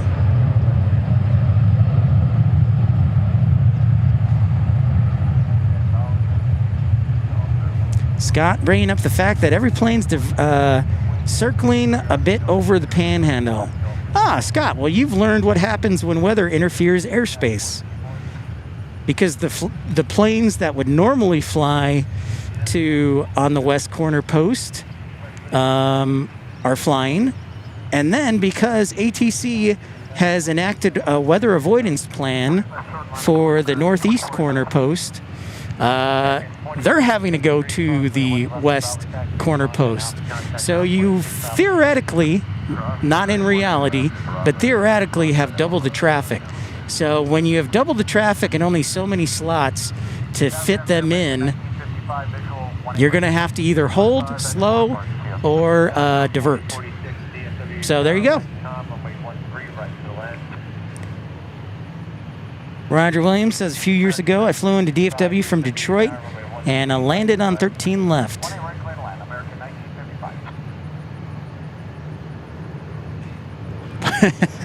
Parker points out the fact that when you land on 17 left, it's a 20-minute drive to the airport, which is true. I've landed Parker many a time on 17 left. I hear you. But let me tell you something. It's a heck of a lot better than Charlotte because at least on the east side they have end-arounds that they can go around the runways and not have to cross the runways. So DFW ahead of the game.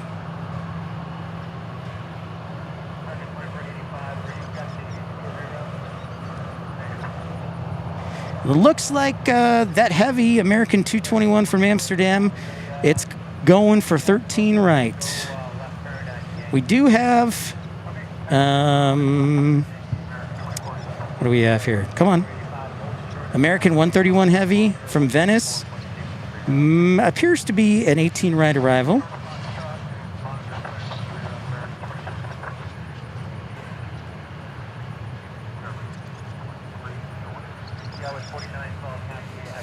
So all sorts of interesting stuff you're learning today. So thank you everybody for tuning in. Derek, Parker, thank you for the help. Sprock, thank you. So a lot of great questions today.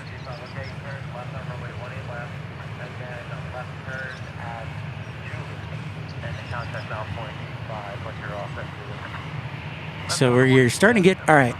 This is a perfect example of what happens when you have weather. You start to get stack-ups here because they have to do reroutes, and then they'll get reroutes off of reroutes, and then they have to make sure they have enough fuel, or they have to go back to the gate.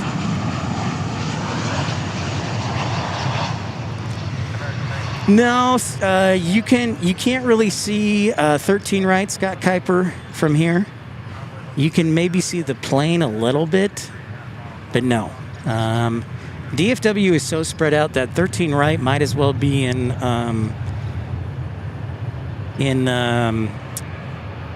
Hearst or Euless. It might as well be in Euless.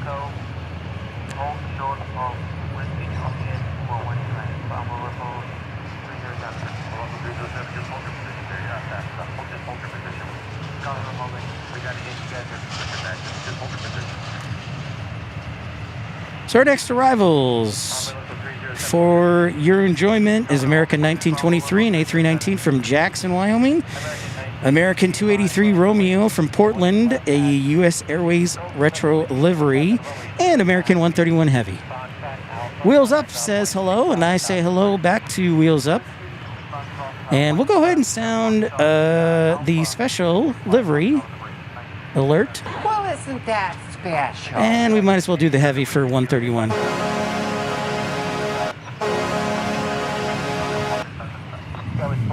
Shotgun runway is just taxiing. Cross 18 left at Bravo. Fontaine Alpha contact ground point 65 on the opposite bridge. Coupling Bravo, Fontaine Alpha. Damage 280 Romeo visual white line. American 231 Heavy DFW Tower wind 110 at 7 runway 18 light select. Light wind day though. And here's Jackson, Wyoming. Wheels Up doing all right. It's not too hot today here in DFW in the mid 80s, but humid and sunny. So I'm basically a wet mop right now. Been broadcasting just over 4 hours. I wonder how much battery I have left. Do I check? I think we should be able to catch the A380. Crossing our fingers.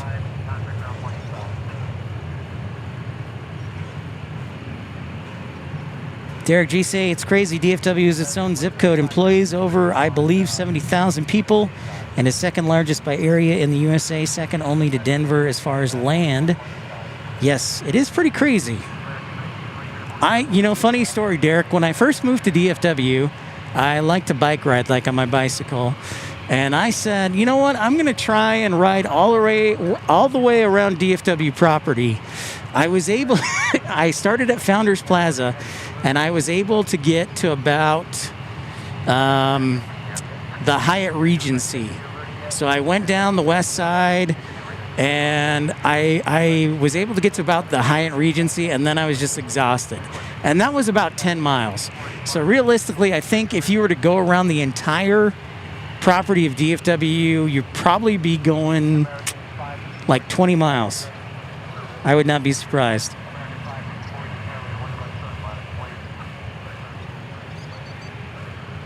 Scott telling us we have a Cincinnati flight coming in and a Bozeman flight. Thank you, Scott. Thank you. Oh, there's our retro. That means our Venice flight is next.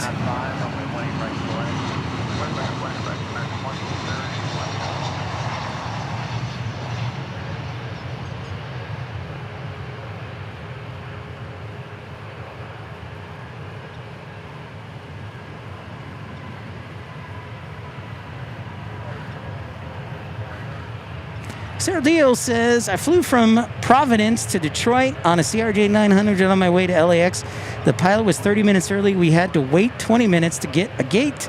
Does the fuel that the pilot could have used flying used waiting? Yep, that is sometimes the case. Although, Sarah, I will tell you, a lot of times, if the pilots are feeling generous, they will shut down one of the engines, or they will shut down both engines and turn on the APU, which is kind of like a small third engine, to run the AC and power for the plane. But that's one of the ways you can save fuel is after you've landed. If you need to taxi, you can do so just on one engine. And then if you're just waiting somewhere, you can technically turn down both engines, turn on the APU. So, excellent observation. What's up, Lake Spro from Melbourne? That's right, Derek. Sounds good in theory. It shows you how unaware I was of the size of DFW. I was such a greenie. I was totally oblivious to the size. I thought I could take on the world, I guess. But no, I could not. Not even close. Just checking out, waiting. Oh, there's our 787. Beeper.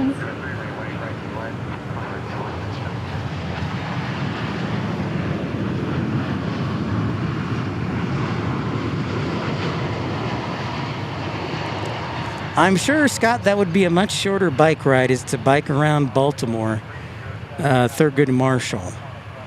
Not quite as large.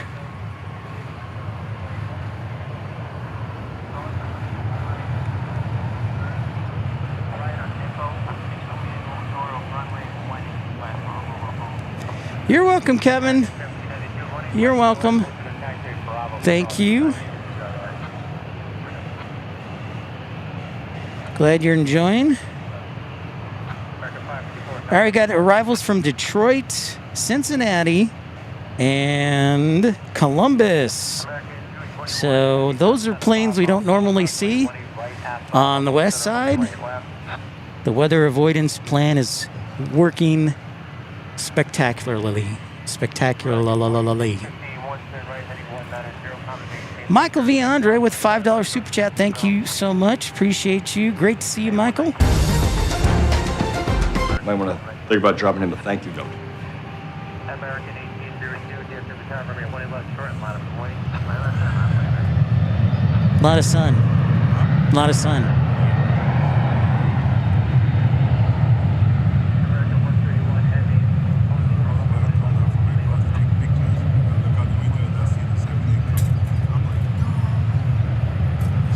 Uncle Plane Guy, thank you for sending a gift. You are welcome, Sarah Deal. Glad to provide it for you. Glad you're enjoying it. I always want to try and educate and entertain.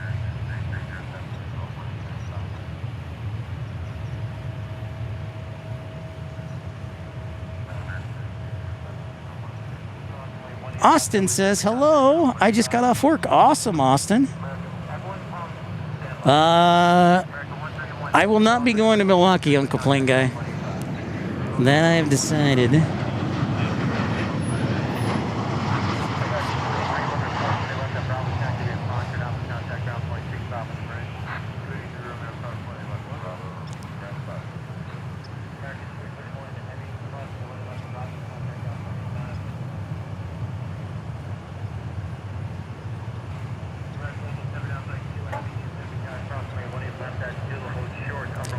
Doing well, Austin. Just enjoying a little bit of shade I have left under the canopy. And I'm wearing a face mask today, so hopefully I won't get sunburned. What are the choices now, Uncle Plane Guy? I've got one more choice that I'm waiting to hear back on. I don't want to reveal it just yet. If not, then just go back to applying for jobs or live streaming full time. It's pretty wild there, Austin. I did not see that. Guess it needed a longer runway.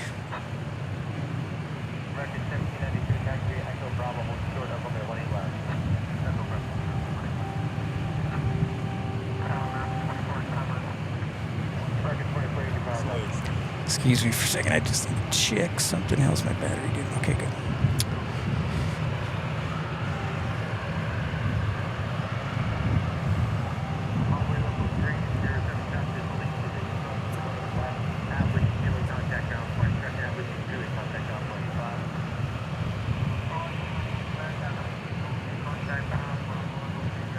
Dang, Austin. Yeah, it's pretty interesting, Austin, since they have 18 left, shortened. There's all sorts of interesting stuff going on. All sorts of interesting stuff going on.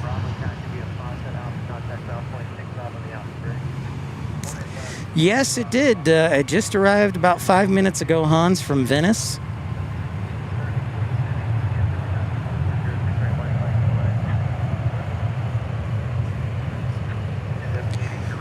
I did not see the ARF truck, Scott. Oh, it's probably responding to a medical emergency.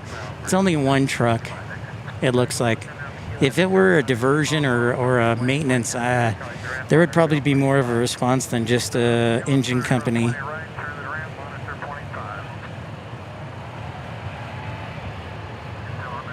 But it could be for 96. It just would seem, Scott, kind of weird to only have one engine and no ARF trucks. So that looked like an engine company, and the ARF trucks, as you know, are bigger. So we'll keep an eye on that. Thank you, Kevin. Yes, Edinson. What airport? This is DFW International Airport in Dallas, Texas. But we do have that diversion coming back here. I see, Scott, that you pointed out. 9609 coming back on a 787. Oh, look at that. We got Iberia on descent at 18,000 feet.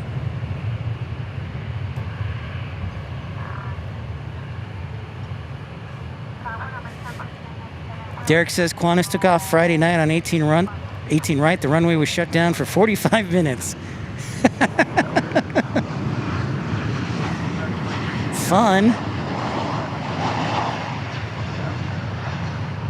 I don't think it's a test flight. I would not be going to Incheon, Seoul, Korea. I'm guessing it's a repositioning flight that must have had some maintenance issues. I'm suspecting. I don't know that for sure, but I would suspect there's probably some maintenance issues that they had.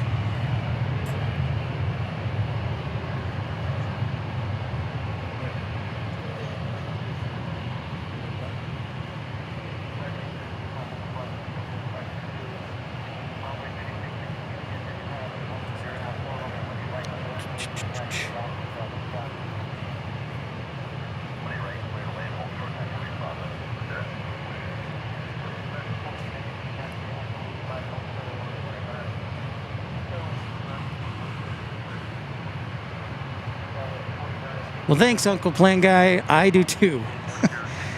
If I was not under 31, I would be applying for ATC, knowing what I know now. But I found aviation later in life, so I like being a flight dispatcher. I like being in airport ops. Yeah. Yep.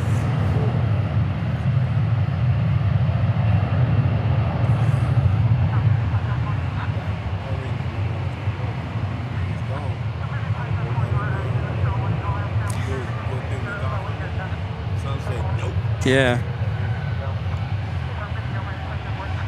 Looks like this maintenance might be fading to the west side, or east side, excuse me. That diversion. I think I heard that too. They must do maintenance on the Dreamliner or need it over at the east hangar. Okay. Learned a fun fact. I have not tried DFW yet, Kevin.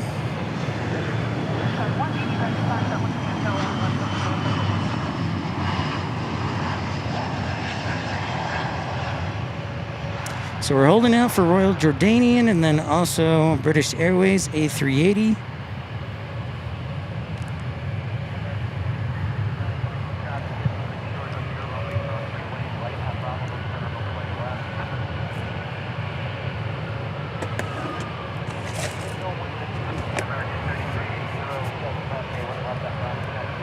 Thank you, Uncle Plane Guy.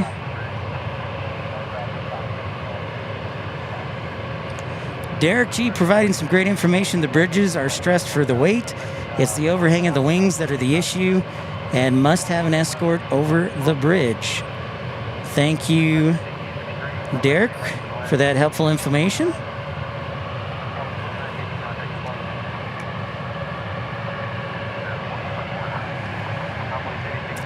Oh, we're getting quite the little lineup here. This fun action. If you do encounter buffering, thanks for your patience. It usually resets. Actually, I'm going to do one thing that may help improve the signal. Uh-oh. Are we out of data? Maybe, maybe not. Stand by. Always love the SIM cards that go out of data for no particular reason. Okay.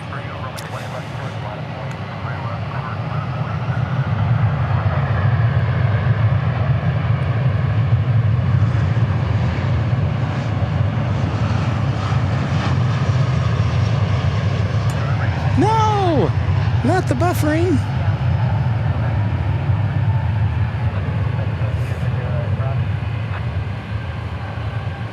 You guys getting bad signal? Poopy signal?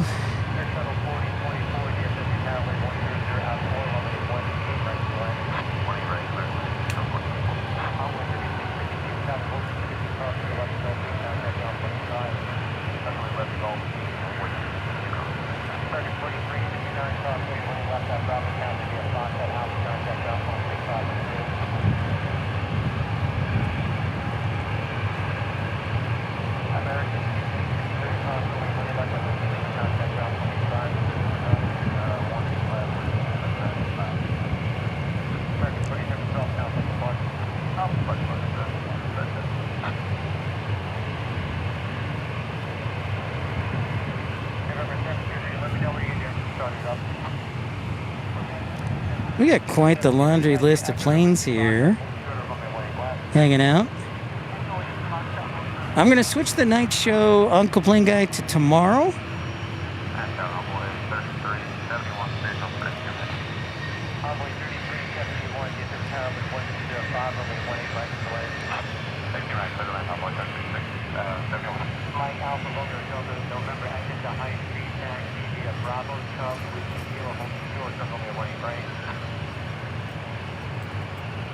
All right, I think it's getting better. Sorry about that, folks. I think we have just enough data, just enough battery, I'm hoping. So, yeah, we got a little bit of everything. We got a bunch of planes waiting here, here. The diversion is going east. Thank you. Here. Derek G says, Tower decides where planes depart. We decide where they land for Tracon. Chemical Arts. American 9606 is returning DFW after almost 7 hours and made it all the way to Washington State before turning around. Thank you, Uncle Plane Guy, for the jewels. Grumpy, okay, thank you for the update on the buffering. Sorry, guys. That does happen. But we got quite a little nice lineup.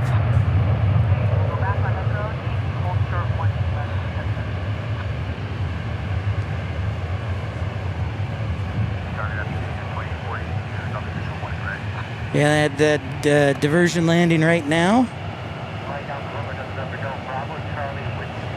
Uh-oh. Is Iberia going to get 13 right?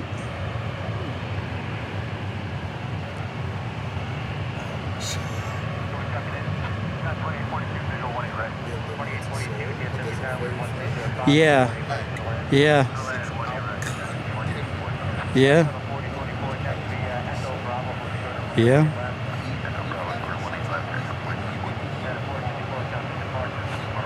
Albuquerque next arrivals. United 2840 and A319. And then American 2856 from Gunnison, our next 3 arrivals. We'll monitor Iberia.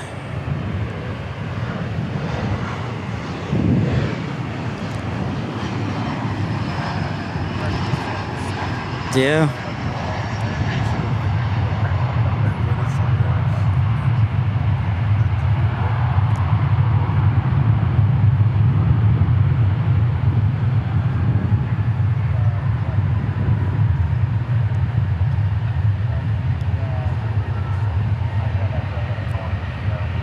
Daniel, what's going on? It's actually not stormy at DFW. It's everywhere around that stormy, Daniel. So a lot of these flights are getting reroutes before they can take off.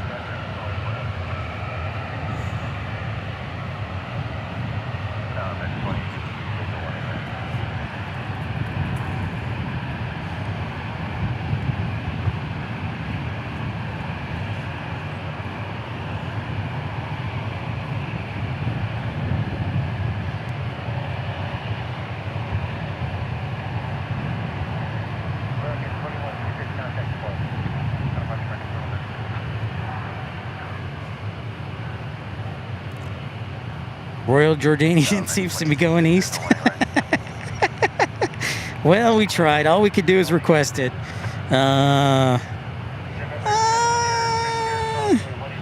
We tried.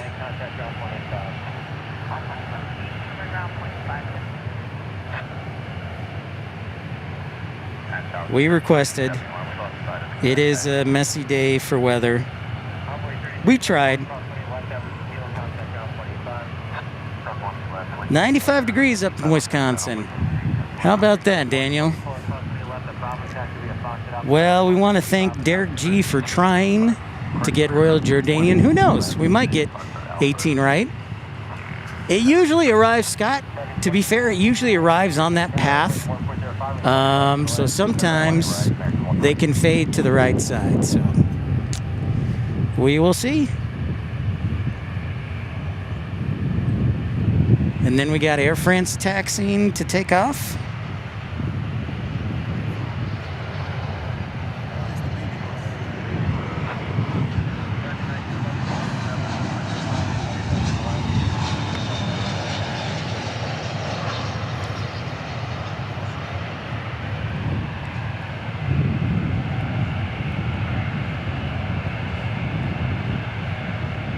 Yeah, it does look like Iberia is going to pull a 1-8 right at least.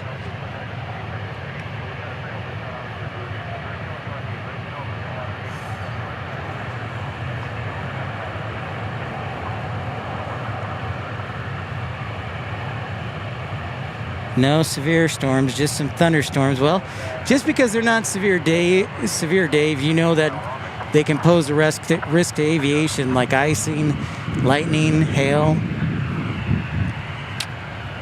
microbursts, things like that.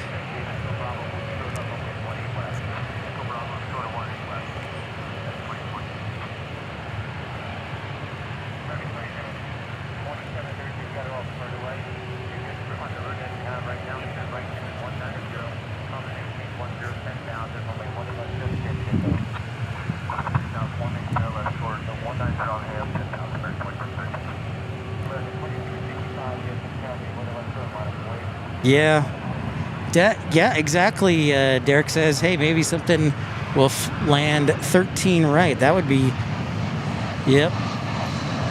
Or 13 left, excuse me. Or 13 right. Wait, where?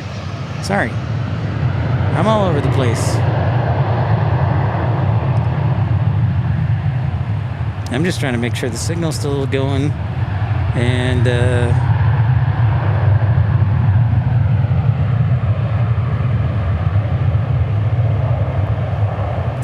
a clear weather day would definitely be a nicer day.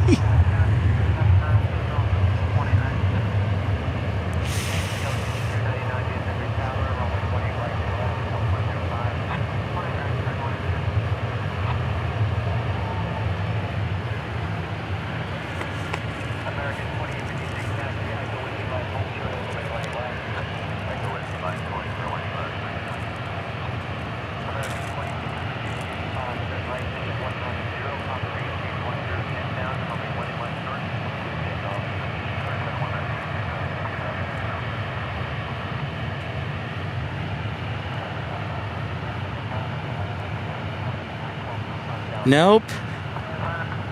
Iberia is going to the east side, I think. That is a long fade. That is a long fade. I'm calling it for the calling Iberia for the east side.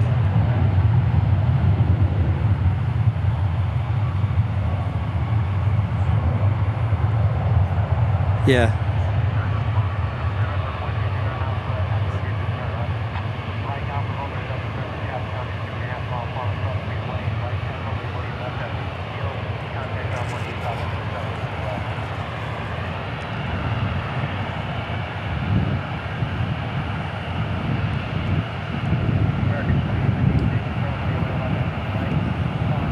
Maybe it'll be nice.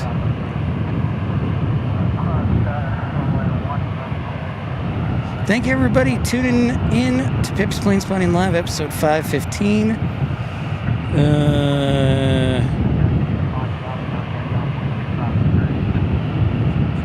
We got arrivals from Santa Fe again. Wow, we always third Santa Fe arrival. Then from Lincoln, Nebraska, on a CRJ 700. American 1397 from Austin. American 1014 from Tucson. And then, yes, it does appear Iberia has corrected back to the west side. So A330 for arrival. Brian Henry, I was there on Saturday doing some plane spotting with my son. I take it Iberia is the charter for the soccer because our normal Iberia flight is still 3 hours. You know, I wonder if it might be or if it's additional fans, Brian Henry. Might be additional fans showing up for the game tomorrow.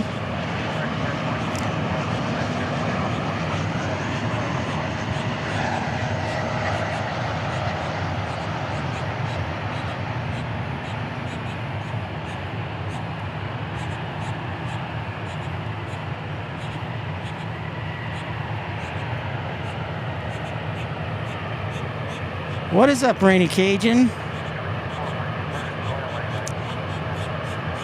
Yeah, exactly. I don't think they'd be coming from Madrid directly. That would be some serious jet lag for for that. So yeah.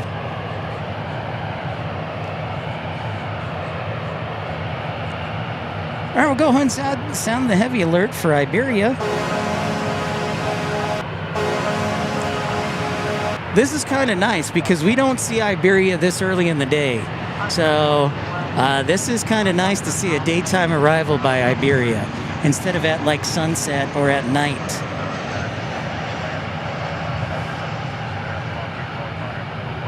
Oh, look at that.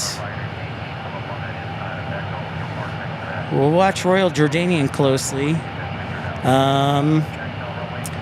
Behind the Iberia is American 407 from Anchorage, an A321 Neo.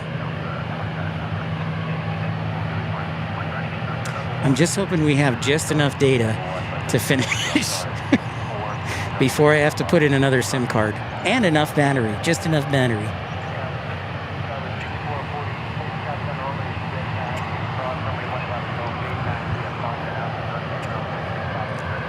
Tyler says it's fans of the team, and they've been staying in the U.S. since like the end of May. More fans are coming, I guess.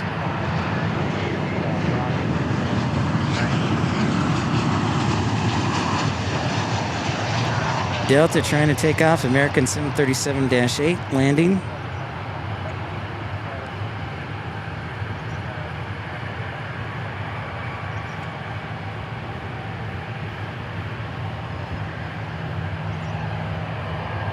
Thank you, everybody, for tuning in. Episode 515 with the Pipster here.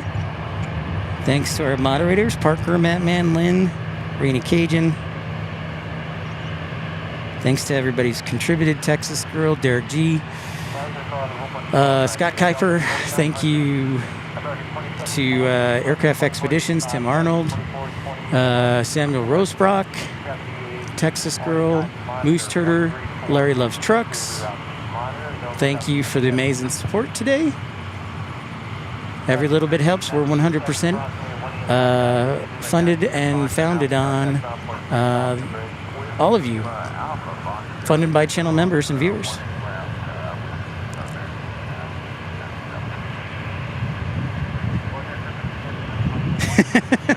I know. Parker, I was watching that. I'm like, oh. Well, there's always tomorrow or the next day. You're like, dang it, one day. One day, we appreciate Derek and his help. A request is all we can ask for. I thought it might have the chance because it was going along that 380 line, Highway 380 line. But then I saw American 1648 blocking us from Phoenix, no less. All right, Iberia is next.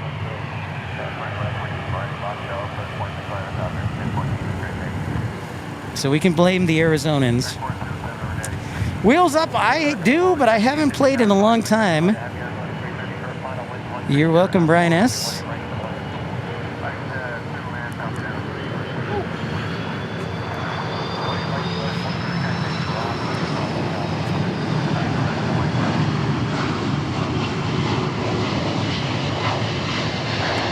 I'll take this. I'll take this. This is a good consolation prize. Whoa. This is a good consolation prize. Iberia, we never, ever, ever see Iberia this early, so I'll take this as a nice consolation prize.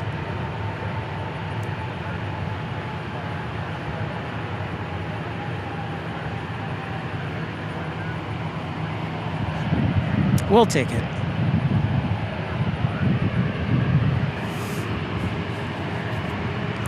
We will definitely take it. All right, Delta was about to take off, and then they moved back in line, so they must have gotten a reroute or something. So we got a nice little traffic jam up here. This reminds me of 11 o'clock in the morning, Derek. This is like beep, beep, beep, beep.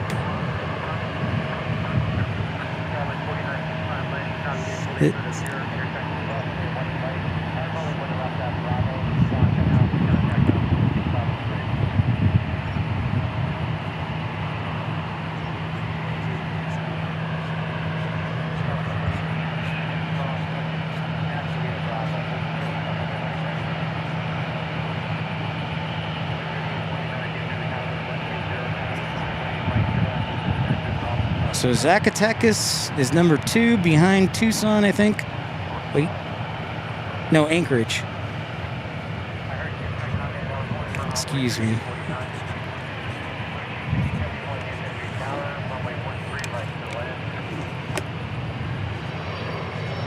Ah, there's our A321. Wheels Up, it's usually pretty busy here at DFW, thanks to being the 3rd busiest airport in the world in some weather. Now, they do have 7 runways here, but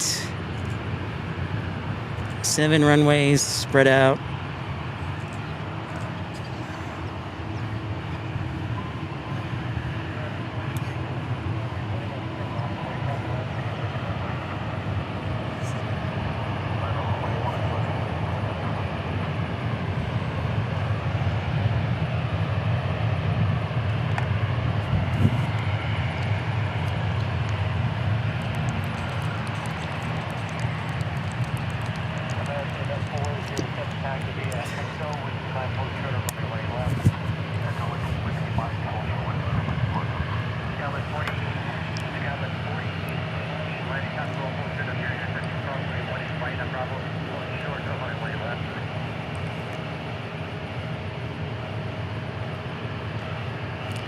Another E175 from McAllen.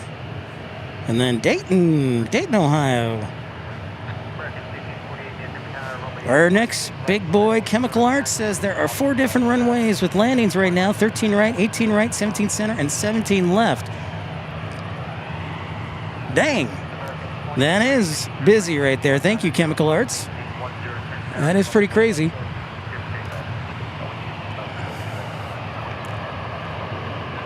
Just another day at DFW.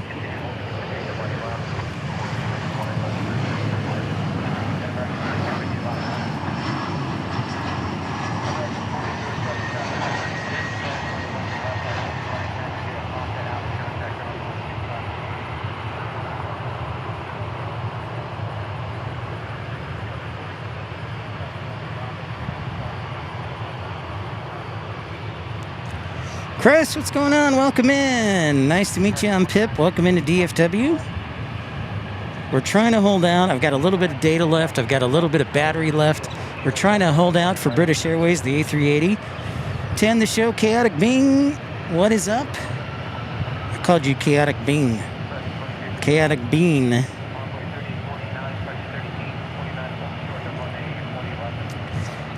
Guys, I'm just telling you, I think there's a 50-50 shot that British Airways is going to land on the east side.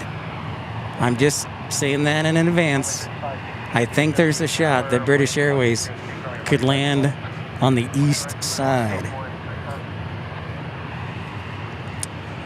You might be able to see Royal Jordanian here in the distance. Tower Envoy 3461, we just got a new group from company. We also be on Grand Storage. Envoy 3461, standby. If you can see it, there's Royal Jordanian.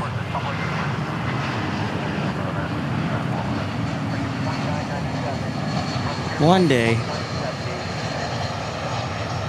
Yep, British Airways coming in from the northeast, which is the usual pattern, Scott. The problem is we still have extra traffic on the west corner post, which could potentially block the A380 from the west side.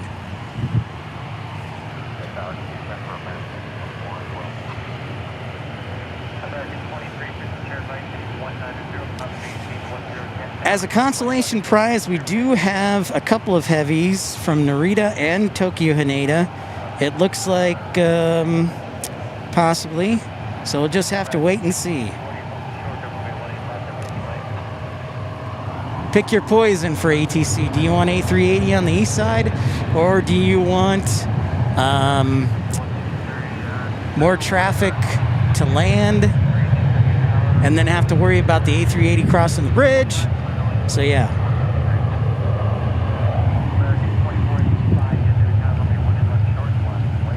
Unfortunately, 2045, we have some people in the lab right now. Sorry about that.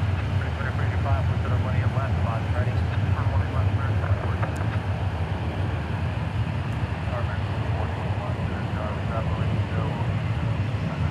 We're going 3 deep. 3 deep.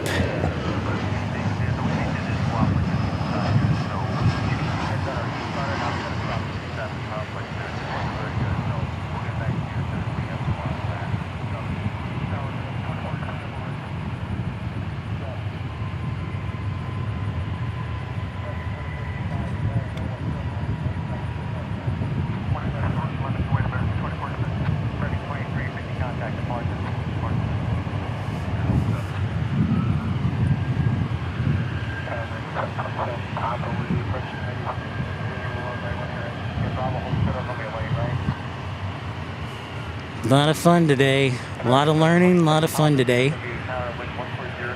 Can we close it out with an A380?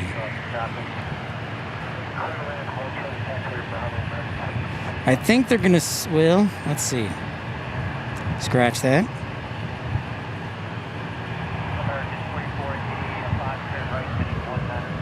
Will my data hold out? Parker says we're going to need Alaska to go 13 right, and then I think there might be enough space to fit British Airways on 18 right. Now you're thinking, Parker. You're on it. You are on it, dude.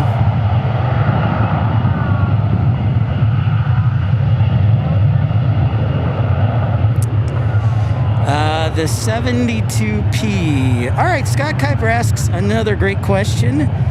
He says, Pip, there's a flight that is American 727 Papa on final. Is the P designating something special? Well, the answer is kind of. So, Scott, sometimes there are flights that have similar or identical flight numbers. And depending where they're at. Because of that, sometimes to differentiate them, you have to put in a letter number, or you have to put in a letter identifier, or what we stub the flight. So when we put a letter at the end of the flight number, we stub the flight so that air traffic control and the pilots can know that they're separate from a similar flight number. So basically it's to differentiate one similar sounding flight number from another. So you don't confuse the flights. So yeah, it's called stubbing when you put a letter at the end of the flight plan.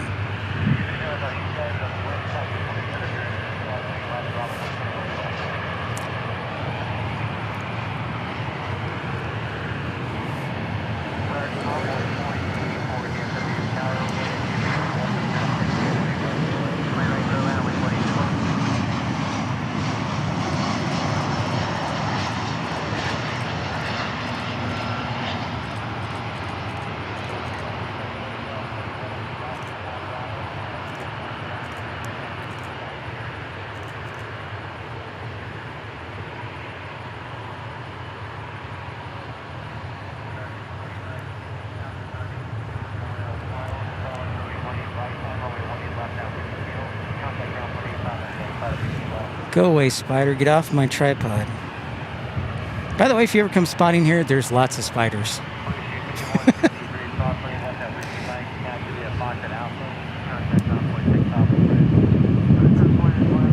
I feel like I've given you a master class in like aviation today. Flight dispatching, ATC, a little bit of ATC, a little bit of flight dispatching, a little bit of airport ops. Your heads are about to explode.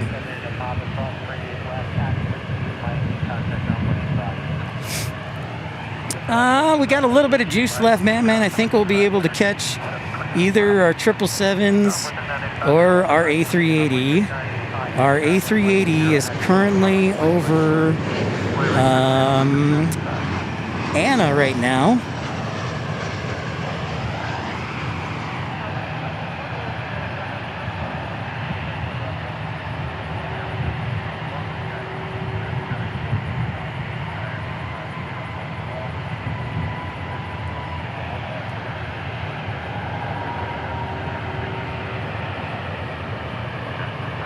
So still a log jam over here on 18 left. Everybody trying to get reroutes or take off or change things. So got a little bit of everything going on. I think, so if my battery dies, then we're done. Unfortunately, we're done. So cross your fingers on that one. And data too, because I'm pretty close to data as well. I have another SIM card, but it would take a second to set up.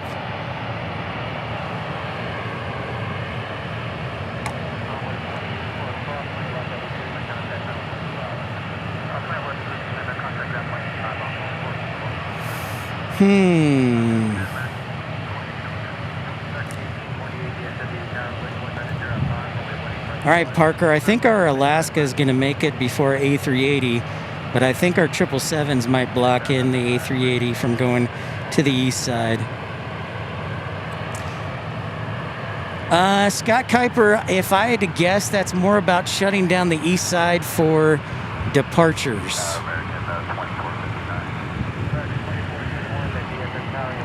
If I had to guess. So that's why we have all these planes on the west side. That's my working hypothesis, because we normally do not see this much traffic. But if they have shut down the east side for departures, that would explain why. Now, that could be also for arrivals, so they may have to go over Oklahoma, but we'll see.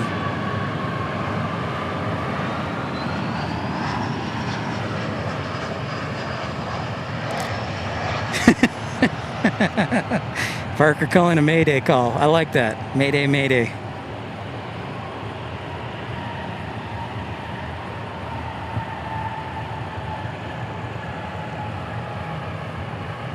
I don't know if it's like a Mayday. It'd be more like a pan. But, yeah, it's kind of interesting. So that's my working hypotheses right now. I don't have a look at the radar. But would you get off my tripod? We will see how it all unfolds. Yeah, I don't think there's I got too much traffic coming in on the southwest corner post and the northwest corner post. I'm almost betting money on the A380 landing on the east side.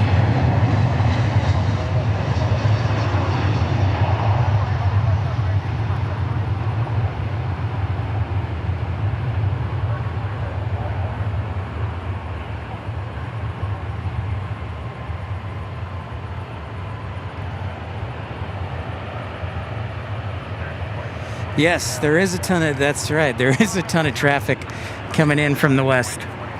That's exactly right.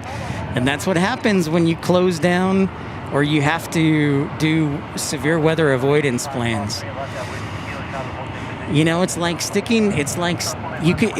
it reminds me of like Tommy Boy, the movie Tommy Boy, where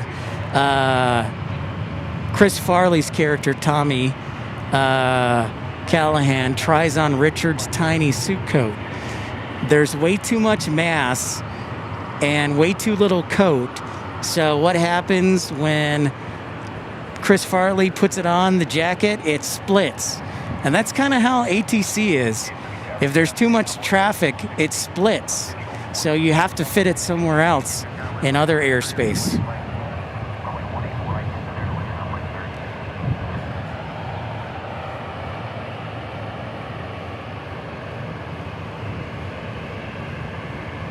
See, nobody's really, and the other thing, here's the thing, nobody's really moving, and if they are, they're moving very slowly because of the weather when they're departing.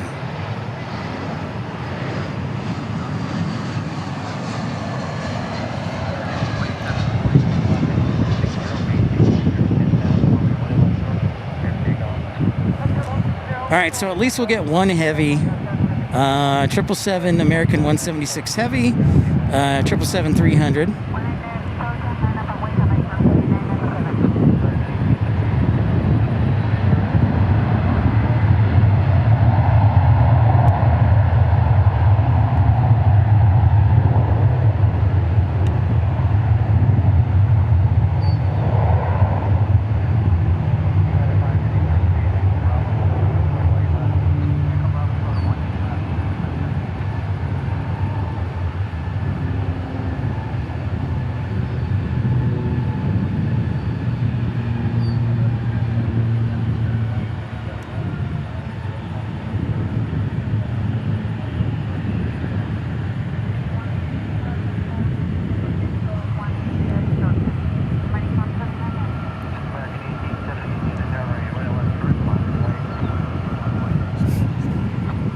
Thank you, everybody, for joining us. Episode 515. Don't forget to like and subscribe. Let us know where you're watching from.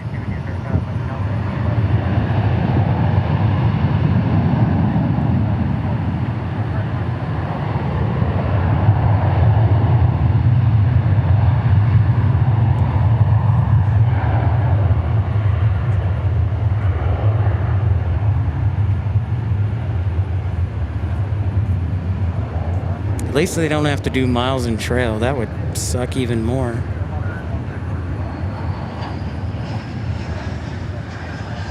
That would be the worst.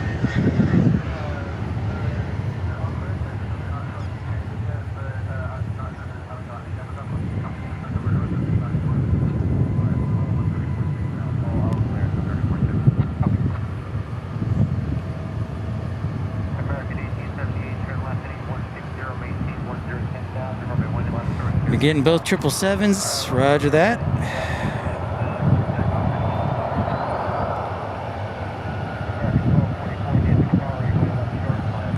Man, if they fit that A380 in, I will be really impressed.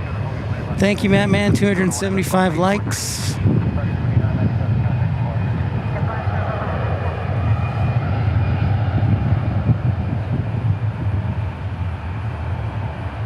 So we got a double shot, a 777-200, a 777-300, and landing next, Alaska 392.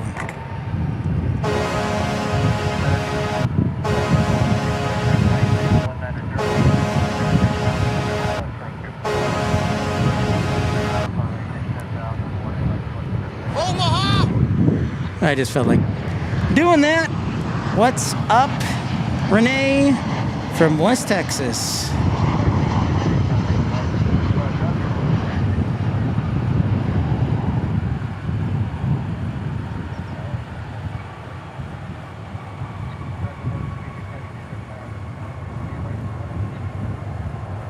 So that's in from Portland. Then we got a 777-300 landing next. And then a 777-200, and then we're hoping our A380 sneaks in.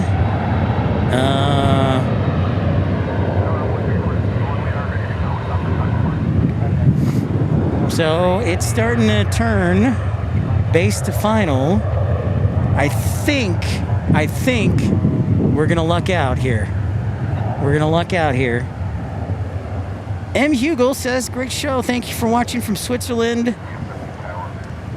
Yeah, I'm thinking we might be able to swing the A380.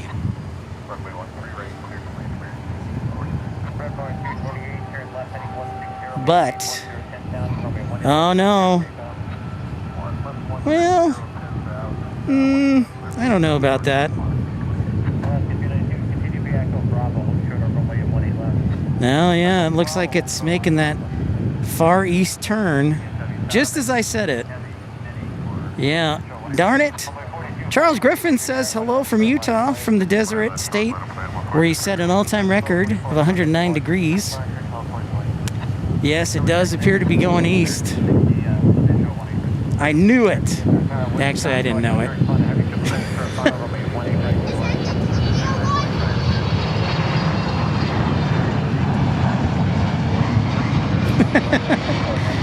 Betting the farm going east.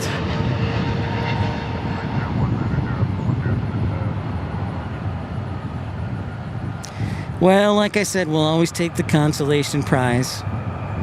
I feel like I'm playing the game of Let's Make a Deal.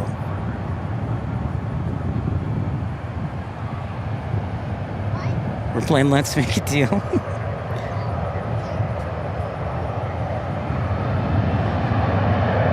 It's funny too, so here's the issue.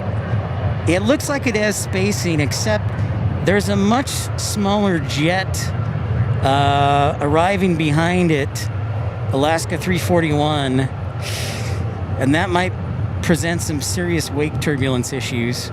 So, yeah. You know, Dave, I did say that, and I am wrong.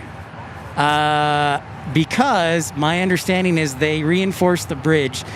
It's not this northern bridge here, it's the bridge down at the south end that the A380 can actually land on the east side, but it has to specifically cross the bridge down at the south side. So I was 100% wrong.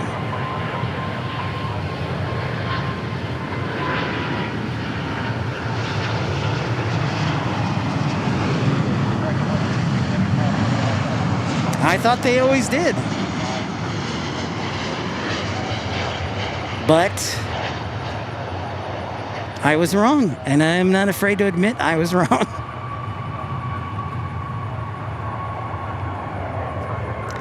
May I please trade 4 E175s for 1 777-300?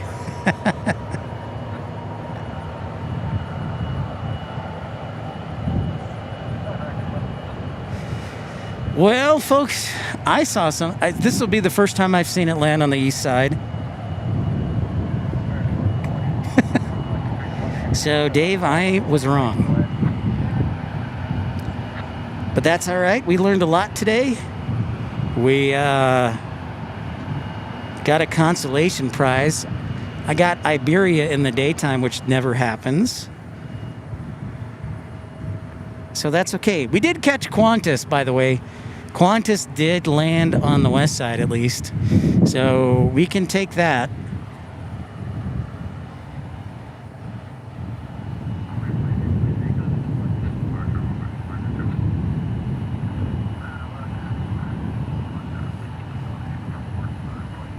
So it's interesting, if you look behind the A380, there's a massive amount of space behind the A380. The next flight is basically over like a Little Elm. So that would probably be, I'm going 10 miles. 10 miles spacing. I don't know on the engines, Brian Henry. That's a great question. I don't know the answer to that. So if somebody knows the answer to, do the 777-200s have the GEs, or are they the Rolls-Royce or the Trents?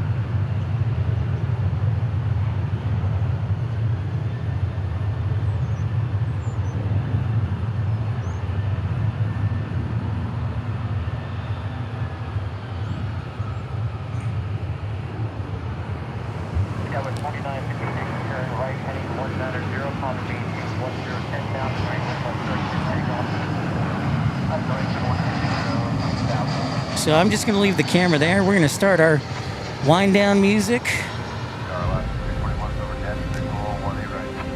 Parker says Trent's for the 200s. Thank you, Parker. Ramona Aviation, what's up? So, Parker says we won't forget it, Alaska. I'm saying it right now. I will not fly an Alaska flight for the rest of this year. I am putting my foot down. So, yeah, our A380 is landing on the east side. Alaska, we won't forget this. We won't forget this ever. But thank you for everybody tuning in to episode 515 today. We did not get rained on, which we're extremely grateful for. We did not lose our signal, which we're extremely grateful for, and had just enough battery. Let's plan to be on the air at Love Field tomorrow, 7:30, 8 o'clock, depending how the sun looks. But I'll be down there spotting from the spotters area, so we'll get you some hopefully nice close-up arrivals and departures.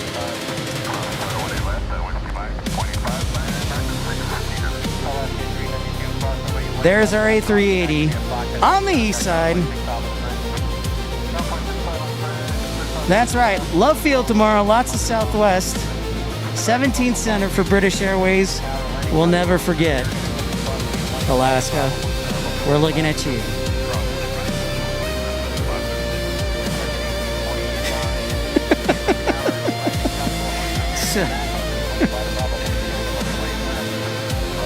We'll remember this. Thank you, everybody. Thank you, Parker. Thank you, Sarah Deal. Thank you to all those who contributed today. Thank you to Eddie Blackburn. Thank you, Aircraft Expeditions. Thank you to Mattman. Larry Loves Trucks. Thank you to Derek G. Thank you to Texas Girl. Thank you to Samuel Rosebrock. Thank you to Scott Kuiper. Thank you, Michael V. Andre. Thank you to Hans. Thank you, everybody who's contributed today. If I forgot you, I apologize. The show is funded by 100% by viewers, so thank you so much to everybody for your generosity. Josh, we'll see you later. We'll see you tomorrow, everybody. Thank you, Dave. See you guys. I'm outie. Enjoy the rest of the music and this frontier. Taking off, episode 515 is in the books.